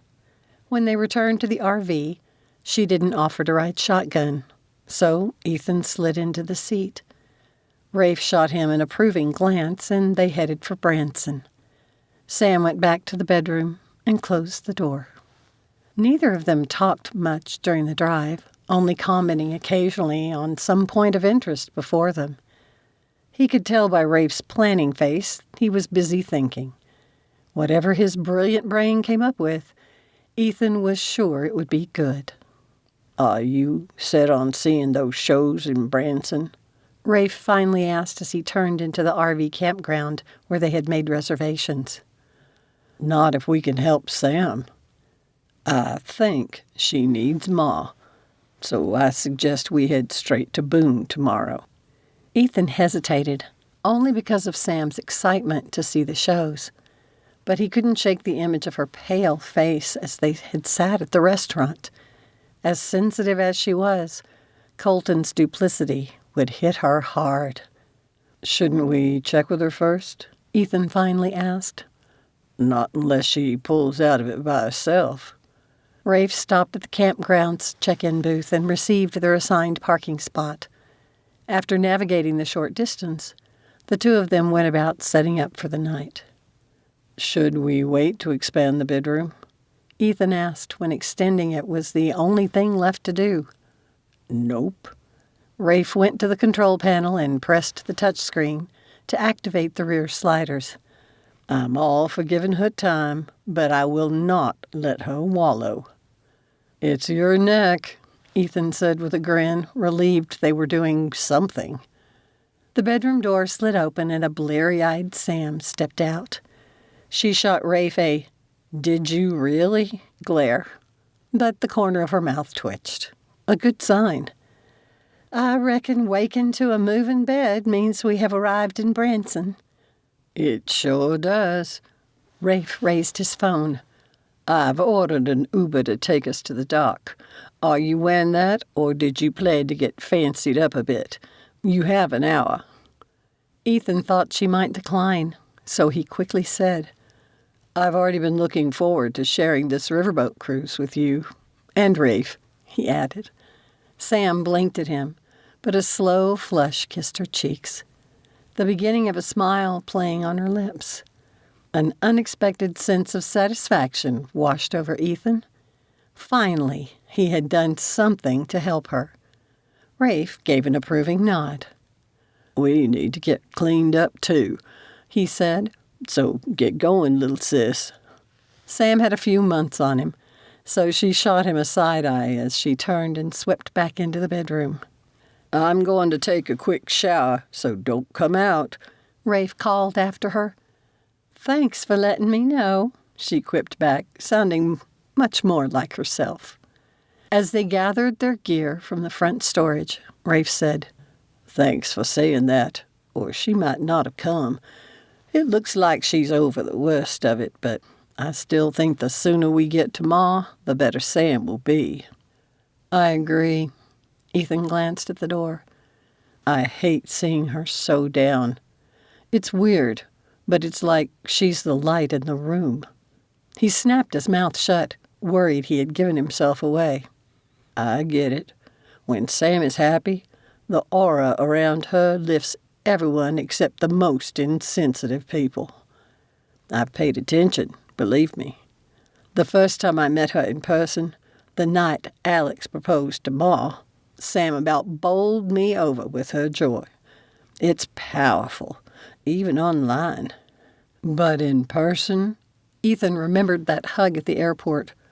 Bowled over was an excellent description. Whoever she ends up with needs to be strong enough to handle the intensity of her emotions. It won't be easy, but I have confidence that man will think she's worth it." Rafe watched Ethan curiously, as though assessing if Ethan had what it took. But it couldn't be him. He had too much schooling ahead and couldn't afford the time and effort required to be with a high-maintenance woman, even one as addicting as Sam. By the time the Uber delivered them to the dock, Sam felt more herself. Rest and a shower had brought her alive again. Plus, Ethan's efforts to lure her here. As the three of them approached the grand riverboat where guests waited to board, excitement hung in the air, electrifying Sam's senses. The warm breeze brushed against her face, whispering promises of an unforgettable evening. This was so much better than closing herself away in the bedroom. Sam glanced at Ethan, wondering how she could ever have confused the two in her mind and not seen what a snake Colton was. She had always prided herself on reading people, yet she had missed the signs of a predator. She had known the man for over 3 years and dated him for 1. It made her doubt her ability to judge people. Laughter and chatter from fellow passengers floated through the air and drew Sam from her sour thoughts. She didn't want to go there again and ruin the evening for herself and the guys. At a signal from a crew member, the guests moved forward, crossing the gangway to the strains of live music on deck. Ethan's hand grazed Sam's, sending a thrill tingling up her arm. The faint scent of his aftershave, a mixture of fresh woods and a hint of spice, wafted to her. The already captivating atmosphere intensified the connection she felt to him. Did he sense it too? It didn't matter. She reminded herself she had already decided not to press him for something he didn't want to give, even if it would break her heart. The three of them walked to the railing. The gentle swaying of the boat, barely perceptible, made her wish to take an ocean cruise someday, or even one of those on European rivers. With her mother living in the U.S. again, Sam could risk a visit across the pond. The videos she could make. Which reminded her of the missed opportunity at Lambert's Cafe. Colton had won that round. A flash of irritation at herself made her huff. "Is everything all right?" Ethan asked, leaning closer to be heard over the sounds of their fellow passengers. Sam explained, "I know I'm not over it, but I'll try not to ruin any more of this trip." "You could never ruin the trip." And Ethan sounded like he meant it. "You're just being kind, but I appreciate it." Sam removed her phone from the dress pocket. "Do you mind being in the shot? I don't have to include all y'all, but it's a pain to blur out the faces of a bunch of strangers." She elbowed Rafe, who was typing on his phone. "Fine." He put it in the pocket of his sports jacket and stood beside Ethan, who looked like he wanted to be anywhere but there. Sam hadn't brought her selfie stick, so she backed toward the guys, but stumbled on someone's foot. Ethan's hands went to her waist to steady her. She bit back a gasp at the spark that shot up her spine. "Thanks." She held up her phone and turned it to selfie mode. After positioning it to capture herself, the guys, and the twinkling lights adorning the deck as a backdrop, Sam smiled and hit record. "Believe it or not, we're on board a riverboat. Don't these lights just cast a warm, inviting glow? It practically envelops the surroundings. If y'all were here, you could smell the fragrance from the blooming flowers. We're going to cruise on the river, savor a delicious dinner, and enjoy a live band. Is it just the life? This is Glam with Sam, signing out." She hit stop. "Oh my gosh," a young woman cried from the side. "You're Glam with Sam. I'm so excited to meet you." She rushed over and would have embraced Sam if Ethan and Rafe hadn't stepped in front of her. The woman paused, uncertain. "Y'all, it's all right." Sam squeezed her way between the men, but Ethan kept his hand protectively on her waist. A fluttering of butterflies erupted in her belly, and she had to bite back a smile. After asking the young woman's name, the two of them chatted for a few minutes, and Sam answered some questions. "Can I get a picture with you?" The woman held up her phone like she meant to take a selfie. "Oh, heavens, girl, of course," Sam said. Only when she gave her phone to Rafe did Ethan drop his hand. Then Sam passed the young woman's phone to him, too. "Let my brother take a picture of us. That's a gorgeous dress you're wearing, so it's important to show it off." With an amused glance, Rafe handed Sam's phone to Ethan. They raised them at the same time. "No, one at a time. Otherwise, we won't know which camera to look at." Sam grinned at the young woman. "Don't you hate group pictures where they're all looking at different cameras?" She nodded, and the guys took turns taking the photos. "Thank you so much, Sam," the woman said when Rafe returned her phone. They hugged briefly, and the woman hurried away to join her partner. "It could be dangerous talking to strangers like that," Rafe remarked, looking none too happy. "Like meeting people in person who I've talked with online for years isn't?" Sam gave Ethan a teasing grin. "Are you dangerous and I don't know it?" He frowned. "You know that's not what he's talking about." "I do," Sam agreed, serious now. "I recognize that woman has a top fan on my channel. She's always one of the first people to watch and comment every time I post a video. Did you see the way she was looking at y'all?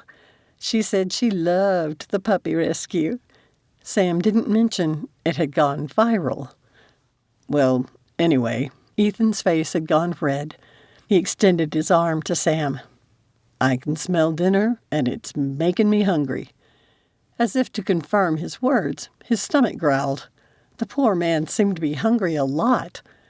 Rafe held out his elbow as well, and Sam took them both. They entered the grand foyer of the riverboat, and it was like an air of sophistication washed over them. Soft flickering candlelight bathed the room in a warm ambiance, casting playful shadows on the walls. The tantalizing aroma of delectable cuisine enticed her taste buds and even made her stomach rumble. "See, I'm not the only one," Ethan said with a chuckle. They found their assigned table and took their seats.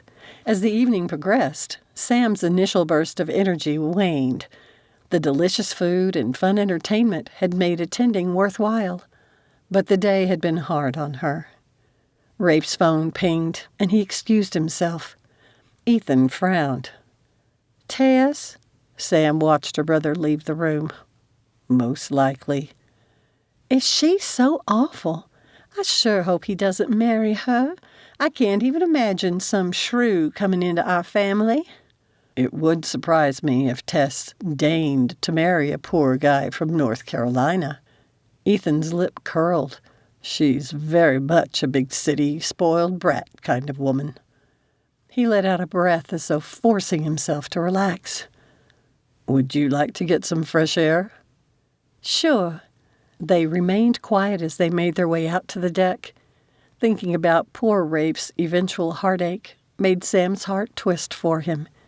It made her compare herself to him, always getting involved with guys she could never fall for because of the man standing beside her. Ethan seemed to sense her wish for silence because he said nothing. Maybe his worries about Rafe troubled him, too. She and Ethan walked side by side along the deck of the riverboat, their steps in sync. She loved the gentle motion as they strolled, glad she didn't experience motion sickness. The air carried a crisp scent. The subtle electricity between her and Ethan was driving her crazy. The unspoken possibilities he represented were something she wanted to explore, but not as a friend, as something more, much more. They came to stand by the railing again, watching the lights on the shore. He still said nothing, and she wished she could read his mind. Ethan appreciated the silence between them, though the faint hum of the boat's engine and the rhythmic lapping of water amplified the intimacy of the evening. What was it about the atmosphere tonight? Standing so near Sam, he battled an overwhelming desire to do something reckless, like pull her into his arms and finally kiss her. He clenched to the railing and attempted to focus on the fading glow of the setting sun instead of her. But the hues of orange, pink, and purple cast an almost dreamlike ambiance over them, amplifying his longing. Where had Rafe disappeared to?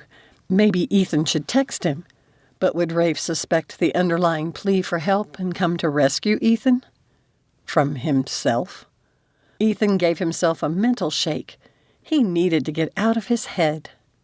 "Do you think you'd be happy if you moved back to Boone?" He finally blurted. "Closer to my daddy and Francie? To little Lessa and Nicholas?" She smiled in a way he hadn't seen since before the stalking had begun. Sam was so beautiful. The warmth of her presence washed over Ethan, cocooning him in its comforting embrace. Their gazes met, and he couldn't look away. He released the railing, and they turned to face each other, their motions synchronized, as though propelled by an invisible force. Ethan lifted a hand to brush aside a strand of Sam's windblown hair from her cheek, his fingertips grazing her silky skin. It heightened his awareness of her, filling his senses with her perfume and the fruity fragrance of her shampoo. The air seemed to crackle with eager expectation, and he couldn't resist cupping her cheek, his gaze irresistibly drawn to her mouth. With a happy sigh, Sam closed her eyes and lifted her chin, giving him permission. How often had he yearned for just such a moment with her?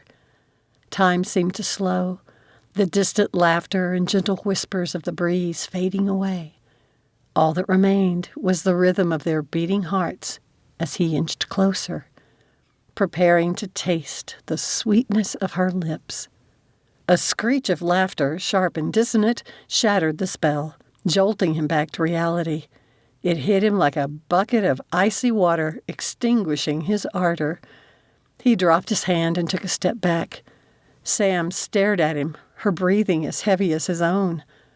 "There y'all are," Rafe called, jogging toward them, breaking the charged moment. "We're approaching the dock." Sam shot Ethan a glance that held a promise, one he couldn't decipher, but one which didn't bode well for his determination to steer clear of her. Chapter 16. The next morning, as the RV embarked on its direct journey to Boone, Sam lay on her bed. When Rafe had first proposed the change to their schedule, she had resisted. Growing up so poor, he'd had no opportunities to travel. She didn't want to be the reason he missed out on seeing Memphis, Nashville, and Knoxville. "Sam," Rafe had assured her, "those places are all within a day's drive of Boone. I'll have other chances to see the sights." She had debated about it for another 10 minutes, but finally gave in. Rafe understood her well already. Sam really did need her daddy and Francie. They helped her to keep things in perspective when her overactive imagination took over. And Ethan had stood wholeheartedly behind Rafe's proposal. It would make for a long drive, but tonight she would be home. So she had finally agreed to the plan. Since Kane had discovered malware on her laptop, she had resisted using it. The trackers on the RV had been bad enough, but knowing Colton spied on her shattered her confidence in herself. Her phone pinged with a message from Ethan. "Ethan, Kane said he needs to check something on your laptop. Can you power it up for him?" Sam rose from the bed and collected her computer. "Good morning," Ethan called from the front passenger seat when she opened the bedroom door. "Have y'all eaten yet?" She set the laptop on the dining table. "We figured we would when we stopped for gas." Ethan turned in his chair to face her. "Did you edit your video from last night? Your fan will get a thrill when she sees the selfie of the two of you." Sam had almost forgotten her. The woman wasn't the only one who'd had a thrilling experience the night before, but Ethan acted as though nothing had happened between them. Thinking about the sweet lady, a friend, would make it easier for Sam to brave the proverbial lion's den of her computer. "Thanks for reminding me." She sat at the table, set up her phone to act as a hotspot, and turned on the laptop. "Grab my phone, Eth," Rafe said. "and text Kane she's getting online." "Sure thing." Ethan rose and retrieved the phone. He settled across from Sam, but showed nothing to make her think he even remembered last night. Was Ethan hesitant to reveal his true feelings because of Rafe nearby? She had heard about a bro code that forbade dating a best friend's sister, but she and Rafe weren't typical siblings. Though it might explain the two-step dance Ethan had going with her, moving forward a couple of steps and then back one. It hadn't driven her insane yet, because they were headed in the right direction. "Kane is sending you a link. When you accept it, he'll have access to your laptop." Sam shifted in her seat, a chaise lounge-like bench with a curved end, and positioned the laptop so both she and Ethan could face it. "Thanks for doing this," he said when the face of an Asian man appeared on the screen. "It's nice to meet you finally, Kane." Sam leaned closer to the laptop's camera and whispered, "Can I ask you a personal question?" Kane's expression turned resigned. "It's about my name, isn't it?" Sam's face warmed at being so obvious. "I'm sorry, but I've never seen anyone with that spelling, and Rafe insists you pronounce it like a walking cane." "I do. My mother had a penchant for unique spellings. If it didn't mean so much to her, I'd change it, just to avoid the constant mispronunciations." Kane grinned. "But don't worry about asking. I'd much rather people did than say it wrong." "One guy in a study group insisted on calling him Cayenne," Ethan said. "He's not the only one, even without an E after the Y." Kane shifted to a more serious tone. "But about your laptop, I've identified the tracking program, but I noticed a sophisticated bit of code. I did some investigation last night, and I believe I can trace it back to its source. It could be another form of malware. Whoever wrote it is good." "But not as good as you," Rafe called from the driver's seat. "Truth," Kane agreed matter-of-factly, but devoid of arrogance. It didn't surprise Sam. Her brother had little patience with conceit. It made his fascination with Tess even more confusing. "Give me about 10 minutes to retrieve the code. I can provide more details once I understand its function. It won't be until late tonight or in the morning. Sorry about the delay, but I have to work today. I'll text Rafe when I know something." "No, you're fine. I appreciate you doing this for me." Sam shot her laptop a look of disgust. She didn't even want to touch it now. "Thanks again." "Yeah, thanks," Ethan and Rafe added simultaneously. Kane ended the video call, followed quickly by the request for access. Sam granted it, then leaned back in her seat. This was so crazy. The stuff of movies. "I thought you said Colton wasn't particularly tech-savvy," Ethan mused. "He isn't. Not that I know of. But he has a few friends who are into computers. I figure he must have enlisted the help of one of them. I never dreamed Colton would stoop this low." "That's what they usually say about those people who shoot up malls and schools," Rafe said. "Heavens! I don't think he would do that. Do you?" Sam cried, feeling ill at the thought. "I don't." Ethan reached over and clasped her clenched fist. "It feels like he's playing a mind game with you, trying to mess with your head. Don't let him succeed." He gave her hand a quick squeeze before he rose and returned to the passenger seat. Sam held her hand to her chest, wishing he still held it. But Ethan had it right. It would be easy for her to curl up into a ball, paralyzed with fear about rogue programs having access to her computer. But she refused to let Colton's sick mind dictate her life. When the signal came that Kane had ended the connection, Sam opened the video from the night before. Only a few faces needed blurring. Then she added the selfie at the end. A couple of minutes after, she messaged the woman for permission to post it. An enthusiastic reply in the affirmative came in. She gushed about what a delight it had been to meet Sam. Haley just might be right that using a private group, even behind a paywall, might be a good way for Sam to strengthen connections with her followers. Last night's impromptu meeting had been fun and good for business. The woman would love to see the photo online. Now, if Sam could get Ethan alone so they could finish what he had started last night.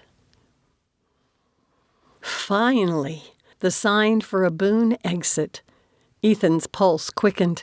As much as he would have enjoyed visiting the interesting places they passed, he couldn't wait to see Rafe and Sam's home again. "Soon, huh?" he asked. "Sooner than you think. We're on this side of town." Rafe turned off the major road. Sam positioned an ottoman between them and leaned on the arm of Ethan's chair. Both she and Rafe seemed to pulse with excitement, reminding Ethan of the importance of this homecoming to them. They would have been elated even without the stalker. Returning to the ranch in Lewiston stirred similar emotions in Ethan. Rafe turned onto a tree-lined road and followed its winding path. The spacious parcels and absence of sidewalks evoked a country atmosphere, the tranquility soothing. Sam clasped Ethan's arm, her grip tightening as her brother turned onto a narrow lane. As they cleared the foliage separating it from the street, the house came into view, nestled within a sprawling lawn and luscious flower beds full of vibrant blooms. "Doesn't it look amazing now?" Sam breathed. "Yes," Rafe agreed. "Your father has helped Ma turn it into the home great-granny Gladys always dreamed of. You said it was pretty run down when you were growing up, but it looks great now," Ethan said, drawn to the wraparound porch and its collection of mismatched rockers. Rafe parked the RV and killed the engine. Sam had already sprung to her feet and returned the ottoman to its place. "Watch your feet," Rafe cautioned. Ethan rotated his chair as the floor retracted, exposing the stairs. Rafe opened the door. Sam seized Ethan's hand, towing him along with her, Rafe following closely. Instead of heading toward the beautiful front door, she practically dragged him to the back of the house. On a patio, Francie and Alex sat at an outdoor table, sharing a meal with their 2 young children. She saw them first and squealed, leaping to her feet. Releasing Ethan's hand, Sam rushed towards them. He held back, allowing the family their reunion. Lessa scrambled from her chair, embracing any legs she could reach, while Nick cried from his high chair, arms raised. Ethan approached him, removed the food-covered tray, and unbuckled the seatbelt. The baby wiggled his fingers, signaling for Ethan to hold him. "Hey there, Nick. Do you remember me?" The boy answered by nestling his head on Ethan's shoulder and wrapping his tiny arms around his neck. There was nothing as sweet as the hug of a child, reminding Ethan of Lynn and Braden's little family and how much he would miss them. "And my land, this is Ethan again in person," Francie exclaimed, pulling him into a warm hug before she reclaimed the baby. She looked up. "Goodness, but you're taller than I remember." "He's got nothing on his brother Braden." Rafe grinned as though engaged in a friendly rivalry. "He's almost 6.5 feet tall. I think Darius might have him beat," Ethan said, referring to one of Rafe's video game partners. Extending his hand to Alex, Ethan added, "It's a pleasure to see you again in person, sir." The older man, like his youngest son, rewarded Ethan with a quick man hug. "The pleasure is all mine. Have you all eaten dinner yet? We have plenty of food since our guests opted to dine in town tonight." "I'm famished," Rafe said, already heading toward the kitchen door. "I'll get some extra plates and utensils." "Oh, my goodness, I can do that," Francie called, trailing behind him. "I'll help." With Lessa on Sam's hip, she hurried after them. "I'm glad Sam had you boys to support her through this time," Alex said, coming to stand beside Ethan. "I only wish she had mentioned it to us sooner." "That makes two of us. She said you couldn't have done anything anyway, and she didn't want to worry you." "I could have flown to Boulder and had a talk with that man's supervisor." Alex growled. "But then I might have come after him with a bat." "I completely understand the sentiment, sir." Ethan's inner caveman growled in agreement, especially the notion of providing Colton with an attitude adjustment. "I'm surprised he doesn't understand Sam's not alone and defenseless. She has plenty of people and family who care deeply for her." Alex shot him an assessing look before nodding, a subtle flicker of something indiscernible in his expression. Then the door opened, and the others spilled out, talking and laughing. "Here, let me help with that." Alex hurried to his wife and relieved her of the food-laden platter. It reminded Ethan of the day Alex had flown to Cambridge to ask Rafe for permission to marry Francie. He had only asked that Alex spoil his mother. As a participant in their online family chats, Ethan had seen her blossom under the loving care of her husband. Someday, Ethan would be ready to focus on a wife and family rather than his studies and career. His mind immediately went to Sam. Last night, he had wanted to kiss her so badly it had hurt, and he ached to go to her now, to sit by her at the table, to feel the warmth of her closeness. But Sam deserved what Francie had, not a husband who had to put her second behind his studies. By the time Ethan was ready to settle down, she would already have a family of her own. The thought made him feel empty inside. Chapter 17. "I don't want to take up one of your guest rooms," Ethan insisted. "I can sleep in the RV." Francie glanced over her shoulder at him, her look reminding him of his mother. So he followed her like a contrite little boy put in his place. Ethan paused in front of the staircase wall covered in photos. They went up so high that he imagined Alex standing on a ladder like Filch from the Harry Potter movie. The Diederiks somehow had filled their space with cherished memories rather than Nazi-like educational decrees. "What are you grinning at?" Sam asked from below, holding Nick on her hip. Already she looked so much happier. Rafe had been right. She needed these people. Ethan explained what he had envisioned, and she laughed. "Oh, my goodness, you are so right, though there aren't two people more different from that horrid Unabridged and that awful caretaker than Daddy and Francie. But she said she about died from a heart attack the first time he tried to jury-rig a ladder on these stairs." "I certainly did," Francie chimed in from the top of the stairs. "I told him I'd already been a widow once, thank you very much, so he bought a scaffolding set specifically designed for stairs." She shifted her gaze to Sam, her expression turning soft. "I can put him to bed." "Oh, please, let me." Sam squeezed Nick a little tighter, and the little boy nestled closer. "Of course you may, but be warned he needs a bath before bed. He gets everything on him, just like Rafe did at that age." Francie then crossed her arms and watched Ethan expectantly. "Yes, ma'am, I'm coming." He dashed up the stairs to the delightful sound of Sam's laughter following him.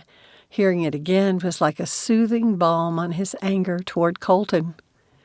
I'm putting you in our family guest room. It's the only one in the gable and offers a lovely view of the grounds." As Ethan stepped into the room, his shoulders eased.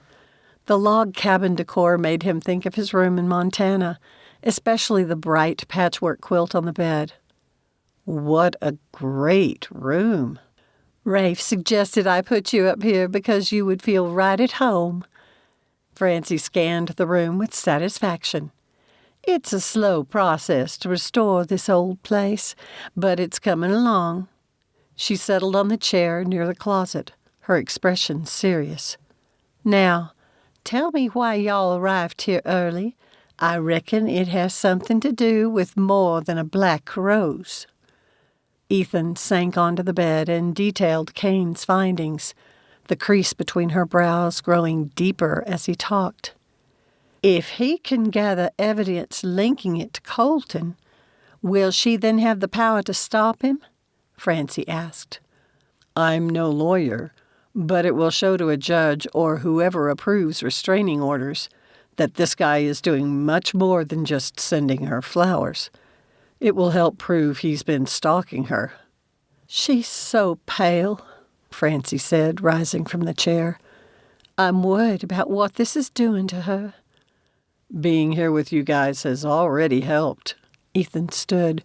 "She looks way better than she did when Kane first told us. Sam's strong. She might appear delicate, but there's steel in her spine." "Yes, there is.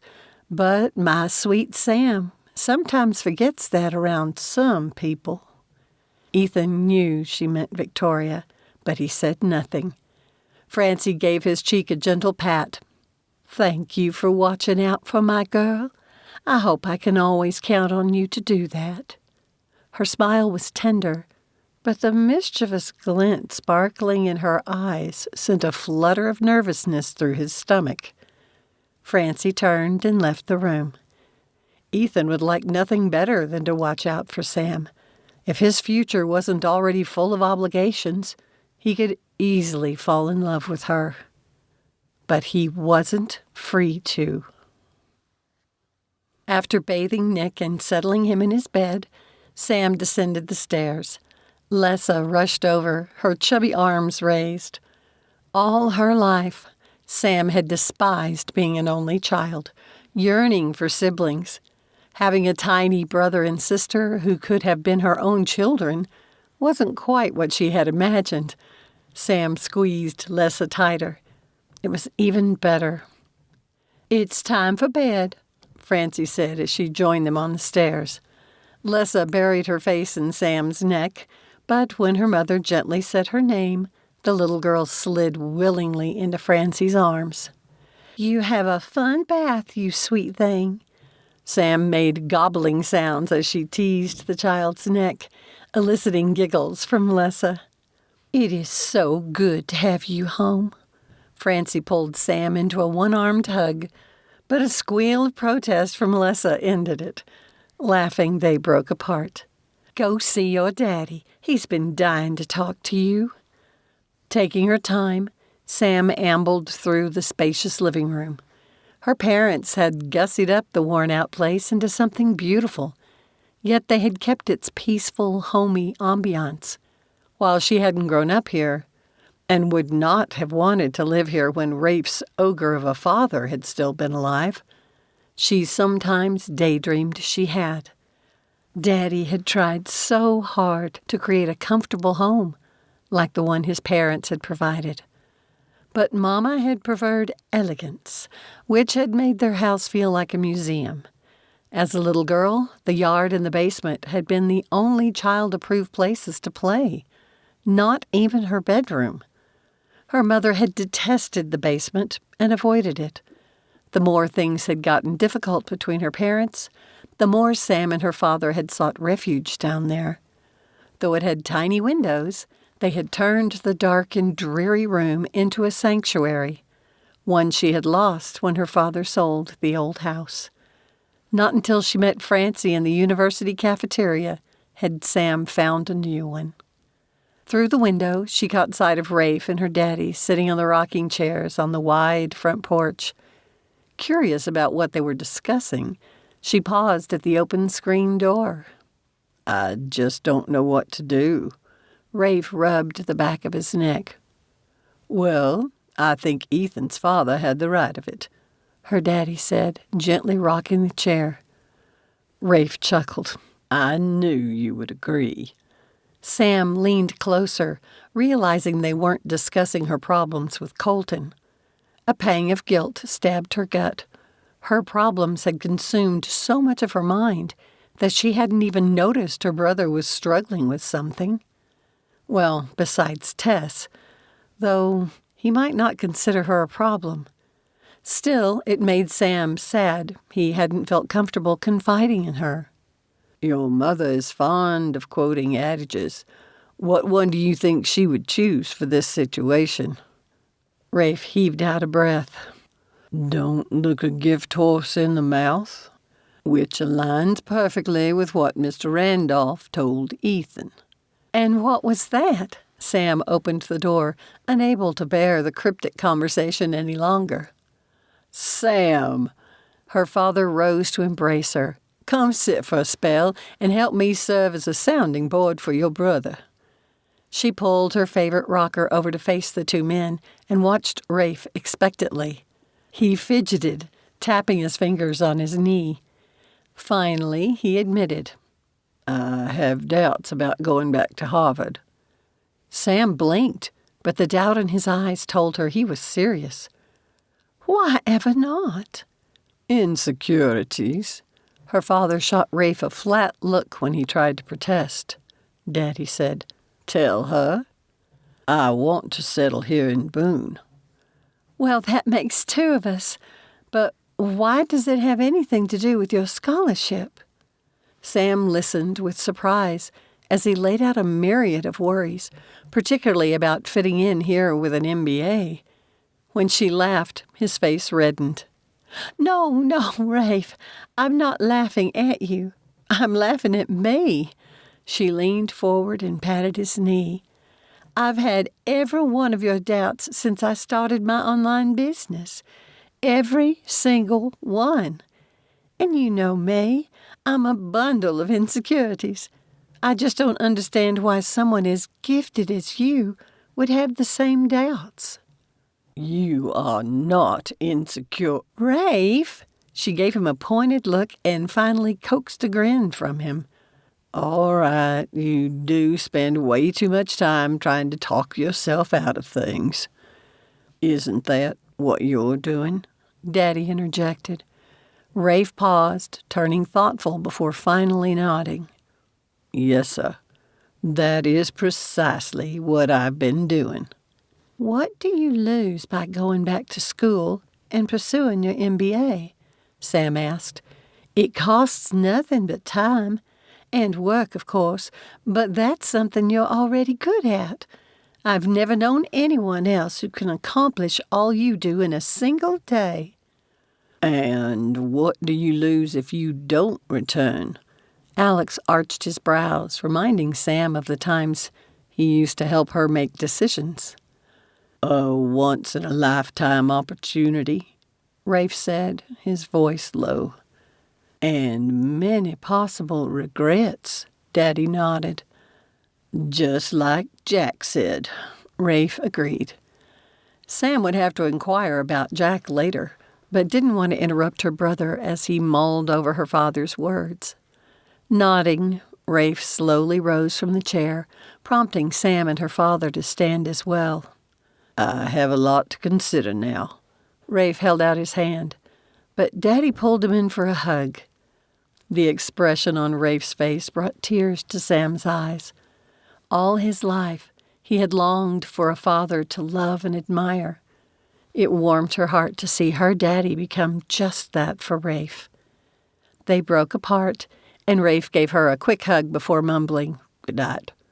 After he entered the house, Sam reclaimed her rocker. How she missed spending time here with her family. Even though she cherished her independence and her work with the university and the French festival, she wished she had done it from here. Now, with her mother moving to New York, Sam wondered if she had the strength to remain the woman she had become. "What's troubling you, baby?" her daddy asked. She desperately wanted to confide in him, but she refused to entangle him in her issues with Mama.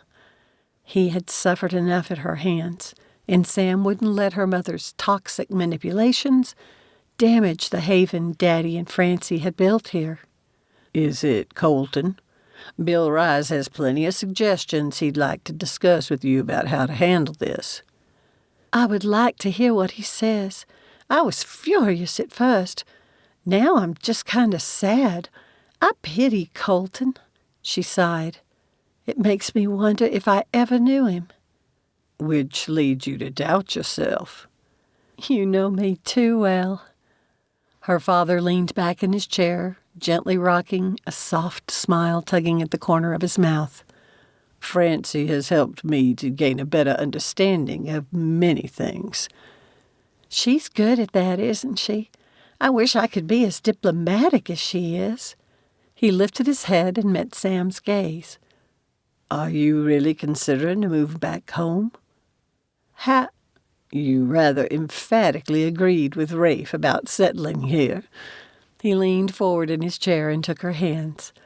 I don't want to pressure you, but if you want to move back, please note that we will help in any way we can. We would love to have you home again. Home. Sam's eyes burned. It wasn't something she'd had since the day she had caught her mother cheating. Sam yearned for a place to call home. But what she truly desired was a home of her own, and not some tiny apartment that was little more than a place to sleep and stow her business supplies. Ethan had dozed off when his phone pinged, jolting him awake. He stumbled from the bed, eager to see if it was from Kane. It was. Kane. Got him. Ethan immediately sent a text to Rafe. Ethan. Kane has news. Can we talk? Rafe. Be right there. A few minutes later, Rafe tapped on the bedroom door and entered. As Ethan explained about Kane's text, he dialed the programmer's number and put the phone on speaker. Rafe settled into the chair his mother had sat on earlier. Looks like you were right, Kane said as an opening. This Colton guy hired someone with some serious skills. Do you know who it is? Rafe asked. Well, I don't know him personally, but I've heard of him. In his early days, he had a reputation as a hacker, but then went legit. This is the first sign he's returned to his bad habits. Is it illegal? Ethan glanced at Rafe, who shrugged. Yep, it is. Both the spyware on Sam's laptop and the GPS tracker on the RV, since he didn't receive consent.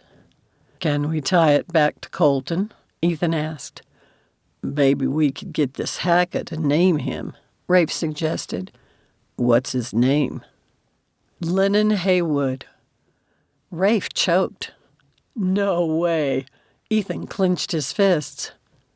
Tell me, Kane demanded. Rafe explained about the man's connection to Sam's business. She said he's been like a brother to her. Kane only said, her partner's brother and their IT guy? Oh, man. They sat in silence for a few seconds, processing the weight of the information.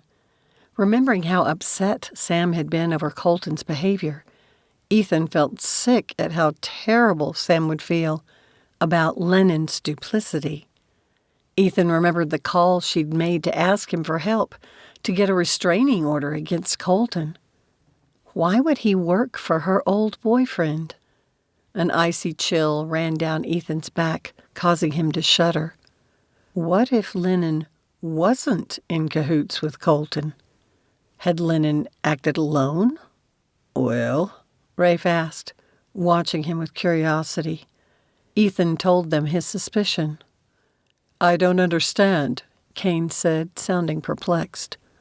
What if Haywood did it to scare Sam into breaking up with Colton? Ethan asked. It doesn't fit. Rafe pinched the bridge of his nose. Sam had already broken up with Colton. Why stalk her now? I don't know, but can we turn this around on him? Ethan asked. I thought you'd never ask. A sound like rubbing hands emanated from the phone. He runs an online company, and his contact information is readily available. I also called Sam's business number, and her partner answered. It appears she's related to Haywood. His sister, Rafe said. Ow. Yep, Ethan agreed, rubbing the tight jaw muscles. Did she tell you anything? It seems he's out of town on business. You don't think, Rafe began, that he's the one who delivered the flowers? It's looking likely, Kane said. The memory of the horror etched on Sam's face made Ethan seethe. Why would Haywood do this to her? Do you think he'll deliver more flowers? He asked. Would you like to ensure he does so we can catch him in the act? Kane's voice exuded eagerness. We would have to enlist Sam, Rafe mused, rubbing his chin. I don't think we should keep it from her regardless, Ethan stated. She deserves to know who's been tormenting her. Agreed, Rafe added. All right, Kane, Ethan said, a grim delight filling him. How can we catch a troll? Chapter 18. Early the next morning, Sam woke refreshed from the best night's sleep she'd had since the breakup with Colton. She would eventually need to confront him over the things he had done, but that was for another day. As she lay in bed, surrounded by people she loved and who loved her in return, Sam's thoughts drifted to Ethan. What was he afraid of? She could tell he felt the same way she did, so why was he resisting this thing between them? Would she ever be able to convince him to give them a try? Spending time together should do that. So, today, she hoped he would accompany her into Boone to revisit some of her old haunts. More than that, Sam wanted to see if she could reconnect with her past. Both she and the town had changed over the years. A very different girl had moved to Colorado 4 years ago. She hoped a trip down memory lane would help her decide if returning to Boone was the best decision. She rose, made the bed, tidied up, and dressed for the day. Francie would be out early in the garden, likely with the little ones in tow, and Sam wanted to help. Her memories of this place began in the garden, and she hurried to make new ones. When she spotted her stepmother, Rafe and Ethan worked beside her. Seeing them made Sam's heart swell with joy. I did not expect to be almost the last one in the garden this morning, she said as she approached them. Where's Daddy and the kids? When they wake, they'll join him in bed. It's the tickle monster time. He can only do it on the weekends and refuses to miss out. Francie gave Sam a fierce hug. It is so good to have y'all home. Ma, we need to talk to Sam about something serious, Rafe said. The heaviness of his tone made Sam and Francie turn to face him. The two men stood side by side. Sam couldn't make out Ethan's expression. Sympathetic, yet expectant? Have y'all heard from Kane? Francie linked her arm through Sam's, causing her stomach to tighten. Yes, and we know who the stalker is, Rafe said. And it's not who we thought. Well, I never figured Colton had the tech knowledge to do all this alone. Ethan's body tensed as though preparing to move, while Rafe said, Your IT guy has been tracking you. For a moment, her brother's words made no sense. Then Sam's world spun, leaving her breathless and vulnerable. Lennon? Lennon was helping Colton to stalk her? She leaned on Francie's steady arm, grateful for the support, but a disorienting dizziness made Sam's knees grow weak. "Sam!" Francie cried, trying to keep Sam upright. Ethan surged forward. Without hesitation, his strong, capable arms swept her up, pulling her close to his chest. "I've got you, Sam," he whispered. She rested her head against him as everything around her took on a dreamlike quality.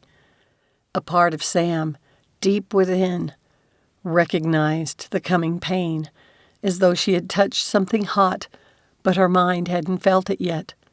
That someone she loved like a brother had purposefully terrorized her. But another part of her was acutely aware of the man holding her, the warmth radiating from his body. At least for these moments, she could pretend all the other things had never happened. Sam buried her face on Ethan's shoulder, seeking solace. "Bring her to the patio." Francie rushed to fetch a chair. The bubble popped, dragging Sam back to reality. A chill in the morning air sent a shiver down her spine. Why would Lennon help Colton? It made no sense. Did Haley know? Ethan gently settled her in a chair and crouched beside her, holding her hand. Sam glanced at Francie and Rafe, his arm around his mother's shoulders as she wiped her eyes. "I don't understand," Sam murmured, longing for the release of tears, but her eyes only burned. "I thought Lennon was my friend." "We're going to get him for doing this to you," Ethan declared, rising, but he didn't release her hand. His words pulled Sam from her misery, sparking interest. "How?" "We mean to catch him at it and confront him," Rafe said. "Oh, please promise y'all won't do anything dangerous," Francie insisted, slipping into her mothering mode. Ethan and Rafe exchanged a determined yet knowing glance, and Sam understood that nothing she or Francie said would dissuade the guys from their intentions. Worry for them eclipsed her feeling of betrayal. "Fine," Sam attempted to stand, despite still feeling unsteady. Ethan reached as though to pick her up again. Under different circumstances, she would have enjoyed it, but she refused to be the weakest link. Sam held on to the table and steadied herself. "Have you eaten anything yet?" Francie hurried over and put a hand to Sam's forehead. "That's probably it, but I'm all right," she assured her. At Francie's question, Rafe had disappeared into the kitchen and swiftly returned with a bunch of ripe bananas. When Ethan reached for one, Sam caught his arm. She meant to make a statement. "I am not a child, and I can feed myself. It's my own fault for not eating much last night." While she didn't suffer from hypoglycemia, if she went too long without eating, she got lightheaded. Rafe returned with a pitcher of orange juice, and Francie gave a resigned laugh. "I'll figure something else for my guests' breakfast." Rafe didn't look the least bit remorseful as he poured Sam a glass. "Anything you make them will give them a thrill, Ma." He poured glasses for everyone, and they all took seats. "Kane found out about Lennon from that code?" Sam asked once the trembling in her hands had ceased. She would need to eat something high in protein to prevent her blood sugar from crashing again later. "Yes," Ethan said. "He used it to track Lennon," Rafe added. Sam straightened, her interest piqued. "Can Kane get into trouble?" "I think it's time we contacted Bill," Francie suggested. "Sam's right. None of y'all should do anything illegal." "What about Bill?" Alex asked from the kitchen door, Lessa on his shoulders and Nick in his arms. "Goodness, whatever do you have growing on you?" Francie hurried over, greeting him with a kiss before taking the baby. Her father's radiant happiness with Francie helped Sam to push aside her lingering hurt. Before she could be this happy, She had to take control of her life again. The past few weeks had been miserable ones. But righteous anger pulsed through her now, fueled by Lennon's betrayal. How dare he think he could get away with helping Colton to torment her? She glanced at Rafe and Ethan, grateful for their willingness to help her put an end to this. Once Francie's guests had checked out and she returned from taking the little ones to a play date, everyone gathered in the living room. She had no one else staying for the next week, so the place was simply a home now. Bill arrived, and together they brainstormed the best strategy to catch Lennon Haywood. Sitting on the couch near Sam, Ethan tried to focus on the group debate. Although he and Sam weren't quite touching, his hand twitched in response to how much he wanted to. He resisted, stupid hand with a mind of its own. Bill had encouraged them to toss out any ideas for consideration, resulting in a plethora of possibilities. Some ideas would take too long to execute, such as setting up a social media account to lure Colton out of jealousy. Would making him jealous also turn him dangerous? Another outlandish idea involved Francie posing as a fake flower delivery person. Using the cameras from the RV had potential, assuming Haywood himself arrived with the flowers. That one had some merit, but Ethan hadn't missed how Sam's face had blanched at the assumption Lennon was in Boone.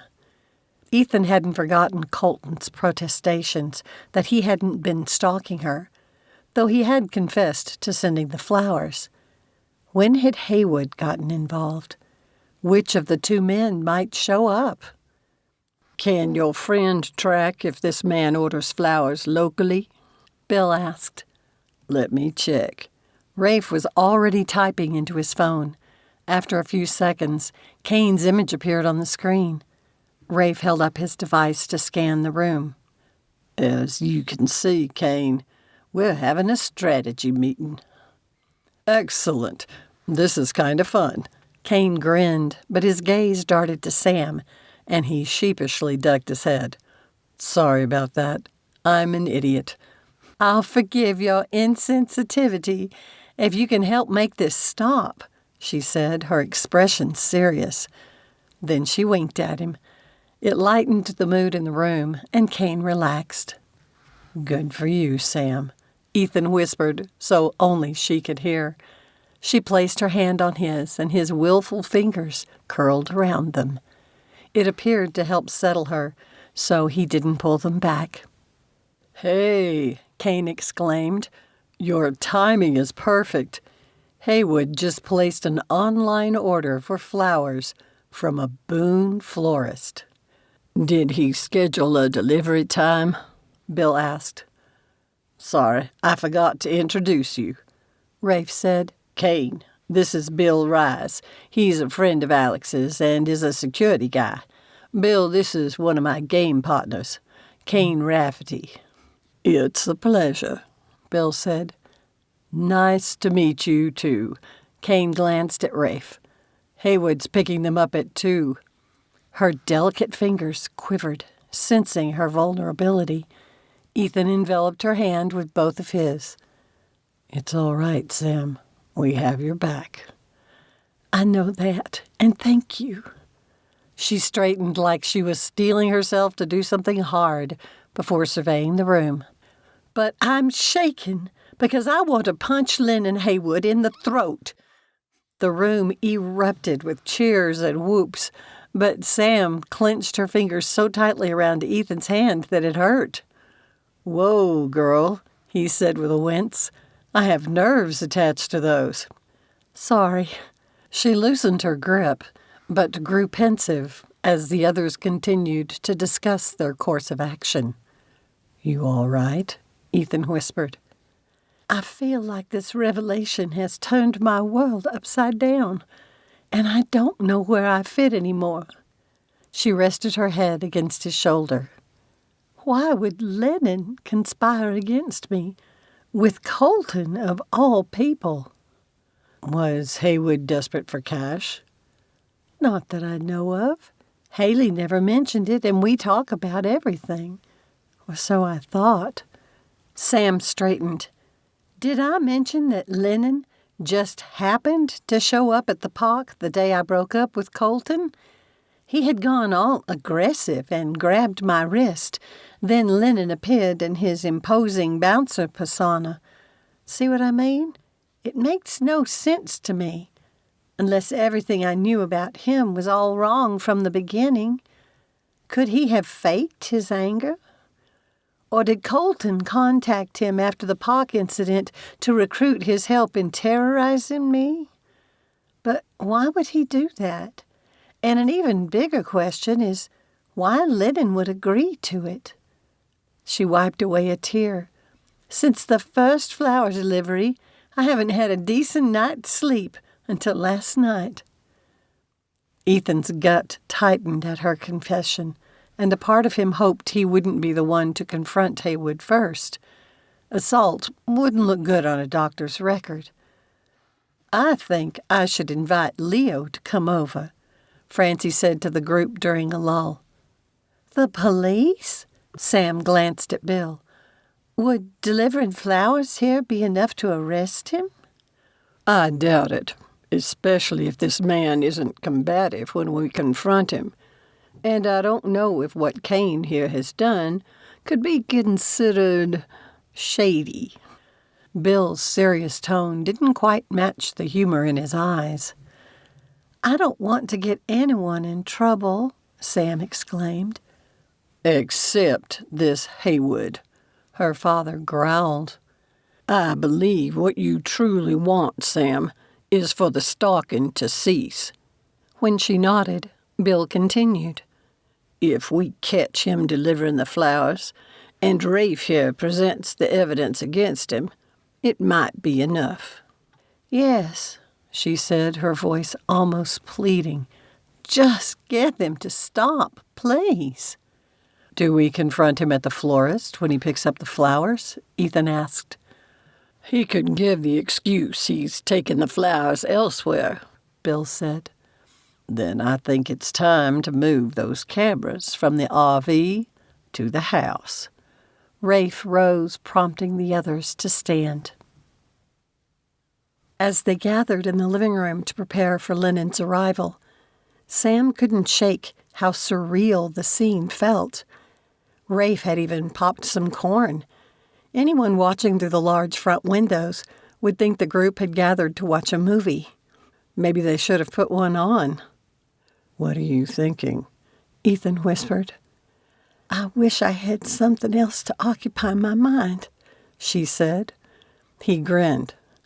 How about a Lord of the Rings analogy? Such as? She mused, grateful for something else to think about. We're the determined fellowship on a quest to destroy the One Ring? Ethan chuckled. Not quite. I was thinking more of when the characters formed alliances and forged bonds to overcome the challenges they faced. Ah, I see, Sam nodded. Like how my friends and family have come together to support me. Just like in the story, we're pooling our strengths, combining our efforts, like the plans you've helped devise, and standing united to confront the obstacle before us. And here he is. Bill pointed to the second screen. Sam went still beside Ethan. Bill added, It seems he didn't want to risk being seen by any of us in the house. I wonder if the open front curtains took him by surprise, Alex mused. All y'all go out front and spread across the entrance, Bill instructed. I'll come at him from behind when he heads back to his car. I'll stay inside with the little ones. Francie gave Sam a quick hug. Please understand that I don't want them to see a confrontation with this man. You're absolutely right. Sam wasn't sure she wanted to either, but it had to be done. With Ethan, Rafe, and her father, she slipped out the front door. Given it was dinner time, she reckoned Lennon had assumed everyone would be preoccupied. The men positioned themselves as Bill had suggested, but she lingered on the porch. Bent low, Lennon slinked around the back of the house, his attention on the windows. At first, he didn't notice the men. Maybe a sixth sense alerted him, but Lennon came to an abrupt halt and straightened, assuming a defensive posture. Sam had meant to let the men take the lead, but she was sick and tired of being a victim, and a fierce determination compelled her forward. "Why, Lennon?" she demanded, her voice cracking as much with anger as anguish, and she surged to the porch. "Why are you stalking me?" Me? He blinked, his defensive posture faltering, his eyes a mix of confusion and even desperation. I'm not stalking you. "Why are you working for Colton?" Him? Lennon's face twisted with vehement distaste. I'm not helping him. For a moment, Sam's turbulent emotions wouldn't let her mind make sense of his words. Then they shook her to the core. Lennon was doing this alone? "You are stalking me?" Her voice quivered. Lennon looked about to move toward her, but the men tensed. Lennon lifted his hands in frustration. I told you already. I'm not stalking you. Fueled by hurt, adrenaline stormed through Sam, causing her heart to pound so hard it hurt. "Oh, really?" She let sarcasm drip through her words. "Then what do you call it? Didn't you leave a vase of flowers on the back doorstep?" He sure did. Bill came around the back of the house, using a handkerchief to carry a vase of what must have originally been flowers. Except Lennon had cut off the blooms, leaving nothing but stems. The sight sucked the air from Sam's lungs, and she thought she might be ill. Burning hot and fierce, anger stormed through her. "You put spyware on my laptop, a tracker on the RV, and you've been following me around the country," she cried, stomping down the stairs. Her father, Rafe, and Ethan moved to her side. "And you have the audacity to claim this isn't stalking?" Lennon stumbled back, his gaze darting between them. It's not what you think. "We're recording this, by the way," Bill stated in a voice laced with authority. "On camera." No, you don't understand, Sam. Lennon's pleading gaze locked with hers. You wouldn't go to the police to get a restraining order against him. I had to do something so you would see you needed one. She almost couldn't recognize this man who had been such a part of her life for the past couple of years. This might be the lie he told himself to justify his actions, but Sam couldn't help wondering if he'd gotten a sick pleasure from it. "Sorry, but I'm not buying it," she said, her lips curling with disgust. "I asked you to talk to your friend about a restraining order, and you still escalated the stalking?" With his gaze darting between her and Bill, who stood behind Lennon, his mouth worked, but he couldn't seem to settle on what to say. He made such a pathetic sight that pity welled inside Sam, but it didn't overshadow the pain he had caused her. "Lennon, don't you understand? You turned yourself into a worse troll than Colton ever was." He shook his head, but his brows pinched.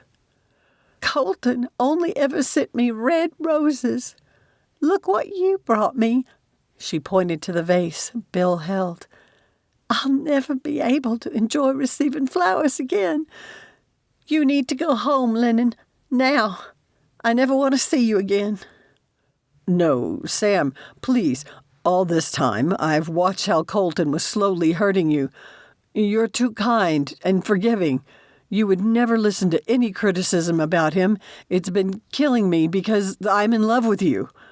Lennon took a step toward her, but suddenly the three men moved in front of her. His words had rendered her speechless. but not Ethan.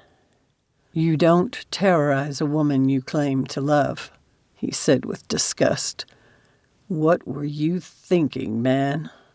"I'll be sending a copy of this video to Haley," Sam wanted to cry, "and the police, since it will be you I have to get a restraining order against."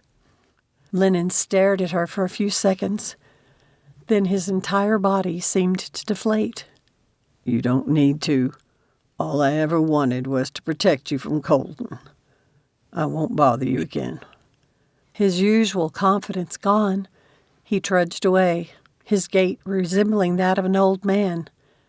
How could he have deluded himself that this behavior was a sign of love? Only after they heard the sound of Lennon's car driving away did her daddy envelop Sam in a hug.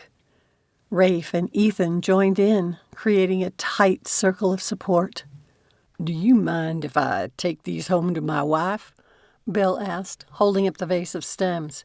"She tells a hot woman story around Thanksgiving about thorns representing the grief we overcome." "Of course." Sam gave him a quick side hug. "And if she wouldn't mind, I would love to have a copy of her story. I could use it myself."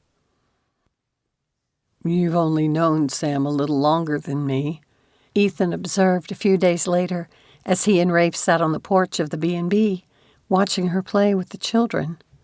Rafe took a sip of his sweet tea. "And I've learned to tell when she's putting on a brave face." Lessa made Nick squeal with delight, and the three of them laughed. Ethan loved the joyful sound, and it gave him a glimmer of hope. Sam had almost found herself again. Almost. "But how did you know she needed to come home when we did?" he finally asked. "Body language, mostly. We might have both known Sam for about the same number of years, but I've spent time around her during family vacations. She has micro-expressions that reveal when something is bothering her. Someday, when I manage my own business, I want to be the type of leader who truly knows his people. And my family is my people." Rafe tilted his head to look at Ethan and asked, "Why?" "Because I want to learn to read people like you do. Doctors need the skill, too." Ethan didn't mention his concern for Sam the first couple of days after the confrontation with Haywood. Ethan had overheard some of the video calls she had made to her partner, where Sam revealed the extent of what Lennon had done. Her friend hadn't believed it, and the issue had weighed on Sam for an entire day, as though it was all her fault. And it had infuriated him, though he couldn't say so. Did the woman really think Sam would lie to her? Eventually, Haywood's sister had called to apologize, but Ethan had his doubts the friendship between the two women could heal completely. Francie and Alex's car pulled up into the driveway, returning from the grocery store. Sam corralled the excited children, preventing them from running toward their parents. Sam glanced at the porch. "Come help with groceries. We only have a few more days to enjoy the world's best cooking before we're off to Florida." As Ethan slowly rose from the rocking chair, he couldn't help wondering how to finagle an invitation here for Thanksgiving. Chapter 19. Sam stood outside the Orlando dealership, awaiting Ethan's return from the inspection by a staff member. The three of them had spent the previous evening meticulously cleaning the interior, though the dealership would likely detail it again before the owner picked it up. The 10 days with her family had solidified her resolve to leave Colorado, especially now things had turned so awkward between her and Haley. Her friend found herself caught between her love for Lennon and her friendship with Sam, deplorable as Haley found his actions. Rafe, noticing Sam's unease, asked, "Anything bothering you?" "No," she told him what she had been thinking. "I'm just grateful I was at home when it all came down." "Yes, Ma's a great nurturer. Rafe winked at her and added, Ethan, too. Sam's face went warm, recalling the many times she had caught both Daddy and Francie watching Sam and Ethan. Yet, Ethan never acted like they were together.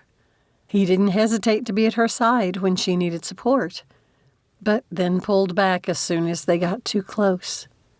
The man was making her a little crazy and had her mentally singing the old Katy Perry song about being hot and cold. During the visit, her parents had kept them all busy, showing Ethan some of the fun activities in Boone. They had even attended a melodrama. The only thing missing had been opportunities for Sam and Ethan to be alone together. Still, every night since their almost kiss on the riverboat, echoes of the evening would play in her mind like a movie, forcing their way into her dreams. It would take her back to that perfect bubble of time, the gentle sway of the boat, the reflection of the city lights twinkling on the water, of Ethan's intense gaze. But something would inevitably interrupt them again. But in one, a sweet, solitary dream, everything had played out as it should. Ethan had cupped her face and pressed his lips to hers in a kiss filled with both tenderness and passion. It had tasted of promise and left her with a longing for a future she had no confidence he could give her. Still, simply thinking of him would spark a memory of it and make her heart race. Time would run out soon, and she hadn't figured out how to encourage him to act without manipulating him into it. And what if she discovered the reality couldn't compete with her imagination? He finally came into view with the dealership representative, and Sam smiled to herself. So far, the real Ethan had outshone her dream Ethan. Except for his bipolar response to romance. Or was it just her? Looks like we're finally done here. Wake up. Rafe gave her a playful nudge with his shoulder. Sam returned it, cherishing moments like this with him. She would sure miss her brother. Ethan shook hands with the representative and hurried to them. We passed. Jack's friend has no reason to be upset about anything. Y'all ready for some magic? Rafe asked. You know it, Ethan replied, a gleam in his eyes. Should we call an Uber to get to the hotel? Sam asked. No need. Ethan pointed to a luxury car parked by the curb. That's our ride. Sam and Rafe exchanged uncomfortable glances. While it wasn't a limo, it was nicer than any car she had ever ridden in. Is he that well off? She murmured while Ethan conversed with the driver. They don't act like it if they are. They have an impressive ranch house, but Jack's grandfather built it, and you saw they owned a small plane. But everyone on the ranch works hard. Rafe chuckled. Jack sure worked my tail off. Are you two coming or not? Ethan called, waving them over. Sam approached the door he held open, while Rafe entered from the other side. The enthusiastic chauffeur spent the drive sharing information about local attractions, but Sam was too tired to pay much attention after the long drive from Boone. She nearly drifted to sleep. Wow, Rafe breathed. She opened her eyes and gave a soft gasp. The car approached a building adorned with green hanging banners, proudly displayed above a coat of arms with the name Chateau de la Magie. It meant House of Magic. The surrounding structures resembled townhomes, designed and colored in a Provence-like fashion. What a great way to set the mood, Sam said. This is what you meant by upgrade? Rafe asked, his tone betraying his unease. I thought we were still staying at the Bungalow Bay. Don't get upset about it. This part of the trip is my birthday and Christmas presents for this year, Ethan explained. It's the trip of a lifetime for me, and I want it to be unforgettable. It's not like I'll have opportunities for much fun for another 7 years or more. Please, let me have this." At his intensity, Sam and Rafe exchanged glances. She understood how sensitive her brother was. "Please enjoy this with me," Ethan asked again as the driver pulled up to the grand front doors. Sam didn't want to dampen his spirits. It looked like he and his family had put a lot of thought into the trip. Beside her, Rafe's agitated fingers worked the strap of his seatbelt.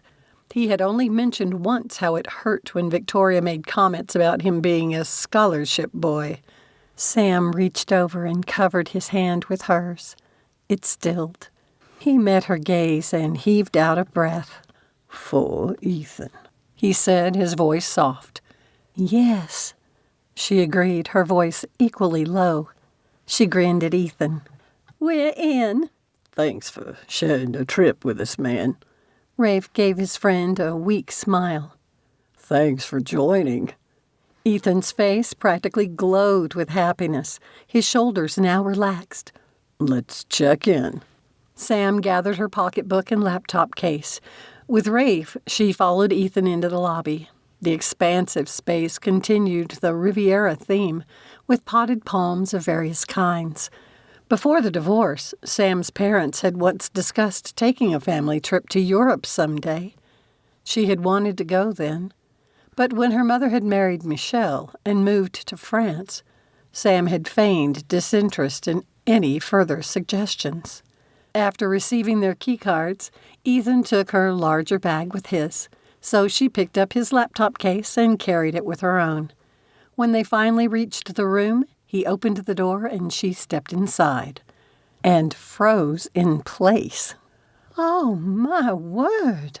She glanced over her shoulder at Rafe, but despite his earlier hesitation, he seemed unfazed by the grandeur. "The whole family chipped in for this," Ethan said, taking his laptop from her. "It didn't break anyone's budget." "If you say so. But this place is bigger than my entire apartment." She entered the suite and set down her laptop by the door. "There's even a balcony." Sam hurried through the great room to the arched windows. After pushing aside the sheer curtains, she unlocked the French doors and found that the balcony ran the full length of their suite. She stepped outside, greeted by the warm, humid air. Leaning against the railing, she surveyed the vista. In the distance, she spotted the buildings that made up the theme parks. Below, staff scurried around as they prepared for an event in the courtyard. What a beautiful place to have breakfast. They hadn't even entered any of the theme parks yet, but this part of the vacation had already turned magical. Recalling the night on the riverboat, butterflies woke in her stomach, and she corrected the thought. The vacation had become even more magical. "Pretty sweet, isn't it?" Ethan asked from behind. "It is. You have to come see this." She grasped his arm and towed him to the balustrade. Pointing to the little bay filled with small skiffs, she asked, "Can people take those out?" Ethan bent his elbow and covered her fingers with his, sending a thrill of excitement through her. With no private time in his company in days, his gesture was significant. But was he just ebbing toward hot and would flow cold again? Or would he finally stay hot? Please. "I believe they offer cruises we can sign up for," he said, absent-mindedly stroking the back of her hand with his thumb. The almost caress sent a rush of warmth coursing through her. "They have an event called Romantic Harbor Nights," he continued, his voice now low. "But we'll have to wait until October for the next one." Sam's heart fluttered with hope. Maybe, just maybe, her dreams of Ethan would finally come true. But she didn't let herself forget how many times he had pulled back from other signs of tenderness. "Do you know what they're doing down there?" she asked. "There's a wedding reception tonight." Rafe stepped beside them, interrupting the moment. And Ethan did just what she feared he would. He released her hand and took a step to the side, distancing himself from her. Sam let hers drop limply to her side. Could he really have done it unconsciously and now regretted it? The thought didn't make her feel any better. I saw a sign down in the lobby. Rafe shot her an amused, sidelong glance, the corner of his mouth quirking up. He had definitely witnessed the intimate moment, and she wanted to wipe the smirk right off his face, especially if he ribbed Ethan about it and caused him to back off even further. Sam sighed, utterly confused by the whirlwind of mixed messages coming from Ethan. She didn't know where she stood with him, and the emotional roller coaster left her weary and uncertain, which, if she were honest with herself, had her right where she had been at the beginning of the trip. Actually, it would put her back to when she had finally recognized her feelings for him weeks ago. If nothing came of this, it would break her heart. Sam stood taller, reminding herself that she would have an answer and could move on. After all, she had a new life to build in Boone. "Where do we sleep?" she finally asked. Rafe and I share a room over there. Ethan pointed to the right. Your bedroom is on the other end. Thanks. She went back inside and gave more attention to the suite. Besides the combined living and dining area, it had a small kitchen and an additional bathroom. She peeked into their room first. It held 2 queen-size beds and had the look of a typical hotel room. When she turned around, she found Ethan grinning at her. Sam schooled her features, refusing to let herself fall for the warmth of his contented expression. "This must be costing y'all a small fortune," she said. "We actually got it at a great rate," he said. "A family friend knows someone who works here. They receive perks, which include significant discounts." "Well, I hope you send a nice thank you note." Sam eased past, careful not to touch him. "Already done." "Good answer." One of the guys had deposited her luggage on the king-sized bed. She found the bathroom included a luxurious jetted tub. As much walking as they were likely to do, she planned to make use of it. She snapped a photo of the room and sent it to her parents with a message of their safe arrival. After a refreshing shower, she slipped into some comfy clothes. With so much of the day gone, they wouldn't visit any of the parks until tomorrow, but neither of the guys had mentioned plans for the evening. Running a towel through her hair, she wandered into the living room and found Ethan engrossed in his laptop. She studied him for a few seconds, wishing she understood him better. "Feeling more yourself now that you've showered?" Ethan asked, startling Sam from her reverie. "Always." How long had he been aware of her watching him? Patting her damp hair with the towel, Sam approached the sofa. "Is that homework? I didn't know classes had started already." "They haven't." Ethan glanced at her before turning his attention back to his laptop. "I'm reviewing the things I'd like to see in the parks. My sister-in-law also gave me her own list of things to check for when her kids are old enough to visit." "You're sweet to do that." Sam sat beside him with her legs curled up underneath, careful not to touch him. "I have a list, too. It would be fun to experience the magical world in the same order Harry did." "So Diagon Alley before Hogsmeade?" Ethan said, tapping on the keyboard. "Why does it matter what order we see things?" Rafe flopped into a chair. "I'm more interested in the rides, and I definitely want to check out the water park." Sam and Ethan exchanged a knowing glance, and he asked, "You realize there aren't all that many rides at the Harry Potter park, right?" "It's not only about the rides, but the experience of immersing ourselves in the world of the books," Sam said.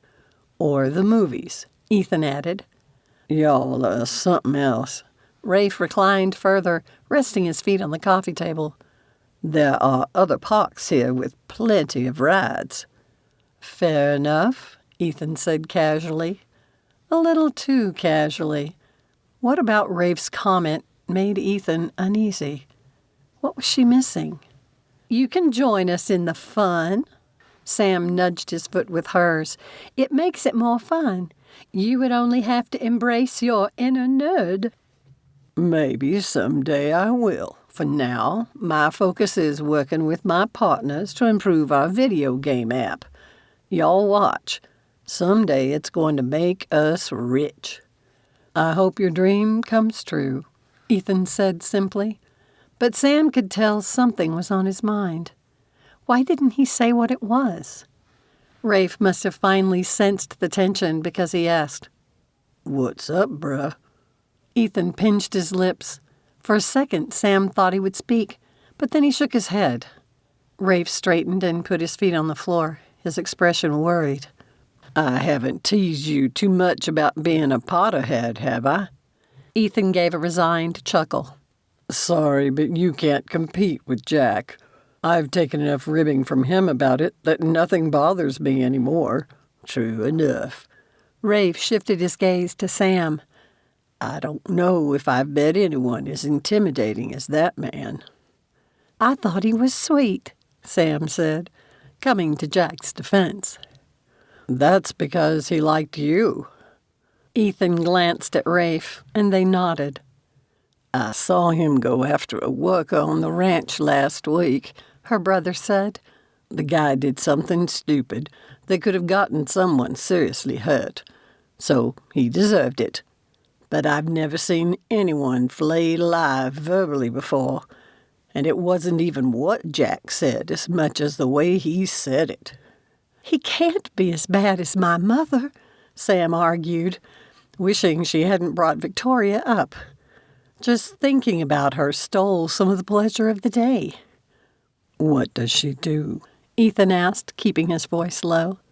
The best way to describe it is emotional blackmail. Sam resisted the urge to glance back at her room, where her phone sat in her pocketbook, still turned off. Her mother had texted early that morning, saying Sam had taken enough time off. She dreaded to think how many more messages awaited her once she powered it on again. So she changed the topic to something pleasant. What do y'all plan to buy at the park? Ethan scrolled through the park's website and finally stopped on a page. I'm tempted to get a team uniform. You know what they say about that, right? Sam shot Rafe a glance, but settled her gaze on Ethan. What? He asked warily. She gestured to a picture of Ron Weasley, dressed for a Quidditch game, including a helmet. If a guy dresses like that, he must be a keeper. Ethan burst out laughing. Rafe, who had leaned over to look, groaned. Y'all are killing me. I apologize for nothing, Sam said. I've been saving up my money to buy souvenirs. First on my list is an interactive wand. Those are pricey. Rafe shook his head. Everything in a theme park is pricey, Ethan observed. The costumes are really well made, so I think they'll be worth it, Sam said. You're buying a cloak in Florida? Rafe raised his brows in disbelief. In August? I won't wear it now, but I plan to buy one. So you'll wear it to work? Rafe grinned. Ever heard of Halloween? She lunged across the coffee table, hoping to smack his arm, but Ethan pulled her back before she could. Surprised to find he'd tossed his laptop aside, and she now sat on his lap, she went silent. The sudden change triggered a rush of excitement, but not with Rafe in the room. She slid back to the sofa. I don't want to spoil this last bit of the trip, but I have some plans here in Florida, too, Rafe said. The only way you could ruin my time, Sam assured him, is if you were a hater. Then I would have to hurt you. Oh, really? Rafe arched a disbelieving brow and scanned her tiny figure, wearing a patronizing smirk. You and what army? I'll be her army, Ethan declared. I may not be as tall as Braden is, but I'm taller than Rafe. Hey, her brother protested with mock indignation. Don't even talk to me about height, Sam said, since my family runs on the shorter side. It's rude to mock people about things they can't control. Ethan hummed the tune of an old song about short people, so Sam stuck her tongue out at him. What are we doing tonight? Before they could answer Rafe's question, his phone pinged. He glanced at it and grinned. What? Ethan asked. Tess got into town. Rafe was already headed for the door. I didn't know she was coming, Ethan said, irritated. If she's the reason you want to do other things, you could have just said so. She didn't know for sure if she could make it, but don't worry. I'll spend time with y'all, too. Rafe shrugged. Let's check out City Walk. All right. Ethan stood. I want to try Bubba Gump. With a sigh, Sam glanced at her comfy attire. Since she wouldn't record anything while dressed like this, she had an excuse to leave her phone. And any messages from Victoria in the suite. Y'all let me get my shoes first. She dashed to her room. Chapter 20. The next morning, Ethan woke early with a powerful thrill of excitement. Though Rafe bidding them farewell after dinner to meet up with Tess last night had been a disappointment, at least he'd spent some time with them. With her showing up in Florida, Ethan was especially glad Sam had come on the trip. Visiting Orlando's theme parks alone would never be on his bucket list. Sam. How could he not have fun in her company? He smiled to himself, still a little amazed at the intense draw he had to be near her. Like that night on the riverboat. Jack's words at the airport came to him. Ethan might have been tempted to call the man a fortune teller. If a relationship with Sam had been possible now. Ethan rose from his bed, careful not to wake Rafe, who snored softly on the other bed. In the shower, Ethan mentally reviewed the day's plans. They had agreed the guys would ride the roller coasters today, while Sam pursued a more leisurely experience exploring the shops. She had assured them she had plans to shoot videos and could do it better while they indulged in the thrill rides. The comments on her video of the puppy rescue had surprised him when he'd finally watched it. He could only hope no one at school would recognize him from it. Online, her vibrant personality shone through, but in person she had revealed layers he hadn't dreamed of before. If she overcame her self-consciousness with live videos, Ethan thought she would excel as a public speaker. He envisioned her on stage, passionately sharing her expertise. Behind her openness, she also had an air of mystery, which intrigued him. The haunted looks that sometimes flickered across her face during vulnerable moments heightened it. Following the confrontation with Lennon, Ethan had hoped it would disappear. It hadn't. Which likely meant it had something to do with her mother's return to the U.S. The mere mention of the woman clouded Sam's eyes and cast a shadow of melancholy on her features. Jack Randolph could sometimes be a stern man, but was also fair and full of integrity. He never acted out of vindictiveness and only reprimanded when he thought someone needed it. Once he'd said his piece, he let it go. It appeared issues with Sam's mother were never over. Each time Ethan saw the plagued look in Sam's eyes, a fierce desire to protect her ignited within him. But how could he help her? Their time together would soon end, and they would go their separate ways. The mental image of her on the riverboat flashed in his mind. Evidently, the memory of that night haunted her, too. Ethan found himself lost in thought way too often lately. The riverboat scene seemed permanently etched in his mind. He could still feel the soft breeze carrying the scent of her hair, of her eyes shining with a mixture of hesitation and hope. While the moment had been fleeting, its intensity had stayed with him, so much so that he had dreamed of that moment with her every night since. Sam differed from any girl he had ever known, and the chemistry between them was palpable, undeniable. Her fiery spirit had a vulnerability that drew him in. He loved her contagious laughter, but her silence often said more than words. Every day he spent with her turned into an adventure of discovery. Ethan wiped the moisture from the mirror and stared at his reflection. Sam made him yearn for a relationship now and not in a decade. What if he could do what Braden had not? Have both a social life and success in medical school. Ethan hung up the towel. It was a beguiling thought. His wisest move, however, was to savor every precious moment they had left together. Sam woke to the sound of a familiar ping on her phone. It was time to make a bold move and block Victoria. Except then, her mother would bother Daddy. Determined to at least ignore her mother for a while longer, Sam heated a kettle of water and carried it to the balcony. She had more pleasant things to think about, and none of them were in New York.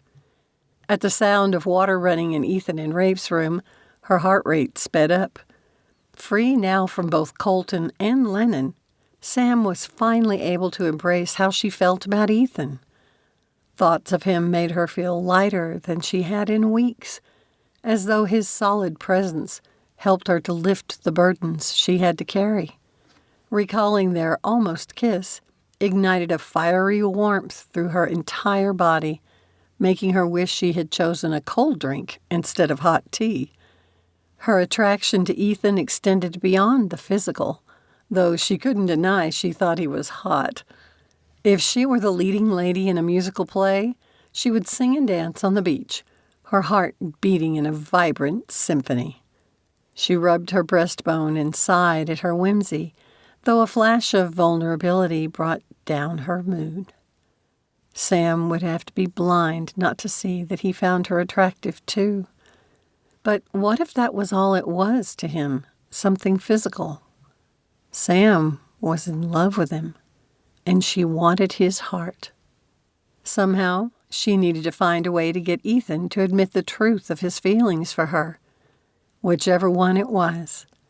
As much as it irked Sam that Rafe planned to ditch them to be with Tess, it would give Sam more time with Ethan. Alone. Well, as alone as they could be in a vast theme park teeming with thousands of other guests, but those strangers shouldn't pay any attention to her and Ethan. A plan would help Sam feel more in control. She had learned to plan from Francie, who had once mentioned not having the time to be unorganized. When Sam had moved to Colorado and taken on responsibilities at the college and working with the French Festival, she had taken that counsel to heart. Sam refused to force Ethan's hand. So how could she plan for opportunities while leaving room for spontaneity? Deep in her heart, she knew love couldn't, shouldn't be orchestrated. She groaned. Either he returned her feelings or he didn't. The ball was in Ethan's court. She glanced at her phone and stood, deciding to do something she could control. An impromptu live video showcasing the balcony and the picturesque view in the distance. Staying true to her brand, she offered beauty and fashion tips for vacations and how to protect hair and skin from the hot August weather. Before she ended, Sam posed a question to her followers. What beauty or fashion tips can you share about how to boost confidence when you're in love? Let me know in the comments. This is Glam with Sam, signing off. A sickening sense of dread filled her. What had she done? Both Rafe and Ethan had mentioned watching her channel. If he didn't reciprocate her feelings and he saw that video? Sam sank into a chair. What was done was done. She could only hope they would be too busy to check soon. The sound of the guy's room door opening interrupted her thoughts, prompting Sam to straighten. She took a few seconds to compose herself, taking a deep breath as she settled her features. Only then did she glance in that direction. Ethan stood in the doorway to the balcony. He looked yummy, but it was his admiring gaze that sent sweet shivers through her, both invigorating and soothing at the same time. She was pathetic. To cover her self-consciousness, Sam gestured for him to come to the table. "You excited to get started, too?" Of course. He sat beside her and reached for the pot of hot water. I feel like a kid again. "I didn't know what you wanted to drink this morning." She pushed over a basket filled with packages of tea, coffee, and hot chocolate. "I've noticed you don't drink coffee." It's best I stay away from things with caffeine, he said. I'm sensitive to it. "Does it keep you awake?" Sam pointed to some bags of herbal tea. It gives me a case of the jitters. Ethan chose one. It's a shame, too. When I need to pull an all-nighter study session, I could use a boost. After pouring hot water into the cup, he put the bag in to steep and leaned back in his chair, staring into the distance. What a view. Yes, I love the way the colors cast their hues on the park buildings. They help set the mood. Resting her chin on her raised knee, Sam studied him. Colton had qualified as a pretty boy, but Ethan had rugged good looks. He always had an aura of quiet strength, something he must have learned from Jack. Quiet strength fit Ethan, but she thought there was more to it. It wasn't only that he had a strong character, but that his presence made her feel stronger. Another whimsical thought, and she chuckled softly at herself. He glanced her way. She dropped her gaze and reached for her cup. Have you settled on what you want to do today? Ethan asked. "I thought we agreed y'all would get those roller coaster rides out of your systems. I'm happy to browse the shops and pick up a few things for friends and families." You won't do any rides today? Ethan pinched his lips. Was he disappointed? Sam added more water to her cup and, attempting to sound casual, said, "I'm fine with the 3D attractions. I've watched videos of those and I can handle them." Y'all are sure up early, Rafe said with a yawn, his short hair matted on one side. He pulled a chair from the second little table and set it between them. He reached for the kettle. Is there any sweet tea? Sadly, no. She pushed the basket of packets toward him. You'll have to settle for something else. How did it go with Tess? Sam wanted to know more about the mystery girl. We had fun. Rafe chose a hot chocolate package. Is she coming with us today? Ethan asked. She's going boating with some other friends. While his expression remained neutral, the slight tension in his jaw hinted at his displeasure at not being invited too. What were y'all talking about? Sam took a sip from her cup, disappointed Rafe hadn't said more. Not that she could point fingers, since she hadn't exactly shouted her feelings for Ethan to the world either. Or had she? Her stomach nodded, and Sam put her half-empty cup on the table. If she had given herself away, then Rafe couldn't use her as an excuse to keep so much to himself about Tess. He had never mentioned the girl once during online family chats. A wave of understanding for her brothers struck Sam then, easing some of her resentment. Their family didn't know for sure about her feelings for Ethan because her doubts had kept her silent. Sam and her brother had more in common than she realized. "We just talked about how I'll shop while you two thrill-seek." Sam leaned forward. "But for tomorrow, when we do the Harry Potter parks, I wonder if we could role-play." I'm not pretending to fly any dragons. Rafe poured hot water into a cup. "The Dueling Dragons ride is long gone, so don't worry." Sam said. But we could have fun reenacting a few scenes from the books. When Ethan grinned enthusiastically, Rafe shook his head doubtfully. Don't look at me like that, Ethan said with a scowl. I know how to have fun. In the past 2 years, you've nearly forgotten how. Rafe lowered his voice and said conspiratorially to Sam, He's been like an old man tied to his textbooks. That's not fair, Ethan argued. I had to get good grades. Sam waved her hands between them. The only books that matter the next few days are the Harry Potter ones. Leave him be, Rafe. What do you have in mind? Ethan asked.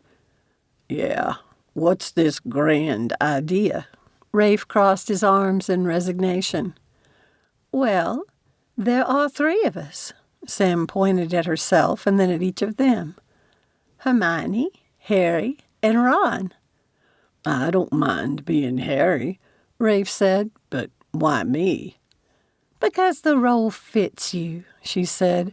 Of the trio, Harry knew the least because Muggles raised him and kept him ignorant. Are you saying I'm ignorant? Rafe gave her a teasing glare. You are ignorant of the books. Ron knows so much because he was born and raised in the magical world, Ethan added. And Hermione knew a lot because she was a know-it-all. Rafe winked at her. You had best be careful, or I'll tie a knot in your tail. Sam warned her brother, glad he was at least kind of playing along. Hermione had knowledge of the magical world because she was smart and took the time to study about it. We could try it. That sparkle in Ethan's gaze sent the butterflies fluttering in her belly again. Had he remembered that Ron and Hermione became a romantic pair? Hey, I've seen the movies, so I know the basics, Rafe argued. But tell me this, since Ron was an imbecile and only there for comic relief, why would someone like Hermione want to be with him? See, if you'd read the books, you would know he wasn't like that, Ethan said. Oh, he had his idiotic moments. They all did. Sam rose and picked up the kettle. The movies wussed Ron out big time by giving some of his best book lines to Hermione. I'm all about girl power, but she rocked already. She didn't need to steal from Ron. As she headed to the little kitchen, Sam called over her shoulder. There are muffins in the kitchen. Room service? Ethan followed her into the kitchenette, Rafe trailing behind. No, I went to the deli last night before they closed, she said, rinsing out the kettle. Help yourselves. Sam? Ethan came to stand beside her at the sink. You shouldn't go out alone at night. I'm not stupid. There were plenty of other people still around. She pinched her lips together. Dangerous territory, my friend, her brother whispered loudly, his expression a comical exaggeration. Stop it, Rafe, Sam said, trying not to laugh. She turned to Ethan. I have a hard time with people trying to boss me around. She had enough of that from her mother. Poor phrasing. My bad. Ethan shrugged, like it was no big deal, and turned away. Sam sighed, knowing she had figuratively stepped on his toes. Reaching out, she took his hand. Please understand that my mother has me on edge right now. All right. Ethan's expression stayed concerned. But I need you to understand this about me. I'll worry about you walking alone at night. The men in my family are protective of our women. Sam blinked, her heart leaping at his words. Rafe guffawed, and Ethan groaned, his ears turning crimson. I'm going back to bed, he declared. I can't get my mouth to work right. Stop laughing, Rafe. She backhanded his gut, and he emitted a mock grunt and doubled over. That's not what I meant, Sam. Ethan said, his expression earnest, his gaze meeting hers and holding it. Without thinking, she ran her thumb over his soft, warm lips before dropping her hand and stepping back. "We need to get ready so we can take advantage of the early entrance. I have shopping to do." She rushed to her bedroom and closed the door behind her. Leaning against it, Sam took a moment to collect herself. Even though Ethan later denied it, he had called her his woman. And Sam had touched his mouth right in front of Rafe. She lifted her still tingling hand to her nose, savoring the lingering scent of his aftershave. Would Ethan be worried for her safety if his attraction was only physical? Yet, if he felt more for her, why had he immediately pulled away? Had the only reason been Rafe's presence? Chapter 21. "Are you sure you're fine with us leaving you?" Ethan asked Sam as they entered the already bustling park. "I'll be fine." She adored his genuine concern, especially after his worry about her fetching muffins last night. "Leave her be, Eth." Her brother clapped his friend on the shoulder. "Remember, she's planning to do some videos. Since we don't want to be featured in any of them, it's a win-win." "Yeah, but you'll be alone." The crease between Ethan's brows deepened. Encouraged by his concern, yet a bit irritated he thought her so helpless, Sam made a show of surveying the crowds for danger. Seeing no one who posed a threat, she met his gaze, arching her brows. He huffed. "I know. But none of these people would even notice if someone grabbed you." "I promised to practice constant vigilance. Best we get a move on or the lines will take forever to get through," Sam reassured Ethan, placing her hand on his arm and sliding it down to his hand before giving it a gentle squeeze. His gaze flickered to her lips. For a moment she thought he might kiss her right there, but she didn't want it in front of Rafe. She released Ethan's hand and stepped back. "Later." "Come on, Eth," her brother urged, tugging on Ethan's shirt sleeve. Sam watched as they hurried away, and Ethan ran a hand down his arm where she had touched him. She brought her own tingling hand to her chest. Oh, yes. The tension between them had grown so palpable she thought she might explode. She took a slow, deep breath, then exhaled. Patience. All she needed was patience. As she leisurely made her way around the park, she retrieved her phone and turned it on.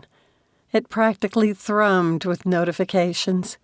7 texts from her mother and 3 missed phone calls. Too bad. Sam had made it clear she was on vacation, and she refused to let her mother's attempts at manipulation ruin it. After her post about falling in love, her channel exploded. So Sam had turned off the notifications for it. She would worry about that later. It would be easy enough to make the video private, but she hesitated to do it. Instead, she turned off all notifications on her phone. Her mother would be furious, but she already was.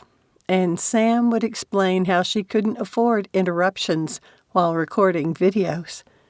Sam opened the list she had compiled of the best spots to capture photos at the parks and headed first to the holiday shop. From experience, she knew many of her followers would already be thinking ahead to the upcoming season. She waited for a lull in the crowd before snapping a still photo of the festively decorated building. Equipped with her selfie stick and phone, she did a walkthrough of the shop, mindful not to capture people's faces without being too obvious. Once outside again, Sam typed in a few notes to remember when she did the voiceover later. Satisfied, she moved on to her next destination. The parks formed a circle with a lake at its center. She avoided the 2 Harry Potter parks, wanting to share them with the guys tomorrow. Sam would definitely get her steps in today because her feet already hurt. It wasn't until she was heading toward Toon Lagoon that she sensed someone following her. The first few times she glanced back, she saw nothing. But the sense of unease intensified. After her bravado before Ethan, it couldn't be Lennon, could it? Bill had stressed to him the evidence they had collected and warned Lennon of the actions she would take if he came near her again. Only a fool would press on after that, and Sam had never taken him for a fool. Of course, he had also claimed he loved her while trying to terrify her. What should she do? On impulse, she ducked into a nearby shop and retreated to the back, where she prayed she couldn't be seen from the window. Waking her phone, she blinked at the messages from Ethan and even one from Rafe. Sam dialed Ethan's number. "Why didn't you answer your phone?" he hissed, worry lacing his words. "I've been recording videos," Sam whispered. "I disabled notifications. But I need help. Someone's following me." "Where are you?" Ethan asked, his voice now almost dangerous. When Sam told him, he said, "We'll be right there." Her stomach settled and she scanned the store. The clerk shot Sam a suspicious glance, so she slowly mouthed, "Being followed," and pointed outside. The man moved to the window, chuckled, and turned back to her. "Did you pass the Spider-Man ride?" "Yes, I did." The humor in his voice calmed her even more. "Spidey does that sometimes," the clerk said. "Chooses people to follow and sees how long it takes for them to notice." As realization struck Sam, her cheeks warmed. Was that all it was? A character playing stealth games with her? She approached the window and peered outside. Spider-Man stood on the street in front of the shop, his arms spread out. When he noticed her watching him, he executed a dramatic bow. "Thank you," Sam told the clerk and stepped outside. She said to the actor, "You about nearly took a year off my life." He mimed sadness. "Can I take a picture with you?" She raised her phone, relieved her hands no longer trembled. The man sidled up beside her. She had just snapped the picture when a voice boomed behind her. "Sam!" Startled, both she and the Spider-Man impersonator turned and found Ethan bearing down on them, Rafe right behind. Spidey tapped her arm, snapped a quick salute, and scurried away, undoubtedly in search of someone else to tease. The next thing Sam knew, Ethan had enveloped her in his arms. "You said someone was following you." He held her so close she didn't want him to stop. "It was Spider-Man, wasn't it?" Rafe asked, laughing as he scanned the crowd in the direction Spidey had disappeared. "What?" Ethan kept one arm around her, but turned to face her brother. "One of the ranch hands mentioned this happened to him when they visited a couple of years ago. They thought it was funny." Rafe scanned the surrounding shops. "I'm starving. Let's get something to eat." "Everything all right?" Ethan asked her. "You sounded scared." "I was, but now I feel dumb." "No, not after what you've been through." He dropped his arm. "Did you get some good videos?" "It's been a very productive morning, but my dogs are barking something fierce." "Then a lunch break is precisely what you need." Ethan nodded toward Rafe. "I think I would prefer if you made your videos in the same section of the park we're in." And that was how they spent the rest of the afternoon. Just before supper, Rafe left them in search of Tess, and Sam was more than done with the park by then. She suggested they stop by Voodoo Donuts on the way to the hotel, but Ethan convinced her to eat at Bob Marley's first. "Let's get you home," Ethan said, touching her arm at the end of the meal. Sam startled, fully awake. Embarrassed, she had almost fallen asleep over the last of her food. "I'm sorry." "Don't worry about it. I'm tired too." He rose and pulled out her chair. I don't get Rafe. I'm only a few months older than him, and I wouldn't have the energy to party with Tess after the day we put in." Sam pondered Ethan's confusing lack of interest in making the most of their time alone. Did she really have to play to the damsel in distress to get him to show how he felt? When the suite door closed behind them, a charged air enveloped them, and they paused. Ethan met her gaze, something in his eyes filling her with longing. Suddenly, she was wide awake. "It was fun today." He brushed aside a strand of hair, the gesture sending shivers down her spine, as it reminded her of that night on the riverboat. Yes, it was. Sam's voice betrayed her by quivering. Though eager expectation gripped her, the only move she made was a slight lift of her chin in invitation, hoping he would accept it. Ethan didn't, dropping his hand instead and stepping back. "Good night," he said as casually as if the charged moment hadn't happened. Sam stood there until the pain in her feet became too much, and she dragged her exhausted and emotionally drained self to her room, her mind swirling with doubt and insecurity. What was wrong with her? It seemed like every morning she promised herself not to get her hopes up, and most of each day it turned out to be the right decision, because Ethan did nothing to encourage her. But then there were moments like that in the foyer. How pathetic that she was beginning to sympathize with Colton. Sam didn't know if she could keep going on like this. The back and forth was seriously messing with her self-confidence. She considered checking her messages from Victoria, but Sam didn't have the energy to face that emotional turmoil and the relentless demands her mother would make. Sam would much rather dream of kissing Ethan. From the look of it, a dream kiss might be all she ever got from him. Chapter 22. Drained as Ethan had been the night before, sleep had eluded him for what felt like an eternity. Spiraling thoughts about Sam had consumed his mind, plagued with worry for her, and the realization that one time in the near future, his agonizing restraint would fail him. He would break down and kiss her. She had wanted him to last night, and he had nearly given her what they both desired. Samantha was everything he wanted in a partner. They belonged together. But in a decade... "Eve, I thought you were excited to see the Wizarding World," Rafe said, coming out of the bathroom fully dressed. Ethan dragged himself from his bed and took a quick shower, deliberately keeping his distance from Sam until the three of them left the suite together. Even then, he held back, allowing her to walk a few steps ahead. He couldn't risk the temptation for either of them. He had to remind himself he couldn't touch her again.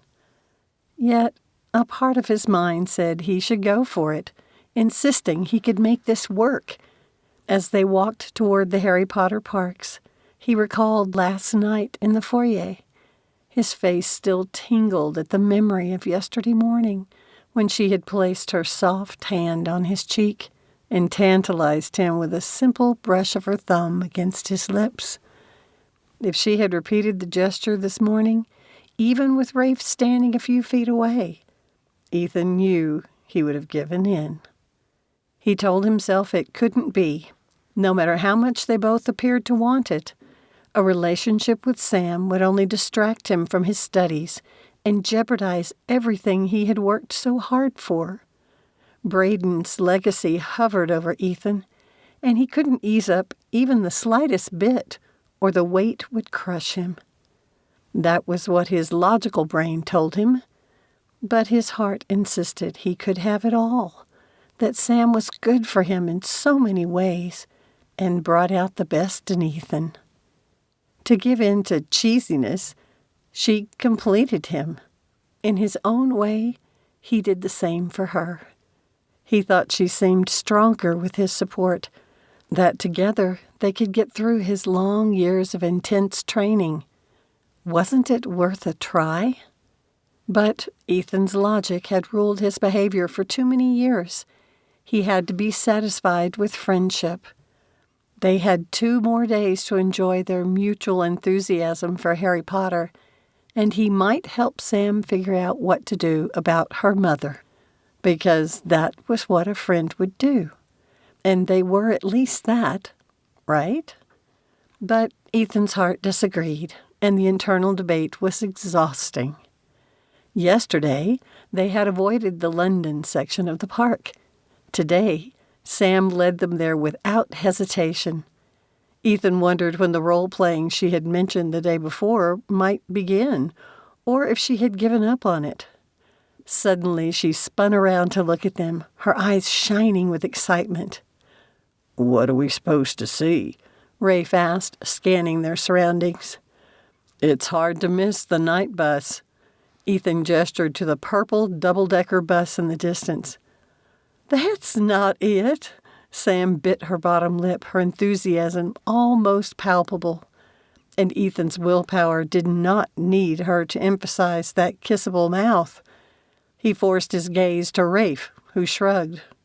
"Oh, come on, Ethan," she cried, drawing his attention to her again. "Rafe the Muggle might not notice it, but I was sure you would."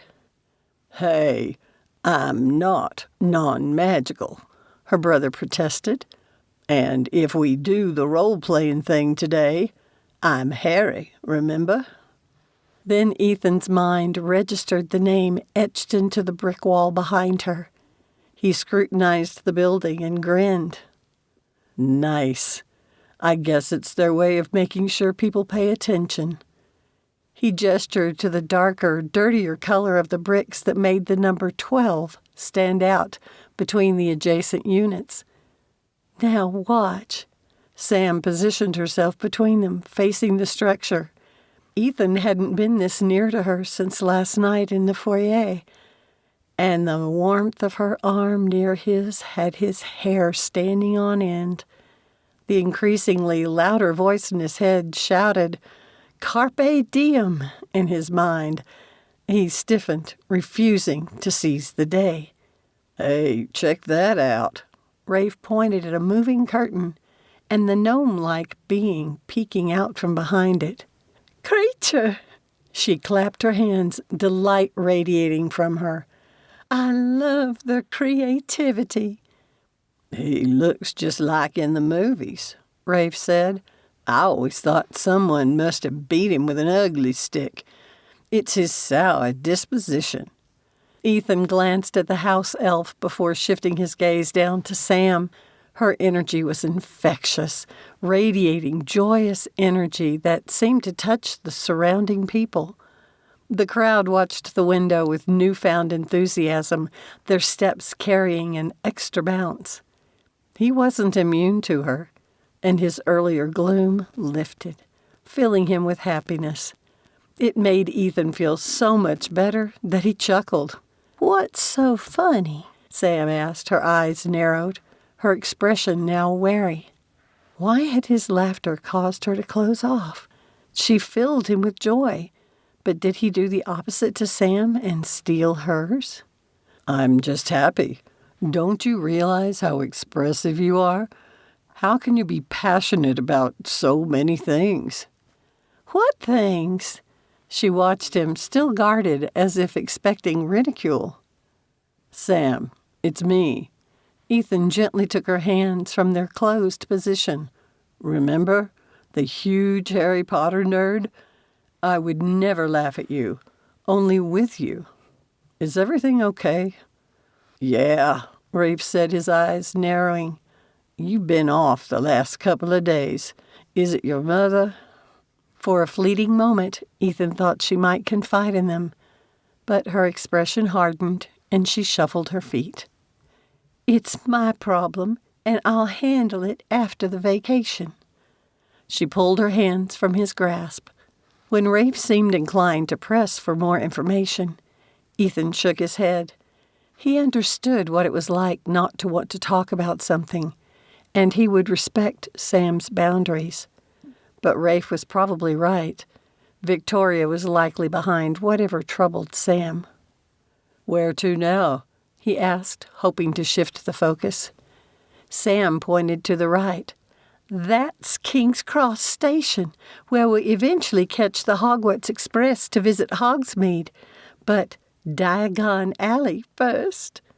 The sound of a crying child caught their attention.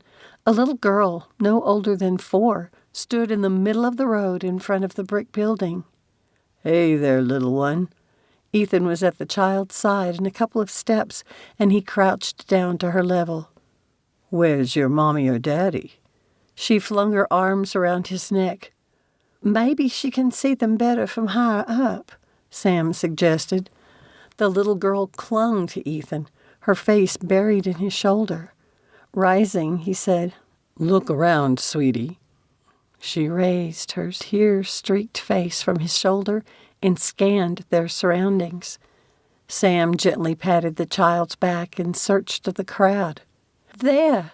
Sam gestured toward a small group a ways away, where a woman appeared to have noticed something alarming. Even at this distance, he could see the panic on her face. She said something to the others in her party, and they frantically searched their surroundings. "Is your mommy over yonder?" Sam pointed to the people, and the child gave a vigorous nod. Rafe raised both his arms and waved to get their attention. It took a few seconds before one of them noticed him. Her gaze darted to the child in Ethan's arms. "Mommy!" the little girl cried. By the time the woman reached them, tears streamed down her face. Thank you," she sobbed, pulling her daughter into her arms and squeezing her tightly. The others in the group surrounded them, enveloping the mother and child in a warm group hug. Ethan, Sam, and Rafe stepped back to give them room. Sam's eyes glistened, and she leaned against his arm. He couldn't help himself. He had to comfort her. Ethan wrapped his arm around her shoulders.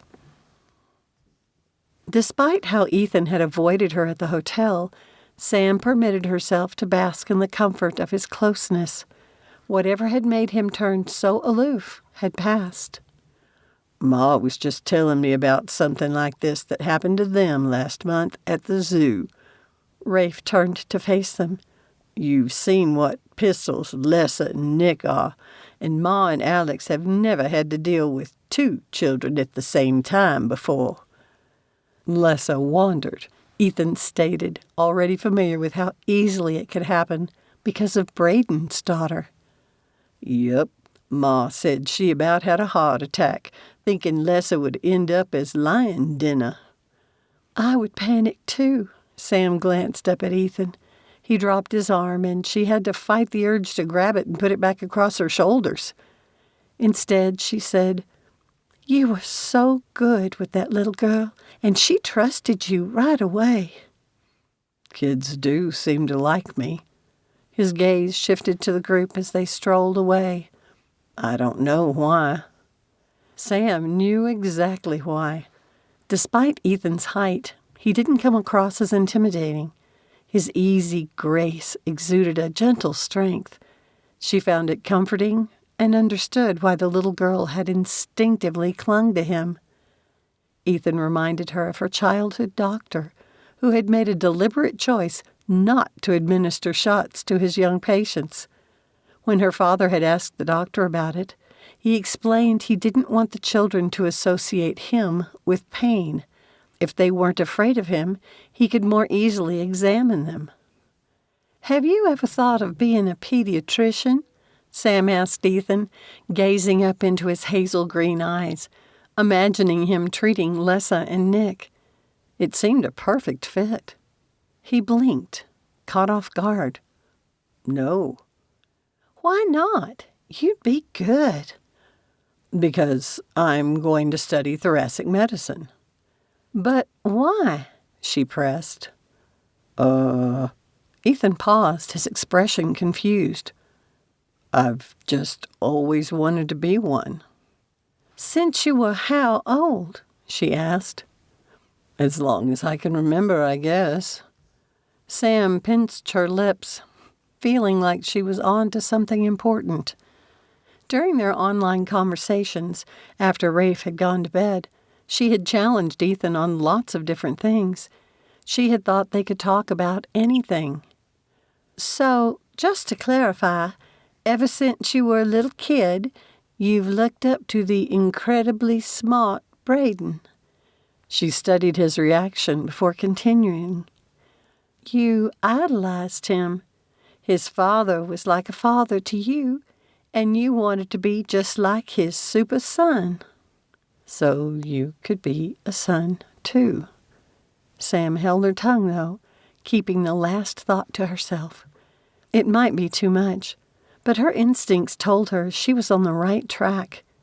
Jack hadn't become Ethan's stepfather until he was an adult.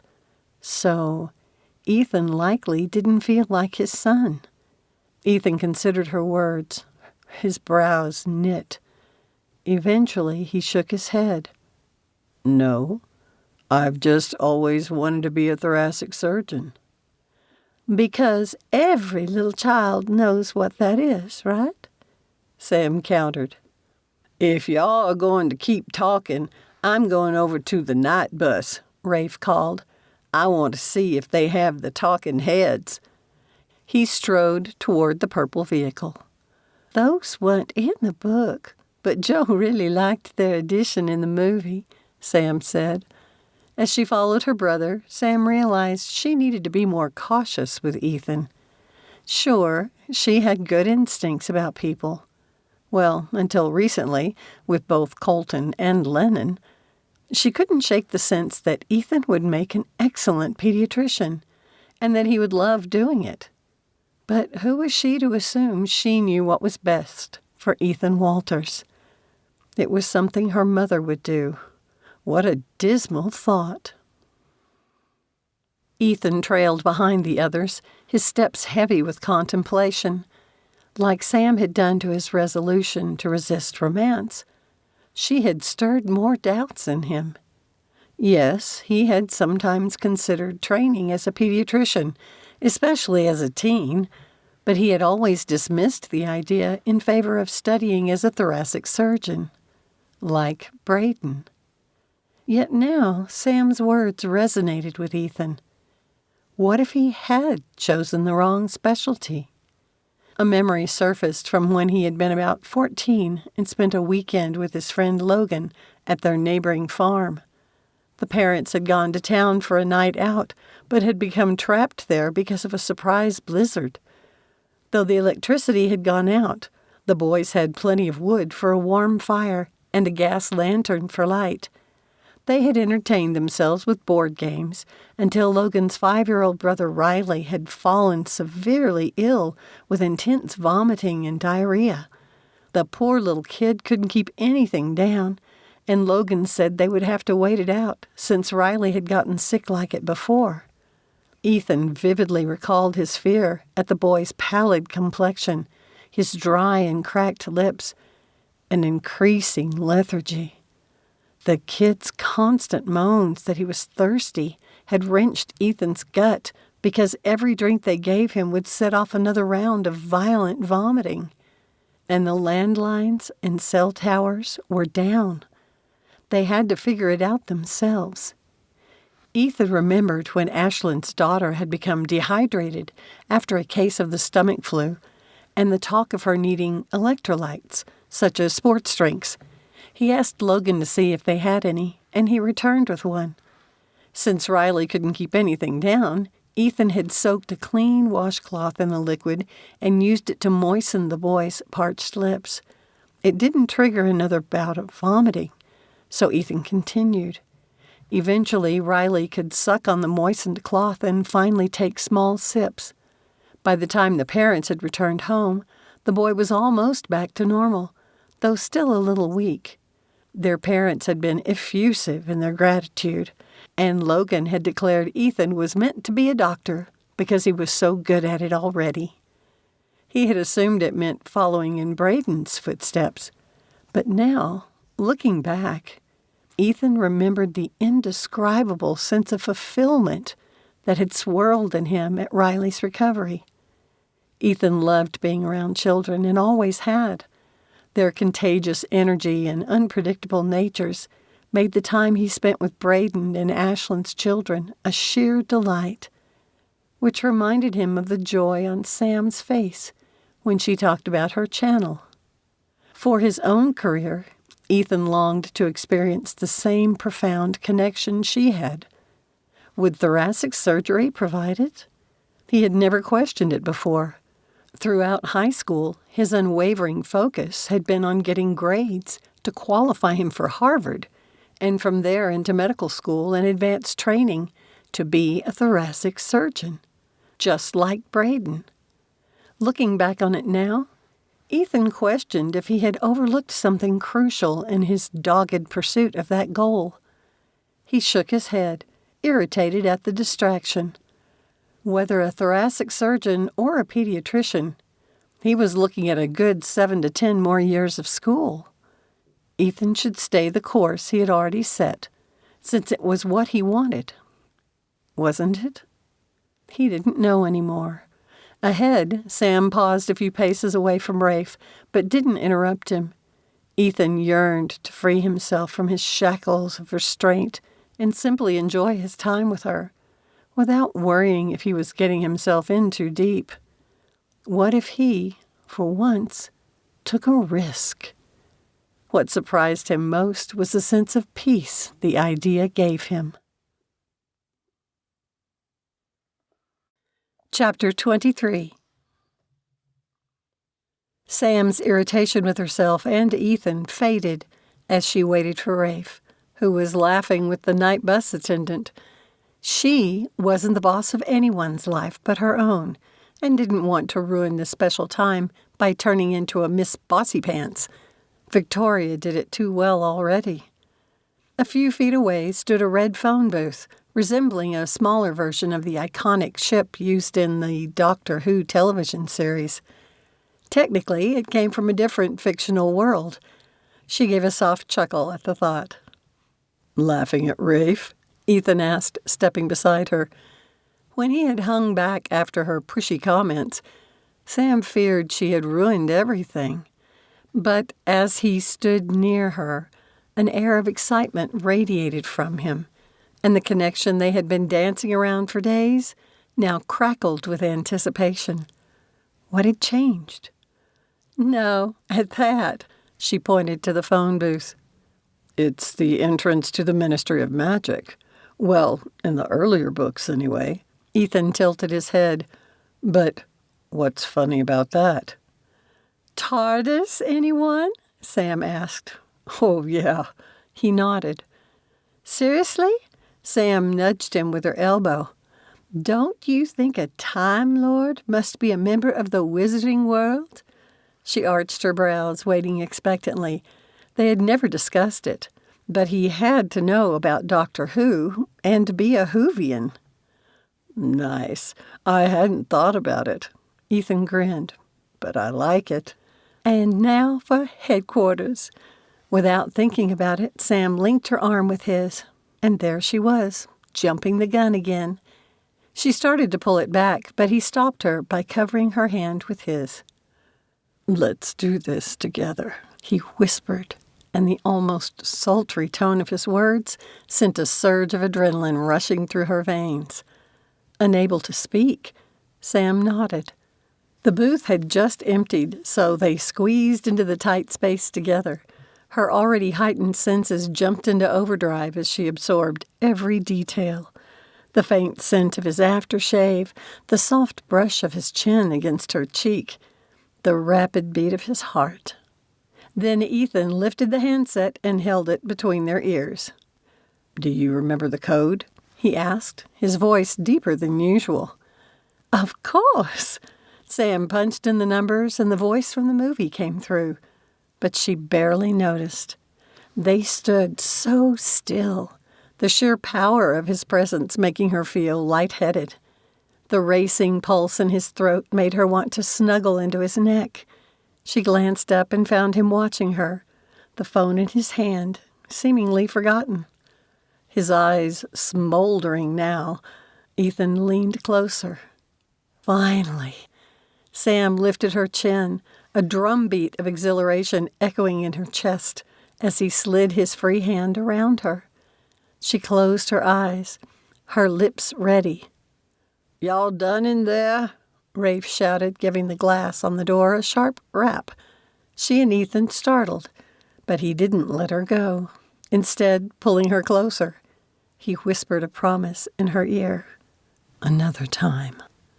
Then Ethan released Sam and slid from the booth. Sam followed. Instead of giving Rafe the death glare he deserved, she averted her gaze and walked by him. She hoped he didn't notice how badly her hands shook. "You ought to try it. It's just like the movie," Ethan was saying to her brother, sounding completely natural. Rafe entered the phone booth, and Ethan mocked him for not having memorized the numbers. Sam took the time to calm herself. Why, in all the dreams she'd had of kissing him, had she never once considered all the possible interruptions? The near misses would be the death of her. When Rafe finally exited the phone booth, Sam had control of herself again and could look at him and Ethan as though nothing had happened. Well, nothing had happened. Dang it. The entrance to Diagon Alley should be over yonder. She pointed to some openings in a yellowish brick wall. "You ready?" Ethan had caught up with her and his fingers brushed hers. Sam curled her little finger around his, but only for a moment, because Rafe came up beside them. Wasn't it just her luck when Ethan finally seemed ready to do more than flirt with her, that her brother seemed determined to stand in their way? They came around the brick wall and faced one another, this one reminiscent of the moving bricks in the books, but frozen in place in the process of opening. It felt like a temptation to step into the unknown. "Oh, my," Sam breathed, running her fingers over a brick. Diagon Alley unfolded beyond the opening, the narrow street brimming with fantastical wonders brought to life by the creative talents of both Rowling's books and the movie's creators. In the distance stood the now iconic Gringotts Bank, with its infamous fire-breathing dragon perched on top. Sam abandoned subtlety and linked her arm with Ethan's, reveling in the thrill of sharing this moment with him, who nerded out over this place as much as she did. "We're really here," he whispered, echoing her feelings. "Yes, we are," Sam smiled to herself. "Y'all are impeding traffic," Rafe said from behind them. "Get a move on." "Fine," she said, and increased their pace. "Don't you like it, Rafe? It's so much like the movies." "I'm impressed." He veered toward the joke shop. When Ethan guided Sam to follow, she pulled him back. "Can we please see the wand shop first?" Rafe didn't quite roll his eyes, but he grinned, so she knew he wasn't irritated.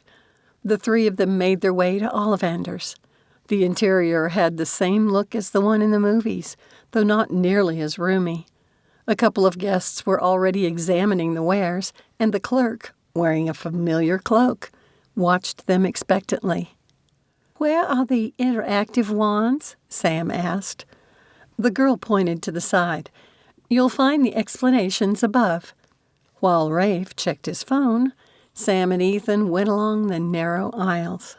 "Do you know which kind you want?" he asked. "I took an online quiz." Sam stopped to reach for a long burgundy box nestled in the stack.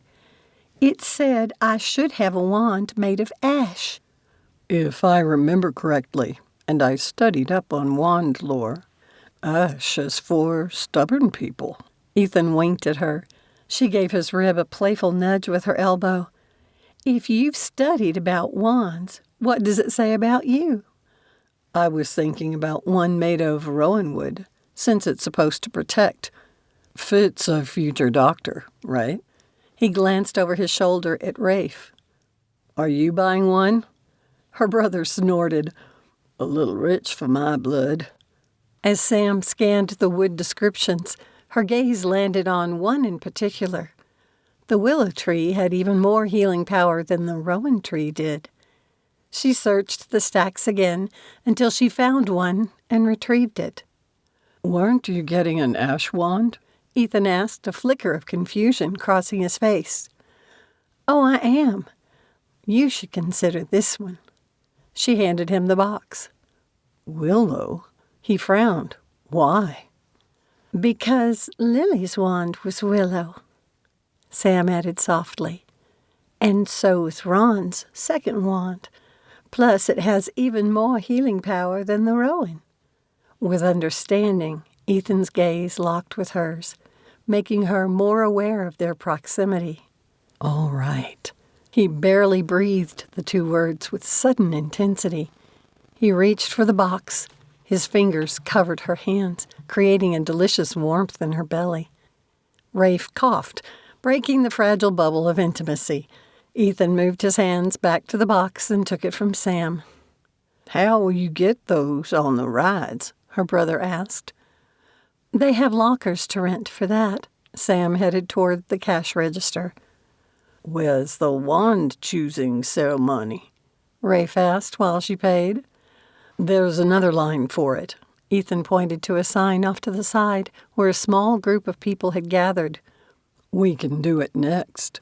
Their purchases complete, the three of them exited the shop and ventured into the other entrance. "I'm glad there are some kids," Sam whispered, nodding to a family in front of them. "They'll choose one of them for the ceremony." The doors opened, and a cloaked figure signaled for the small group to follow her. Rafe took the lead at the same time Sam's phone vibrated in her pocket. She retrieved it and found the 5th text this morning from her mother. If Sam didn't reply soon, her mother might call her father. "You coming?" Ethan asked from the doorway. "Y'all go ahead. I really should take care of this." Letting out a resigned breath, Sam turned and stepped outside. Hopefully she would have an opportunity to watch another ceremony. Ethan's manners not to pry fought with his concern over how often the pings on Sam's phone had brought shadows to her face. Unlike yesterday, she hadn't silenced her phone. He glanced back at the line, not wanting to ditch Rafe, but also wanting to offer support to Sam if she needed it. Besides, Ethan had watched online videos of the wand ceremony and knew what would happen. He hoped Rafe would understand. Ethan dashed out the door but came to an abrupt stop when he saw Sam pacing back and forth on the street. She appeared to be having a heated discussion and failed to notice him. "Mama, you do remember I'm on vacation, right?" Ethan tried not to listen too much, mostly concentrating on Sam. He had always found her face expressive, but when she believed no one was watching her, a canvas of emotions flitted across it. Her lithe figure struck him now as fragile, burdened, with more weight than she could bear. Why wouldn't she allow anyone to share it with her? "Fine, then, Mama. Promise to leave me in peace for a few days, and I will come visit your place in New York before I return to Colorado. But I refuse to promise anything else." Sam didn't wait for a response, but disconnected the call with a groan. She stood still for a moment before shoving her phone into her purse. When she turned back to the shop, her eyes glistened with tears. Then she noticed him, and her face colored, vulnerability flashing across it before she hurriedly schooled her expression. "Is everything all right?" Ethan asked, concern knotting his stomach. "I don't want to talk about it." She slipped her purse over her shoulder. "And I don't appreciate you listening in on a private conversation." "I didn't try to, I promise." He reached out to grasp her hand gently, relieved when she didn't pull away. "I was worried about you." Sam stared at her feet and sighed again. "My mother is so horrible. I hate dealing with her." "Then why do you?" Ethan asked, the question tumbling out before he could stop it. She met his gaze then. "You and Rafe don't understand. She's my mother. I have to." I disagree. Ethan drew closer. Rafe has it right. The world is rife with toxic people. If you let them, they can drain the joy out of you. So, don't let them. Sam's expression wavered, but she said, "You make it sound so easy. A deafening roar startled them. Instinctively, Ethan enveloped her in his arms, her back to his chest, attempting to shield her as heat washed over them. Then he realized the dragon on the top of the bank was spewing fire from its enormous mouth. After one more burst of flame, the dragon went quiet, and the guests in the plaza applauded. "That was epic," she whispered, her hands gripping his forearms. So was holding Sam. She fit against him as naturally as if she had been made for him. He reveled in her warmth, the fruity smell of her shampoo, even the way her hair tickled his nose. I can't believe y'all ditched me in there. Rafe stopped in front of them, his eyes narrowing as he shot them a quizzical look. We didn't ditch you. Ethan dropped his arms, and she took a step away. Not on purpose, anyway. Sam had to take a call. "The dragon just blew actual fire," Sam exclaimed, some of her enthusiasm from before the phone call returning, though it had a forced quality to it. "We could even feel the heat." I don't think it was the only heat you felt, Rafe muttered, a note of humor in his voice. Before Sam could reply indignantly, Ethan asked, "How did the wand ceremony go? Did they choose one of those kids?" "Yeah, and the presenter couldn't have chosen anyone better. That boy went crazy." Rafe glanced around. "What next?" "Our wand boxes have a map of places where we can use them." Sam retrieved hers from the box. Ethan held her bag to free her hands to open it. "It's like a treasure hunt." "There's the map." Rafe pointed to the parchment-colored paper inserted inside. "There are also metal markers to identify the valid locations." Ethan handed Sam back her bag and removed his wand. "Let's go back toward the entrance," Sam said. "Looks like there's one up there." A little alley opened to the right of where they had entered. Through it, they found the statue of a mermaid, where a family stood nearby with the two older children waving their wands at it. "Doesn't this make you feel all grown up?" Rafe whispered slyly. "Don't you ruin my fun," Sam said with a scowl, "or I'll tell your mama." She turned back to watching the children practice and tried mimicking their motions. When a small stream of water gushed up from a grate in front of Sam, she squealed and jumped back. Rafe and Ethan burst out laughing. "Did I do that?" She shook the water from her foot. "I think we're too far away yet," Ethan assured her. "A kid must have activated it. Look, they're finished now." They moved closer, and Sam positioned herself on the marker. She performed the motion several times, but nothing happened. Scowling, she stepped back. "Muggle," Rafe accused. "I am not," she mumbled. Ethan had identified the sensor's location and aimed his wand at it. The toad water fountain sent out a stream. "Can I try?" Rafe asked. Ethan handed his wand over, and Rafe took position on the marker. However, his wild arm-flailing attempts had 0 results. "I want to try again." Sam moved into place and raised her arm. "Let me help." Ethan closed the gap, his chest gently pressing against her back and lightly trailing his fingers along her arm until his hand reached her wand. When goosebumps formed on her skin, everywhere he touched, he had to bite back a smile, a rush of exhilaration coursing through him at his effect on her. Sam's breath hitched. He leaned closer, his mouth near her ear, and whispered, "This is all about electronics. See the sensor? We'll aim for it." Straightening, he said loud enough for Rafe to hear, "Like this," and they performed the motion together. A stream of water shot out of the top of the fountain and hit Rafe, who jumped back and cried, "Knock it off." Sam giggled, and Ethan dropped his arm. "Try again," he said. She did, this time sending the water in a different direction. "You want to have another go?" Ethan asked Rafe. "I'm good." He shook the last of the water from his hair. "Where to now?" "Let's go to the joke shop," Sam said. "I know y'all are dying to see it." "When do we get to go on some rides?" Rafe asked. "I'd like to do those before the crowds get too big." "Fine. Let's get in line for Escape from Gringotts," Sam said with a sigh. "I won't ride it with you, but I hear the pre-boarding experience is worth going through the line." Rafe strode ahead. She turned to follow, but Ethan clasped her hand. "Why the sigh? You looked disappointed," he said.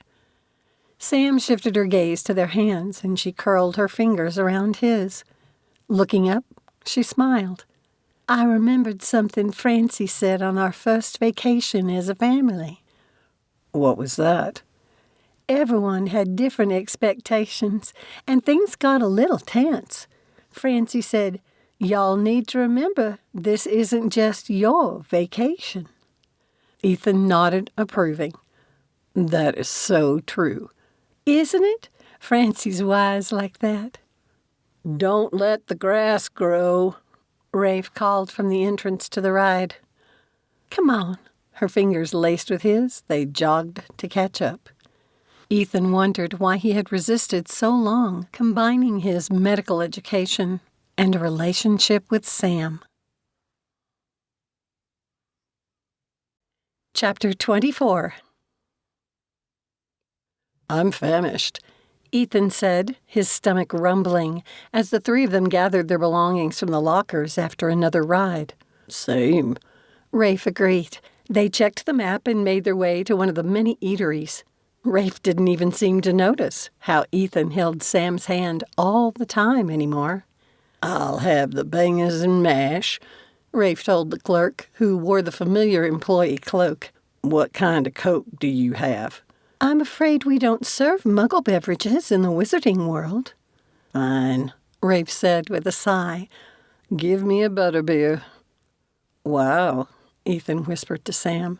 The kid never broke character. "I'd like a scone." Sam glanced at Ethan and then Rafe and asked, "Y'all want to share a sticky toffee pudding?" "I don't mind." Rafe checked his phone again, a faint smile playing on his lips. "I'll share too."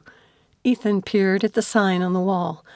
"I'll take the beef, lamb, and Guinness stew, and some chilled mulled cider." Sam looked over her brother's arm at the screen. "Tell me more about Tess." Rafe shifted so Sam couldn't see the message. "We're doing the water park tomorrow." He picked up his tray of food. They had planned this trip for months, and he was going to ditch them for a whole day? The serving staff put Sam's tray before her, so she took it and followed her brother as he searched for a table, leaving Ethan to catch up. "Wait, you aren't coming with us at all tomorrow?" "One day is plenty for me." Rafe shrugged, but a smile tugged at the corner. "No offense. I love all y'all, but it's Tess." He took a few brisk strides and smoothly slid into a booth a couple had just vacated. "So she's your girlfriend?" Sam sat on the bench across from him. Ethan put his tray next to Sam's, and she scooted over to make room for him. He sat close enough for their legs to touch. If Rafe really went off by himself the next day, she and Ethan would finally be alone at the park. Rafe shot her a pained look for her questions. "Tess and I aren't officially together, if that's what you mean." He took a sip of his drink, and his eyes widened. He took another. "Nice." "Good, isn't it?" Sam leaned forward, her curiosity getting the better of her discretion. "What do you mean, not officially? You fixing to get engaged?" "Not likely. Now, just let it be." He dug into his food. Sam shot Ethan a questioning glance, but he only shrugged. They concentrated on their food for a few minutes, eating quietly. Rafe had barely finished when his phone pinged with a text.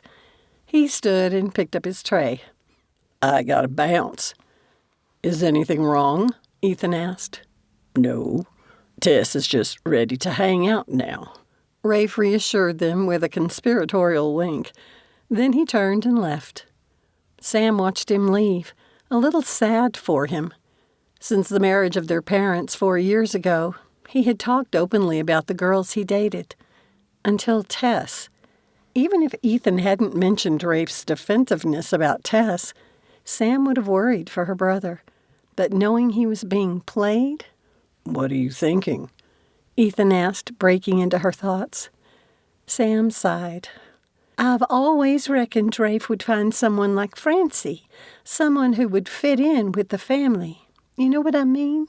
"I do. Things at home would not have been the same if Braden had married a different kind of woman. Jack has no patience for manipulators. From what I've gathered from cryptic comments over the years, I think his first wife must have been one." "You mean Tess is a troll like my mother?" Sam's stomach soured, her worry for Rafe intensifying. Ethan stood and picked up their trays. "If you mean a rich girl who's used to getting what she wants, no matter the means, then yes." "This must be what it's like to be a parent of grown children, watching your kid head for a heartache, but you can't do anything to stop 'em." Sam rose and picked up her backpack. "The only thing you can do is bite your tongue and be there for them to help clean up the mess." "You are a wise woman, Samantha Diederik." Ethan's admiring gaze lifted her mood. At least he wouldn't break her heart. "Experience-wise, maybe. I just don't want to be like my mother." "I rest my case." After disposing of their trash, they exited the eatery. Ethan put his arm around her shoulders, his touch easing the heaviness in her heart. It also woke the butterflies in her stomach. "Choosing not to be like Victoria speaks more about the quality of your character than anything else. You're a lot like Harry that way." Sam was so distracted by his closeness that it took her a second to understand what he had said. "Wait, how am I like Harry?" "He might have looked like his father, but his personality was more like his mother's." Ethan smiled. "In your case, you're more like Francie." "I try really hard to be." "And you succeed. Ready to check out Hogsmeade?" "Yes, the Hogwarts Express." Sam put as much enthusiasm as she could into the words, grateful for Ethan's change in topic from Victoria. They made their way to King's Cross Station and stopped to study the structure. Abruptly, a rowdy group of teens surged past, jostling them. Ethan pulled Sam backward and pressed her snugly against his solid body. His familiar scents set her heart racing with excitement. "They didn't bump you, did they?"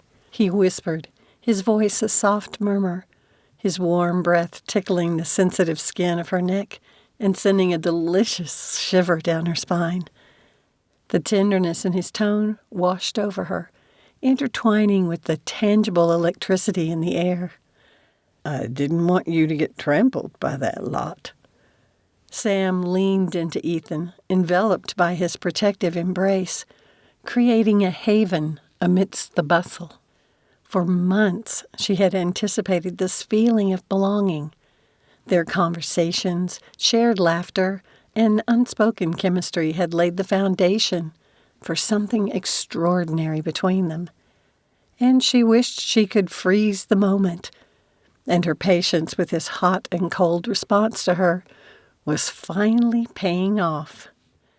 Eventually, Ethan relaxed his arms and she released him, but his fingers intertwined with hers, a tangible link between them. Turning to face him, Sam met his gaze, their proximity both exhilarating and nerve-wracking. Her fingers twitched with an urge to run through Ethan's short, sandy hair, to pull his face to hers, and finally taste the sweetness of his lips. As if sensing her internal struggle, Ethan leaned in, his gaze drifting to her mouth. Yes. With a gentle squeeze, he pulled her nearer still. Sam shut her eyes, surrendering to what she had known deep in her heart was inevitable. "Look, he's going to kiss her," a girl's voice hissed from the side. Sam popped open her eyes. Ethan had hesitated, his lips a breath from hers, a furrow growing between his brows. Caught in the moment, they had forgotten they weren't alone. Yet again.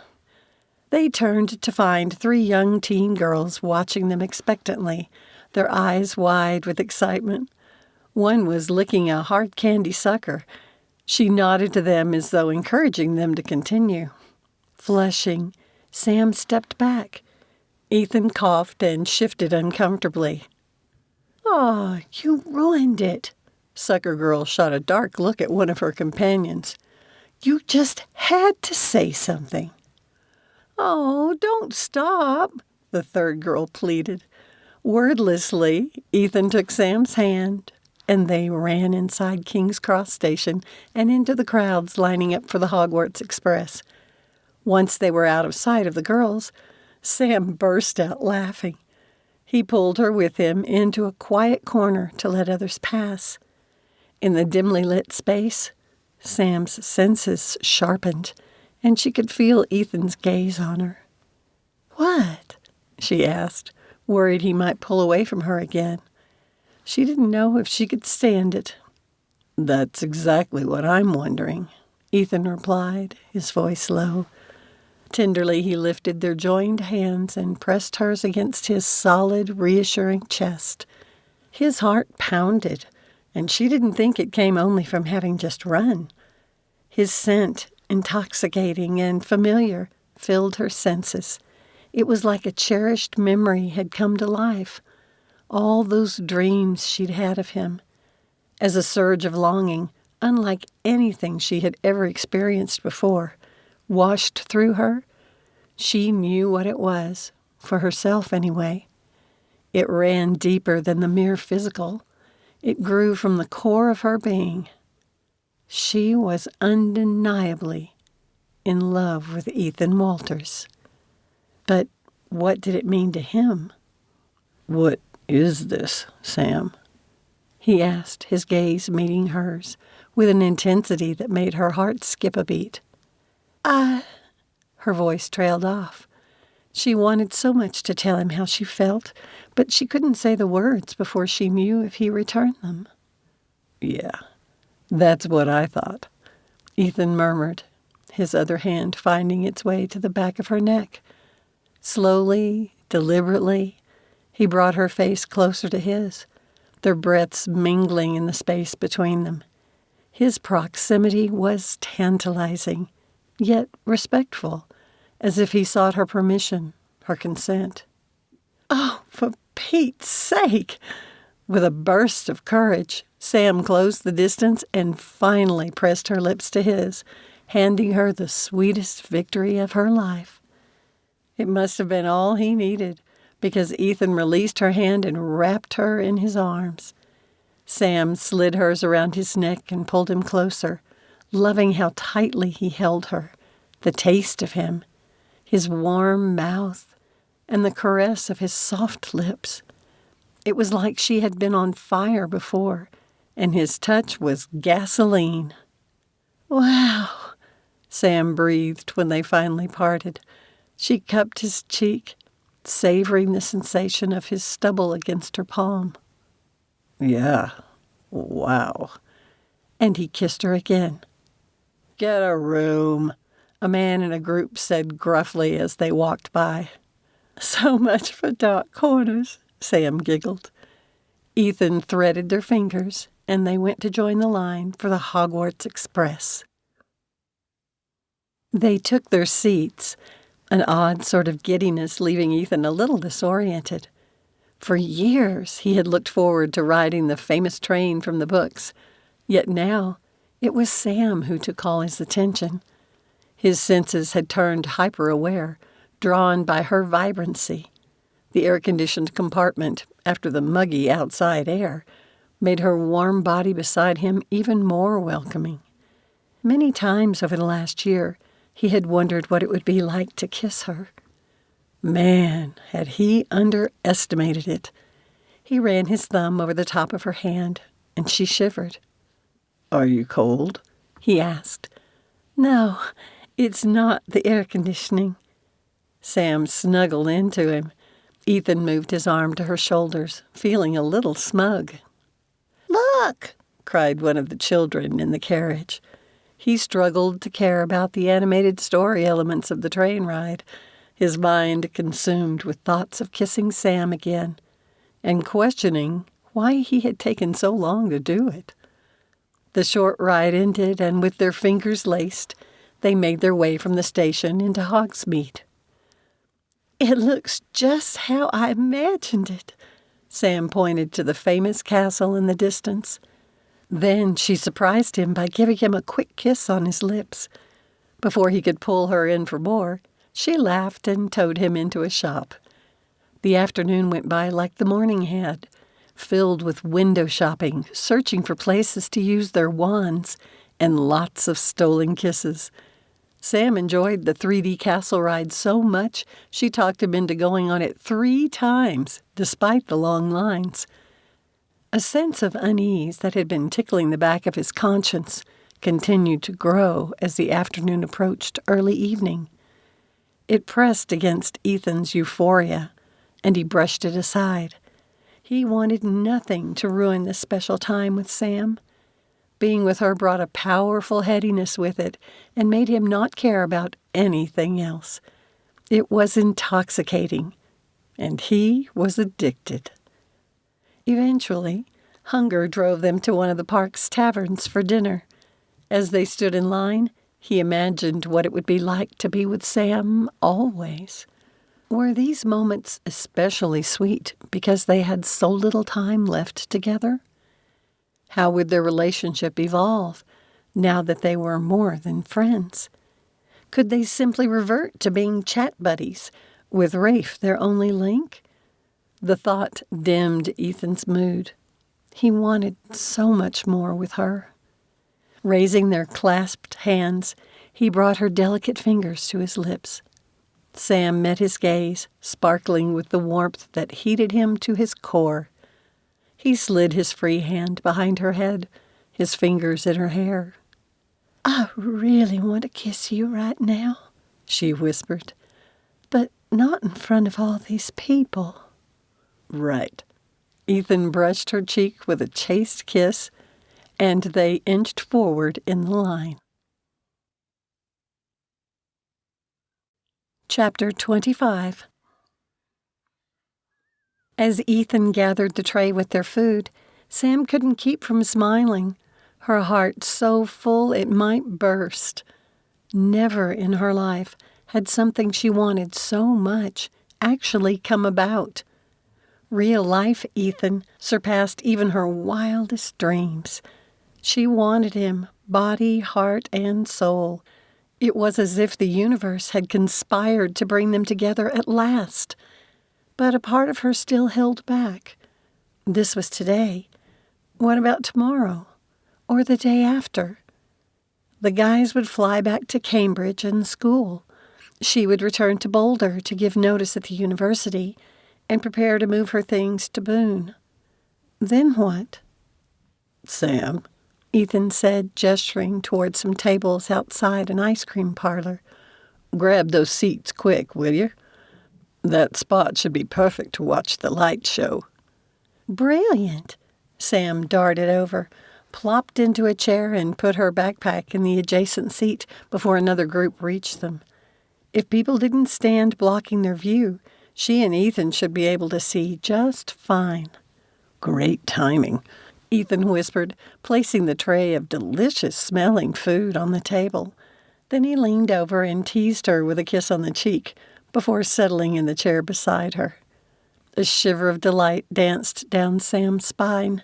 She could hardly believe how spontaneous he could be when he wasn't holding back. He made her feel alive and cherished, like she was part of something special. While Ethan was moving the food from the tray to the table, her phone vibrated. Hoping it might be from Haley about the videos Sam had uploaded last night, she retrieved the phone from her pocket and groaned. "Your mother again?" he asked. Yes, she thinks she's doing me a favor by offering me a job working for her husband. Sam took a sip of her butterbeer. "So, a fashion designer needs a makeup artist?" Ethan held his French fry poised about his ketchup. She has it in her mind I should do the makeup for his models. "And you don't want to?" I absolutely don't want to. "We've talked about this before," he said, finally dipping the fry into the sauce and taking a bite. Sam put down her roll, no longer hungry. She didn't know if she could explain it to Ethan, but gave it a try, hoping she might better understand her own confused feelings. I love my mother. Really, I do. Once upon a time, I admired her, and I wish more than anything she was still like that. Sam rubbed her temples. Any time I don't do what she wants, there's always an emotional backlash that leaves me questioning if I won the round or not. "She sounds daunting." You have no idea. It's been so peaceful with her living in Europe. We've only communicated on the holidays and my birthday, and the times she's tried to talk me into moving there with her. I think she's called and texted me more in the last 3 weeks than she has in the last 2 years combined. It's frustrating. Sam leaned back in her chair, clenching and unclenching her hands twice before forcing them to relax. I don't know why she keeps insisting I do this, since I don't think she likes me very much. She's never approved of me. Ethan covered her hand with his. I know she's toxic, Sam said before he could say it again. I get it, but she's my mother. Sam pressed her lips together, wishing he understood. With a gentle finger, he lifted her chin and waited until she met his gaze. "You said your life is better when she's far removed from it, so don't let her back in." Her eyes burning, Sam dropped her gaze. How could she simply step away? Even the few contacts every year with her mother meant she was still in Sam's life. All she had ever wanted was Victoria's approval for something, anything, just once. What if this job was the time Sam could win it? "Sorry if I sound pushy." Ethan let out a long breath. "Just think about it, okay? You get to decide how much power you give her over you." He leaned closer and gave her a gentle kiss before turning back to his food. It was bad enough she had let her mother's demands cast a shadow over their evening. Sam didn't want to be irritated with Ethan, too, so she scooted her chair a little closer to his. He gave her knee a squeeze before focusing on his food. "Now the sun is going down. The weather is more comfortable," he said later after taking care of their trash. He slipped his arm around her shoulders. "One thing about going to school in the East is that I've learned I don't like humidity. I prefer Montana's drier air." It took me a while to get used to it when I moved to Colorado. I love how fast my hair dries when compared to North Carolina, she said, holding up a hand. But I have to drink a ton more water and use a lot of lotion or my skin looks parched. "I think your skin is just fine." His fingers caressed her arm. "And your hair, though I liked it fine the way it was before. I don't get why girls change theirs so often. I grew up with a younger brother and no sisters. Jack's daughter, Ashlyn, is almost enough older than me to be my mother. I've wondered about that. Sam adjusted her position to see him better as she considered how to pose the question that had been on her mind all day. Did you feel left out, knowing he was their father, but not yours? Ethan dropped his gaze, a sudden heaviness to the mood making her wish she hadn't asked. I'm sorry. You don't have to answer. I suppose I did feel left out, he admitted. You've met Jack. What you see is what you get. He treats everyone the same, so I doubt he would have treated me any differently if my mother had married him when I was younger.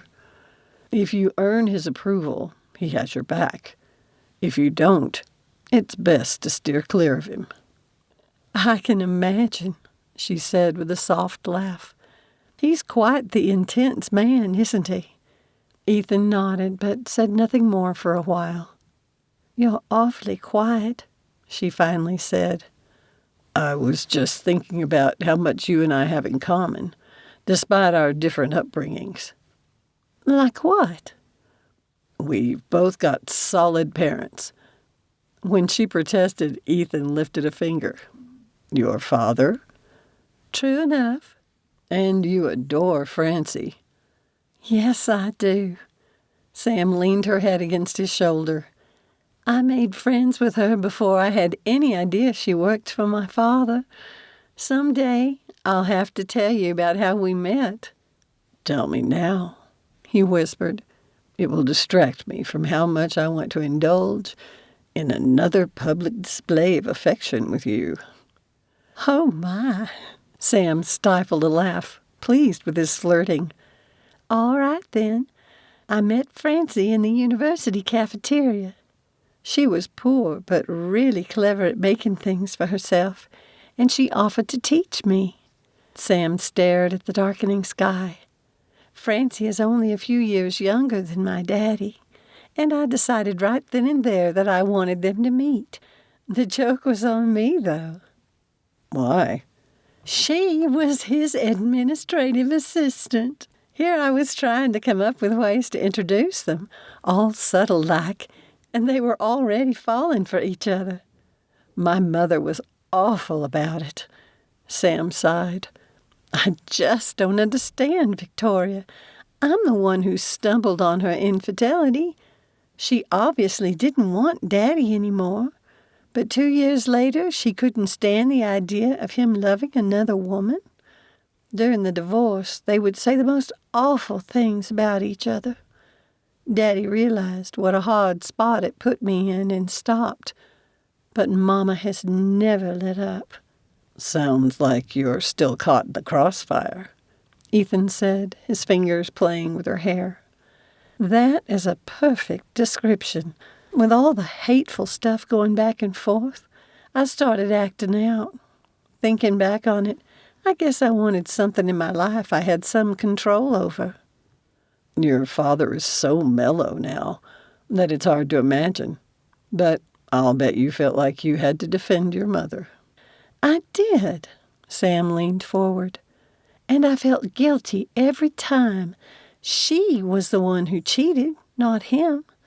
But Francie showed me a better way, and she took the time to mother me in ways my own mother never did.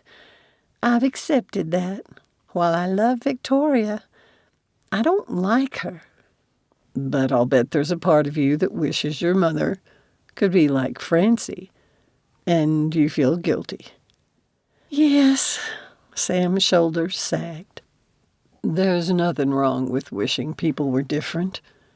Ethan pulled her closer. Sam relished the comfort he offered so easily. She'd never had a boyfriend who understood her so well. In most things, anyway. Did you ever meet Jack's first wife? She asked. No, and I'm glad I didn't. She sounds too much like your mother, at least about the social status stuff. Braden and Ashlyn had good relationships with her, but maybe that was more credit to their personalities than hers. Jack got his kids during the summer and during Christmas and spring breaks. They had just returned to their mother when my father died. That must have been hard on Jack, Sam mused, her heart aching for the older man. There he was, missing his children, maybe feeling guilty about your father's death, but also worrying about responsibility for his widow and 2 young boys. How did he handle it? He never said a word that I know of, just stepped in. Jack's the only father I remember. He taught me everything I imagined my father would have, like riding a horse, how to run a ranch, whittling, and working with leather. Jack attended all my school events. When I pulled stupid adolescent stunts, he was the one who helped me work through them and gave me the talk when I got interested in girls. Ethan straightened, his expression turning troubled. What? It never occurred to me before, but he didn't have to do any of it. He looked at her, pain in his eyes. And I have never once thanked him. Oh, Ethan, Sam said, cupping his cheeks. Do you really think he would let you? His jaw worked, his eyes suspiciously bright, but he nodded. How did you get to be so wise? He asked, and then kissed her. A child's delighted squeal brought them back to their surroundings. The light show was beginning. Ethan wrapped his arm around her again, and she rested against his shoulder. Yes, he was undeniably the man she wanted to spend the rest of her life with. Are you ready? Sam asked, jolting Ethan back to reality. The dazzling light show had ended, but he had barely noticed, consumed by his own thoughts. As the show had begun, reality had crashed down upon him with brutal force and shattered the fragile bubble of happiness they had created. The realization of what he had been evading forced him to confront the truth, and he couldn't ignore it any longer. He had to end this thing with Sam. Now. Though his chest tightened at the loss, he pulled back emotionally from her. However much he might have dreamed of an immediate future with her, it couldn't be. Work as hard as he might, Ethan was no Braden, and he was delusional to think he could compete. The warmth that had enveloped them dissipated like fog in the morning sun. He had to clear his throat before he could speak. Yeah, I'm ready, Ethan finally said to her question. Even to his own ears, his voice sounded stiff and distant. Rising from his chair, he stretched, feigning nonchalance. Trying to busy himself with a mundane task, he gathered some of her bags. Sam, who always seemed sensitive to his mood, glanced up at him, her brows furrowed, the vibrant lights of the park illuminating her large, expressive eyes. More than anything, Ethan wanted to pull her close, to hold her tightly and taste the sweetness of her lips. Instead, he took a step back. Almost as though she had expected him to pull away from her, the light in Sam's eyes dimmed, a flicker of pain crossing her face. Ethan's chest tightened. She must have known what was coming. How did she know him so well? But he had to put her needs first, even if it hurt them both. Standing rigidly, he gestured to the exit as he fought the selfish desire to rekindle the light in her eyes. You already know how many years of school I have ahead of me, he said, wincing at the trite but accurate statement.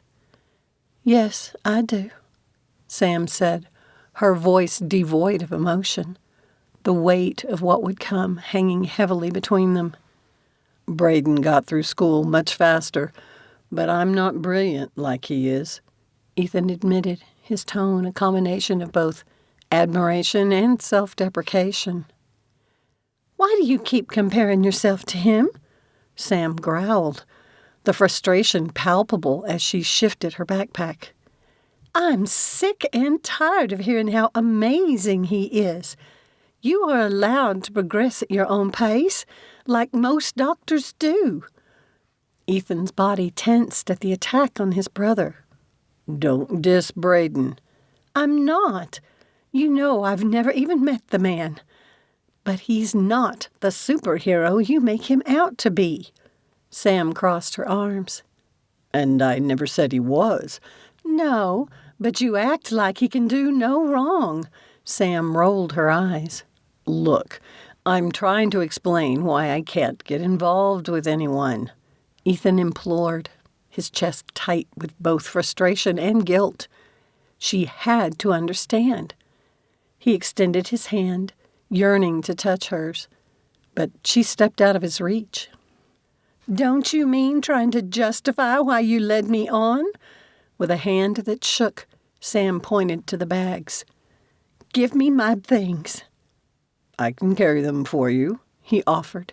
Sam's expression turned hard. "I don't want your help."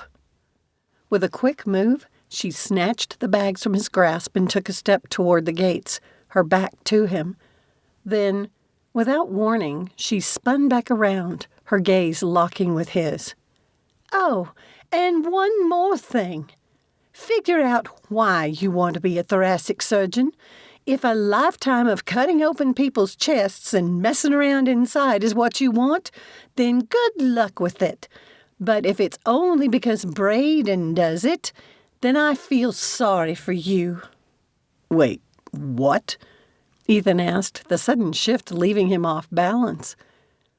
"My mother left my father because she couldn't make him into something he didn't want to be, a university president. All he wanted was to teach. It was the best decision for him because he's so good at it, and he's made a big difference in many people's lives. You're sacrificing a lot for this." Sam's eyes glistened, and her voice cracked with emotion. "Don't wake up someday to realize you wasted your life chasing someone else's dream." Stunned, Ethan watched as she stormed away, her accusation echoing in his ears. What right did she have to tell him how to live his life, to question his dreams? A part of him said he had dodged a bullet with her. Sam was too high maintenance. But another part shouted he was an idiot and urged him to run after her, to not let her slip away from him. Ethan silenced the voice, forcing away the doubt inside. Waiting until she disappeared from sight, he set off toward the hotel. Sam had worked herself into a hissy fit by the time she stormed into the suite. Calling out for Rafe brought no response. It was probably just as well. He didn't deserve the venom sure to spew from her. Throwing her backpack and bags onto the bed, she slammed her bedroom door and locked it, her breath coming in rapid gasps. She paced her room to let out some of her frantic energy. Once she had calmed down a little, she decided on a soak. Sam didn't know if she was angry at herself for trusting Ethan or at him for toying with her emotions. How could she have been so stupid? Everything had been perfect until the light show ended, and when her fantasy had too. When she'd turned to face him, it was like she was staring at a different man. Her Ethan, who she had teased and flirted with and kissed her, had transformed from tender and loving to cold and distant. With that simple choice, he had crushed her. When would she ever be enough? The question tormented her as she sobbed into the water. Weariness slogged her motions when she finally dragged herself from the tub. She felt depleted, like she did when she had gone too long without eating, weak, lightheaded, her thinking muddled. As Sam towel-dried her hair, her phone pinged. She hadn't heard the suite door, so she didn't know if Ethan had returned or not. Not that it mattered to her in the least. Liar. She picked up the phone and read the most recent text from her mother. Victoria. "I have been patient. You've had your vacation, and it is now time to be a grown-up and come to New York. We need you here. I'm emailing your plane ticket for tomorrow morning. I know I can trust you not to let me down." Sam stared at the message, a sense of inevitability washing over her.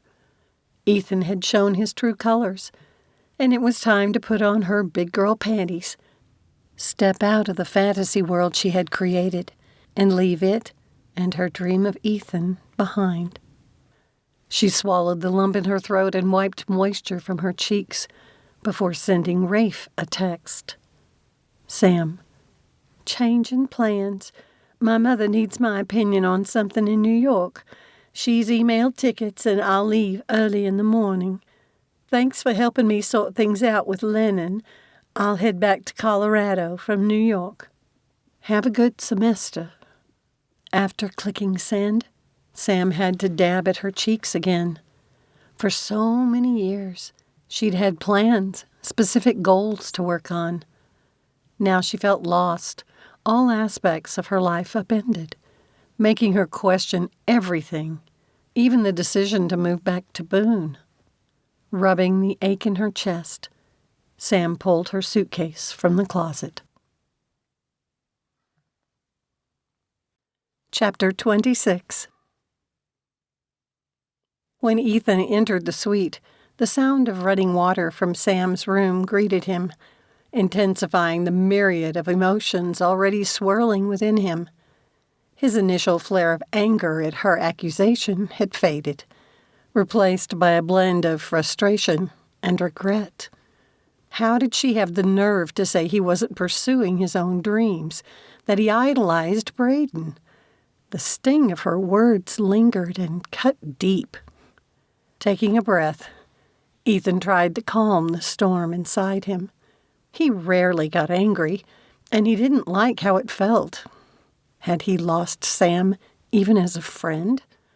His initial impulse was to knock on her door and demand they talk it through. But with his resentment simmering just under the surface, it might not be smart.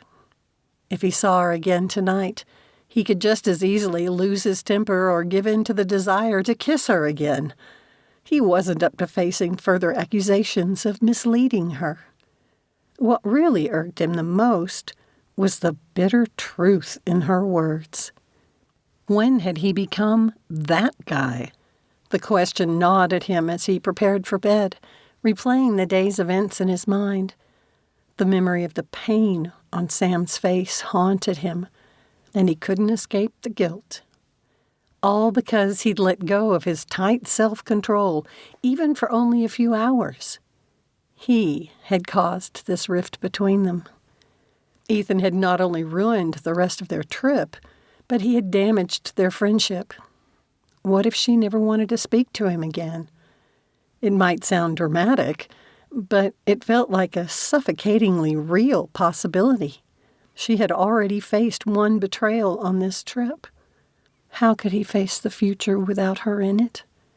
Once Rafe finished his graduate program, Ethan would no longer have an excuse to take part in their family gatherings. The upcoming years stretched before him like a desolate wasteland, filled with uncertainty and regret. Just what Jack had warned Ethan to avoid. With his thoughts full of Sam, sleep eluded him until the early hours of the morning. Perhaps after breakfast, they could finally talk it through like adults. Showered and dressed, he entered the suite's living room, where he found Rafe sitting at the dining table, engrossed in his phone. Ethan plodded over, the weight of exhaustion dragging him down. "Morning," he mumbled, stifling a yawn. "Are there any muffins left?" Rafe glanced up and nodded toward the kitchenette. "Yep." With a muffin and a cup of herbal tea, Ethan returned to the table and took a seat. He had intended to ask about Tess, but he didn't feel like listening to someone else's romantic woes. Ethan tried to distract himself by scrolling through his own phone. Poor decision. As he looked at the screen, Sam stared back at him. Happiness shone brightly from her laughing face, and her beautiful eyes twisted his heart with a terrible sense of loss. He pinched the bridge of his nose, overwhelmed by the realization of how badly he'd messed things up. Tess and I are going to the water park today, remember? Rafe asked, breaking the silence. You want to come with us? Momentarily taken aback, Ethan frowned. Today was the last day at the theme park, and he hoped it would help him and Sam to find their balance again. We were supposed to go to the Wizarding World. He glanced toward Sam's room, only now noticing her door was ajar. Was she awake? A flutter of expectation stirred within him, mingled with uncertainty. What? Didn't she tell you? Rafe asked, disbelieving. Tell me what? She left. What? Ethan's heart skipped a beat and he dashed to her door. He pushed it open to find it empty, except for the discarded towels on the bathroom floor. There was no sign Sam had ever been there. Numbly, he returned to the table. She really said nothing? Rafe's expression mirrored Ethan's distress. Did y'all have a fight? Yes. We had a misunderstanding, Ethan admitted, running a hand through his hair. Did she go back to Colorado? No, New York, Rafe said, his eyes narrowed. To her mother? Ethan's chest felt hollow. New York would be the worst place for Sam to go when she was upset. Victoria emailed her a ticket last night. At least Rafe didn't look happy about it either. Why would she go there, of all places? More than once during their late-night talks, Sam had confessed how afraid she was of losing herself around her mother, of not having the strength to stand up for herself. A surge of protectiveness hit Ethan, and he strode toward his room. Maybe I can stop her. You're too late, bruh. Her flight left hours ago. Ethan froze, shoulders slumping, a heavy weight bearing down on him. He had done this by playing at a relationship with Sam when he knew he couldn't commit to anything. And now she was headed into the metaphorical lion's den. What's going on? Rafe asked. It looked like y'all were getting close. We were, Ethan said, rubbing his neck. But I realized last night I'd let things go too far. I had intended to set things straight with her once the light show ended. His nostrils flaring, Rafe rose from his chair and glared at Ethan, looking every bit the disapproving brother. What do you mean, set things straight? I didn't get the chance to explain. Ethan collapsed into a chair. She jumped all over me before I could finish explaining. My sister is not a girl you can toy with. Rafe clenched his fists, looking like he wanted to punch something. Or someone. Ethan. I thought I could trust you with her. I thought so too, Ethan whispered, his gaze on the floor. Yesterday, it was magical. I let myself get lost in a fantasy, one where I could have what I wanted. Is Sam the one you want? Rafe's tone softened, a hint of sympathy in his eyes. Ethan's gut twisted, and the thought he'd had earlier, but then dismissed, struck him with undeniable force. Sam was exactly the one he wanted. The thought of a future without her, devoid of the joy she brought into his life, drove him right to his core. And with it, Ethan accepted the truth. He was in love with her. Yes, he said simply. Sam is what I want. Well, you can't expect her to sit around waiting for you all those years. You're saying I have to choose between her and medical school? Ethan asked, disbelieving. What is wrong with you? Rafe practically shouted it. Bruh, you can have both. Duh. He growled. If she'll have you now that she knows what an idiot you are. Ethan's mind turned into a whirlwind of conflicting emotions, forcing him to revisit the thoughts he had battled with himself over the past year about Sam. Things always came so easily to Braden. Could Ethan achieve something even his brilliant brother hadn't managed? Or was Ethan setting himself up for heartbreak? Sam's words played in Ethan's mind.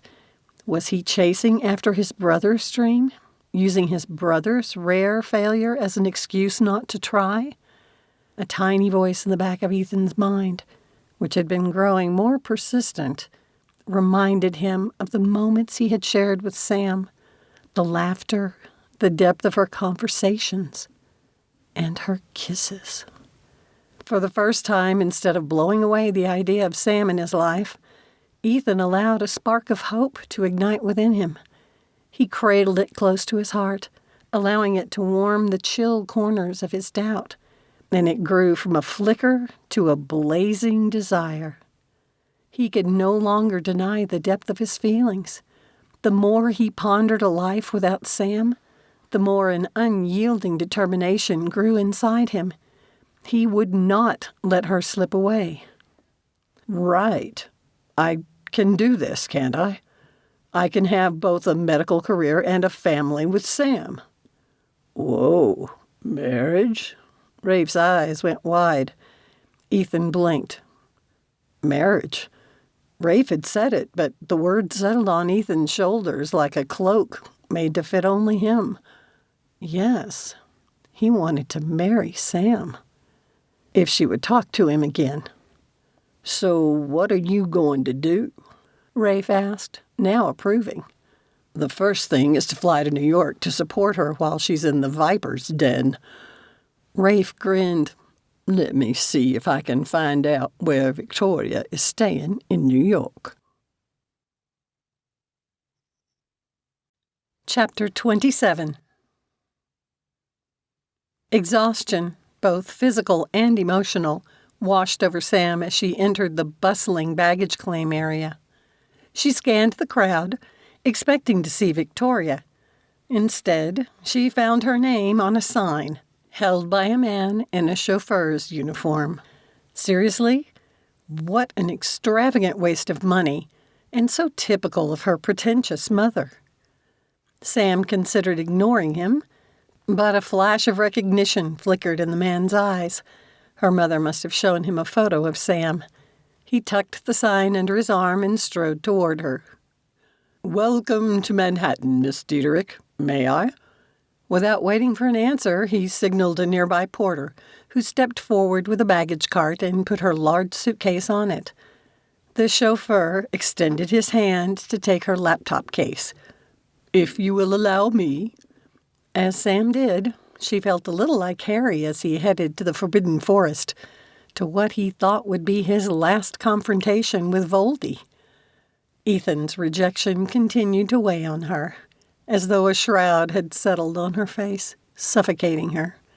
She knew she was being melodramatic, but she couldn't make herself care.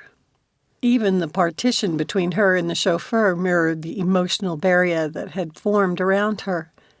Last night's tears had drained her and stolen her energy, and she couldn't shake the loneliness that cut her off from the world. The pain and lethargy would end. Sam had to trust that. Eventually, it wouldn't hurt so much. She was a smart, capable woman and would move on. Please let it be true. Sam ran her fingers lightly over the window, watching as the streets passed by in a blur. She pictured Victoria sitting in this thing, the queen of haughty, looking down on the low people on the street while she wore that insufferable air of superiority she had mastered. Had she and Michelle rented the limo, or did they own it? Either way, it should annoy Sam, which would be a good thing because it brought out the fight in her, if only she could find the energy. As the limo finally pulled up in front of a towering skyscraper, Sam gazed up. With all the windows on the top floor, it must have been a penthouse. Had Victoria mentioned which floor they lived on? Sam couldn't afford to pay a utility bill in this city, much less rent. The chauffeur opened the door, and Sam reluctantly stepped out, conscious of her faded jeans and T-shirt. She hadn't intended to make a statement to her mother, but a small sense of satisfaction filled her at the unconscious act of rebellion.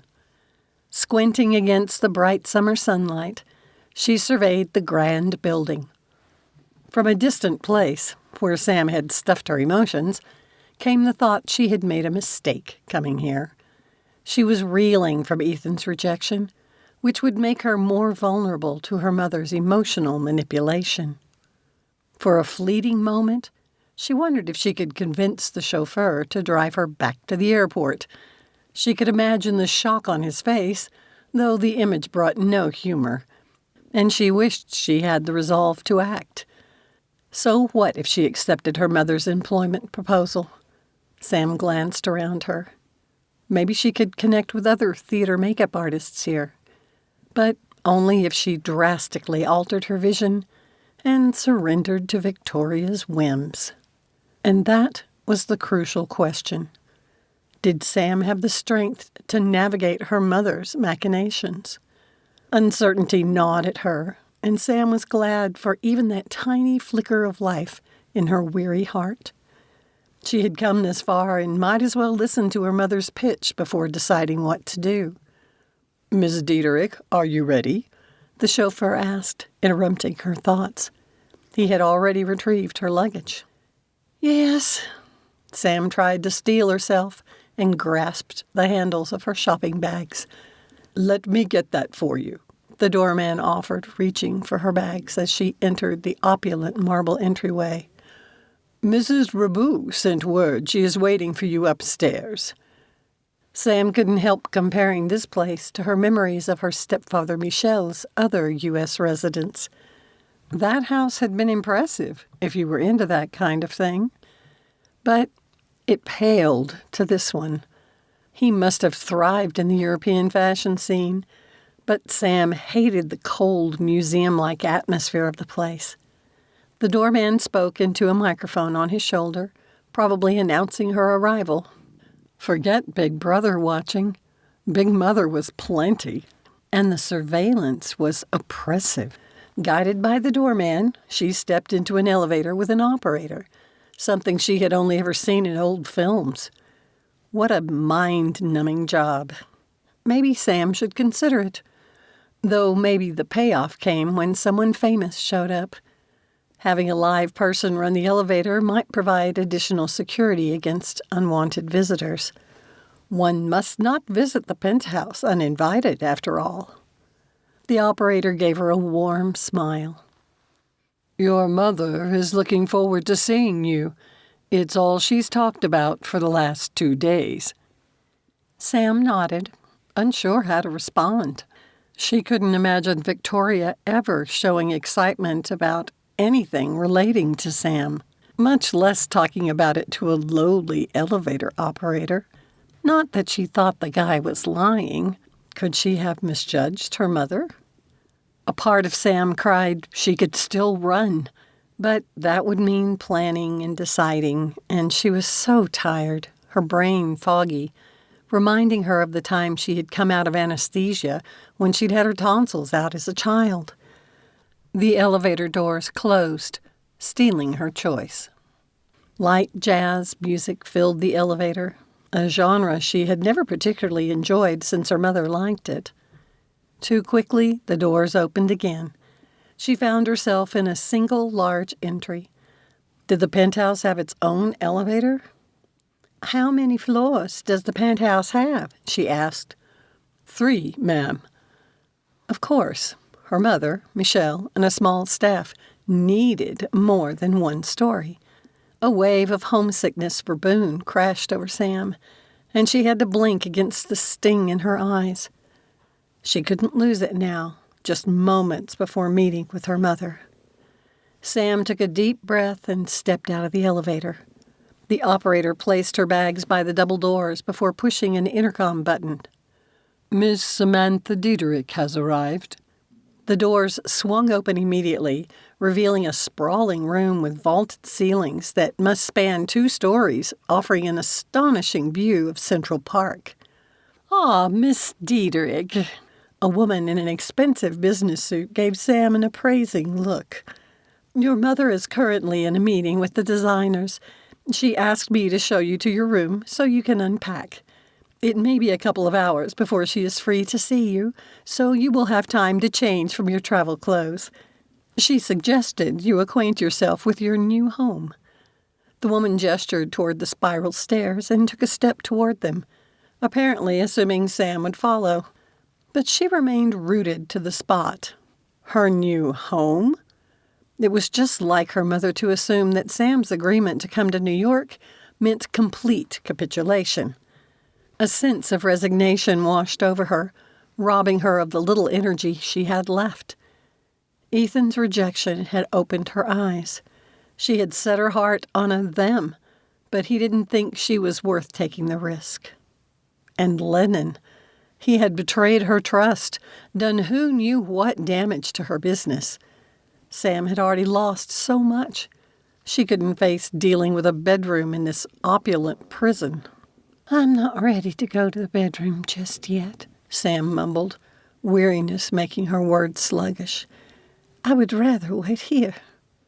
The woman's expression tightened, a hint of annoyance flashing across her face before she said, "Suit yourself. If you need anything, just ring." The woman turned and strode from the room. Sam went to the tall windows and gazed out over the park, trying to imagine this place becoming her home. The room's sterile, modern aesthetic, with its neutral colors and stainless steel features, chilled her heart.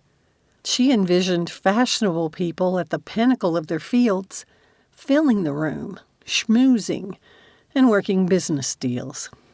Her mind instinctively contrasted it with Francie's warm, cozy home, filled with antiques and tradition, now bustling with the laughter of 2 young children. Sam longed to be there with them, sitting in the country kitchen, experimenting with new recipes alongside Francie, or curled up in the giant recliner in the secret attic library, reading stories to Lessa and Nick. How could Sam reconcile a life in this extravagance with her heartfelt desires? Everything had changed in the last 3 weeks, and Sam needed to embrace something different for her life. Boulder could never feel like home again. Colton had changed it, but Lennon had tainted it. But could she make Boone her new home, with her recent memories there of Ethan? Had he even ruined home for her? Besides, her family had seen the budding romance between them, or what Sam had thought was one. Her parents would have expectations. How could she tell them Ethan had turned out to be someone who loved and left, incapable of making room for her in his life? No. It wasn't fair to brand him that way. He wasn't incapable. He simply wouldn't. So be it. Maybe Sam could head to California instead. Her online business worked anywhere. And who knew? She could chase her earlier dream of doing film makeup, and she might get a break in Hollywood. In a couple of years, when Rafe was no longer roommates with Ethan, maybe she could face the family chats again. Sam glanced around the room. Or she could consider her mother's offer to live in this lavish penthouse. With a sigh, Sam sank onto the sofa. Today should have marked their last day at the theme park, filled with joy and laughter. Her thoughts drifted to the day before, recalling the fun she'd had, until the bitter end. But that was yesterday, the past. Sam needed to gather herself and prepare to face her mother.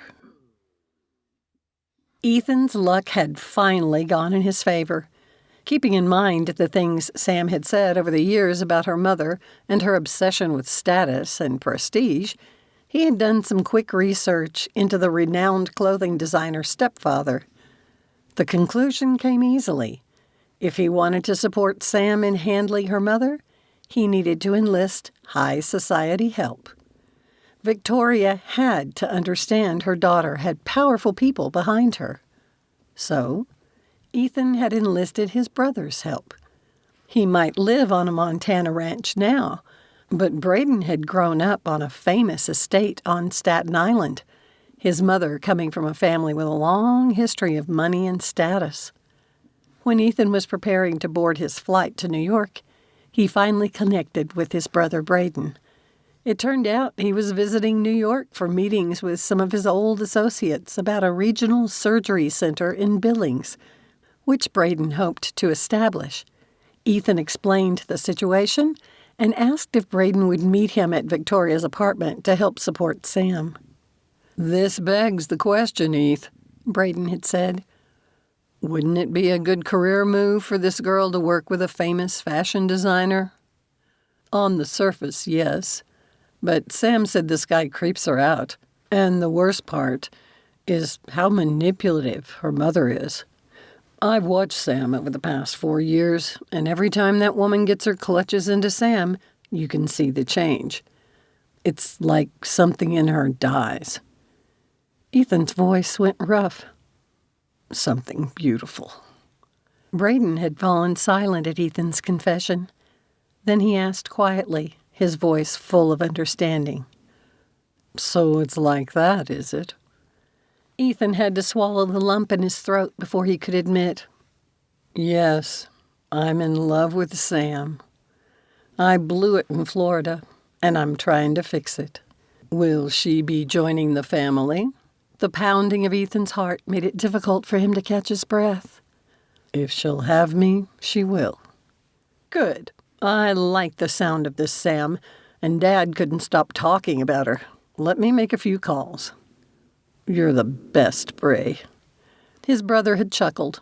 "Let's see first what I can arrange." Now the plane was landing. Ethan practically burned with anticipation and hope. He took the phone off airplane mode and checked for a message from Braden. Nothing yet, but he trusted his brother.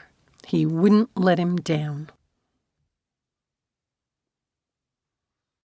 Chapter 28.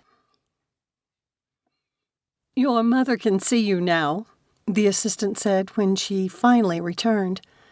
Perhaps Victoria's meeting had legitimately gone 3 hours without a break, but Sam thought it more likely her mother had meant it to make a point.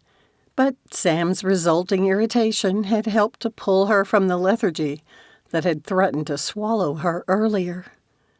With deliberate slowness, Sam set aside the magazines she had been flipping through.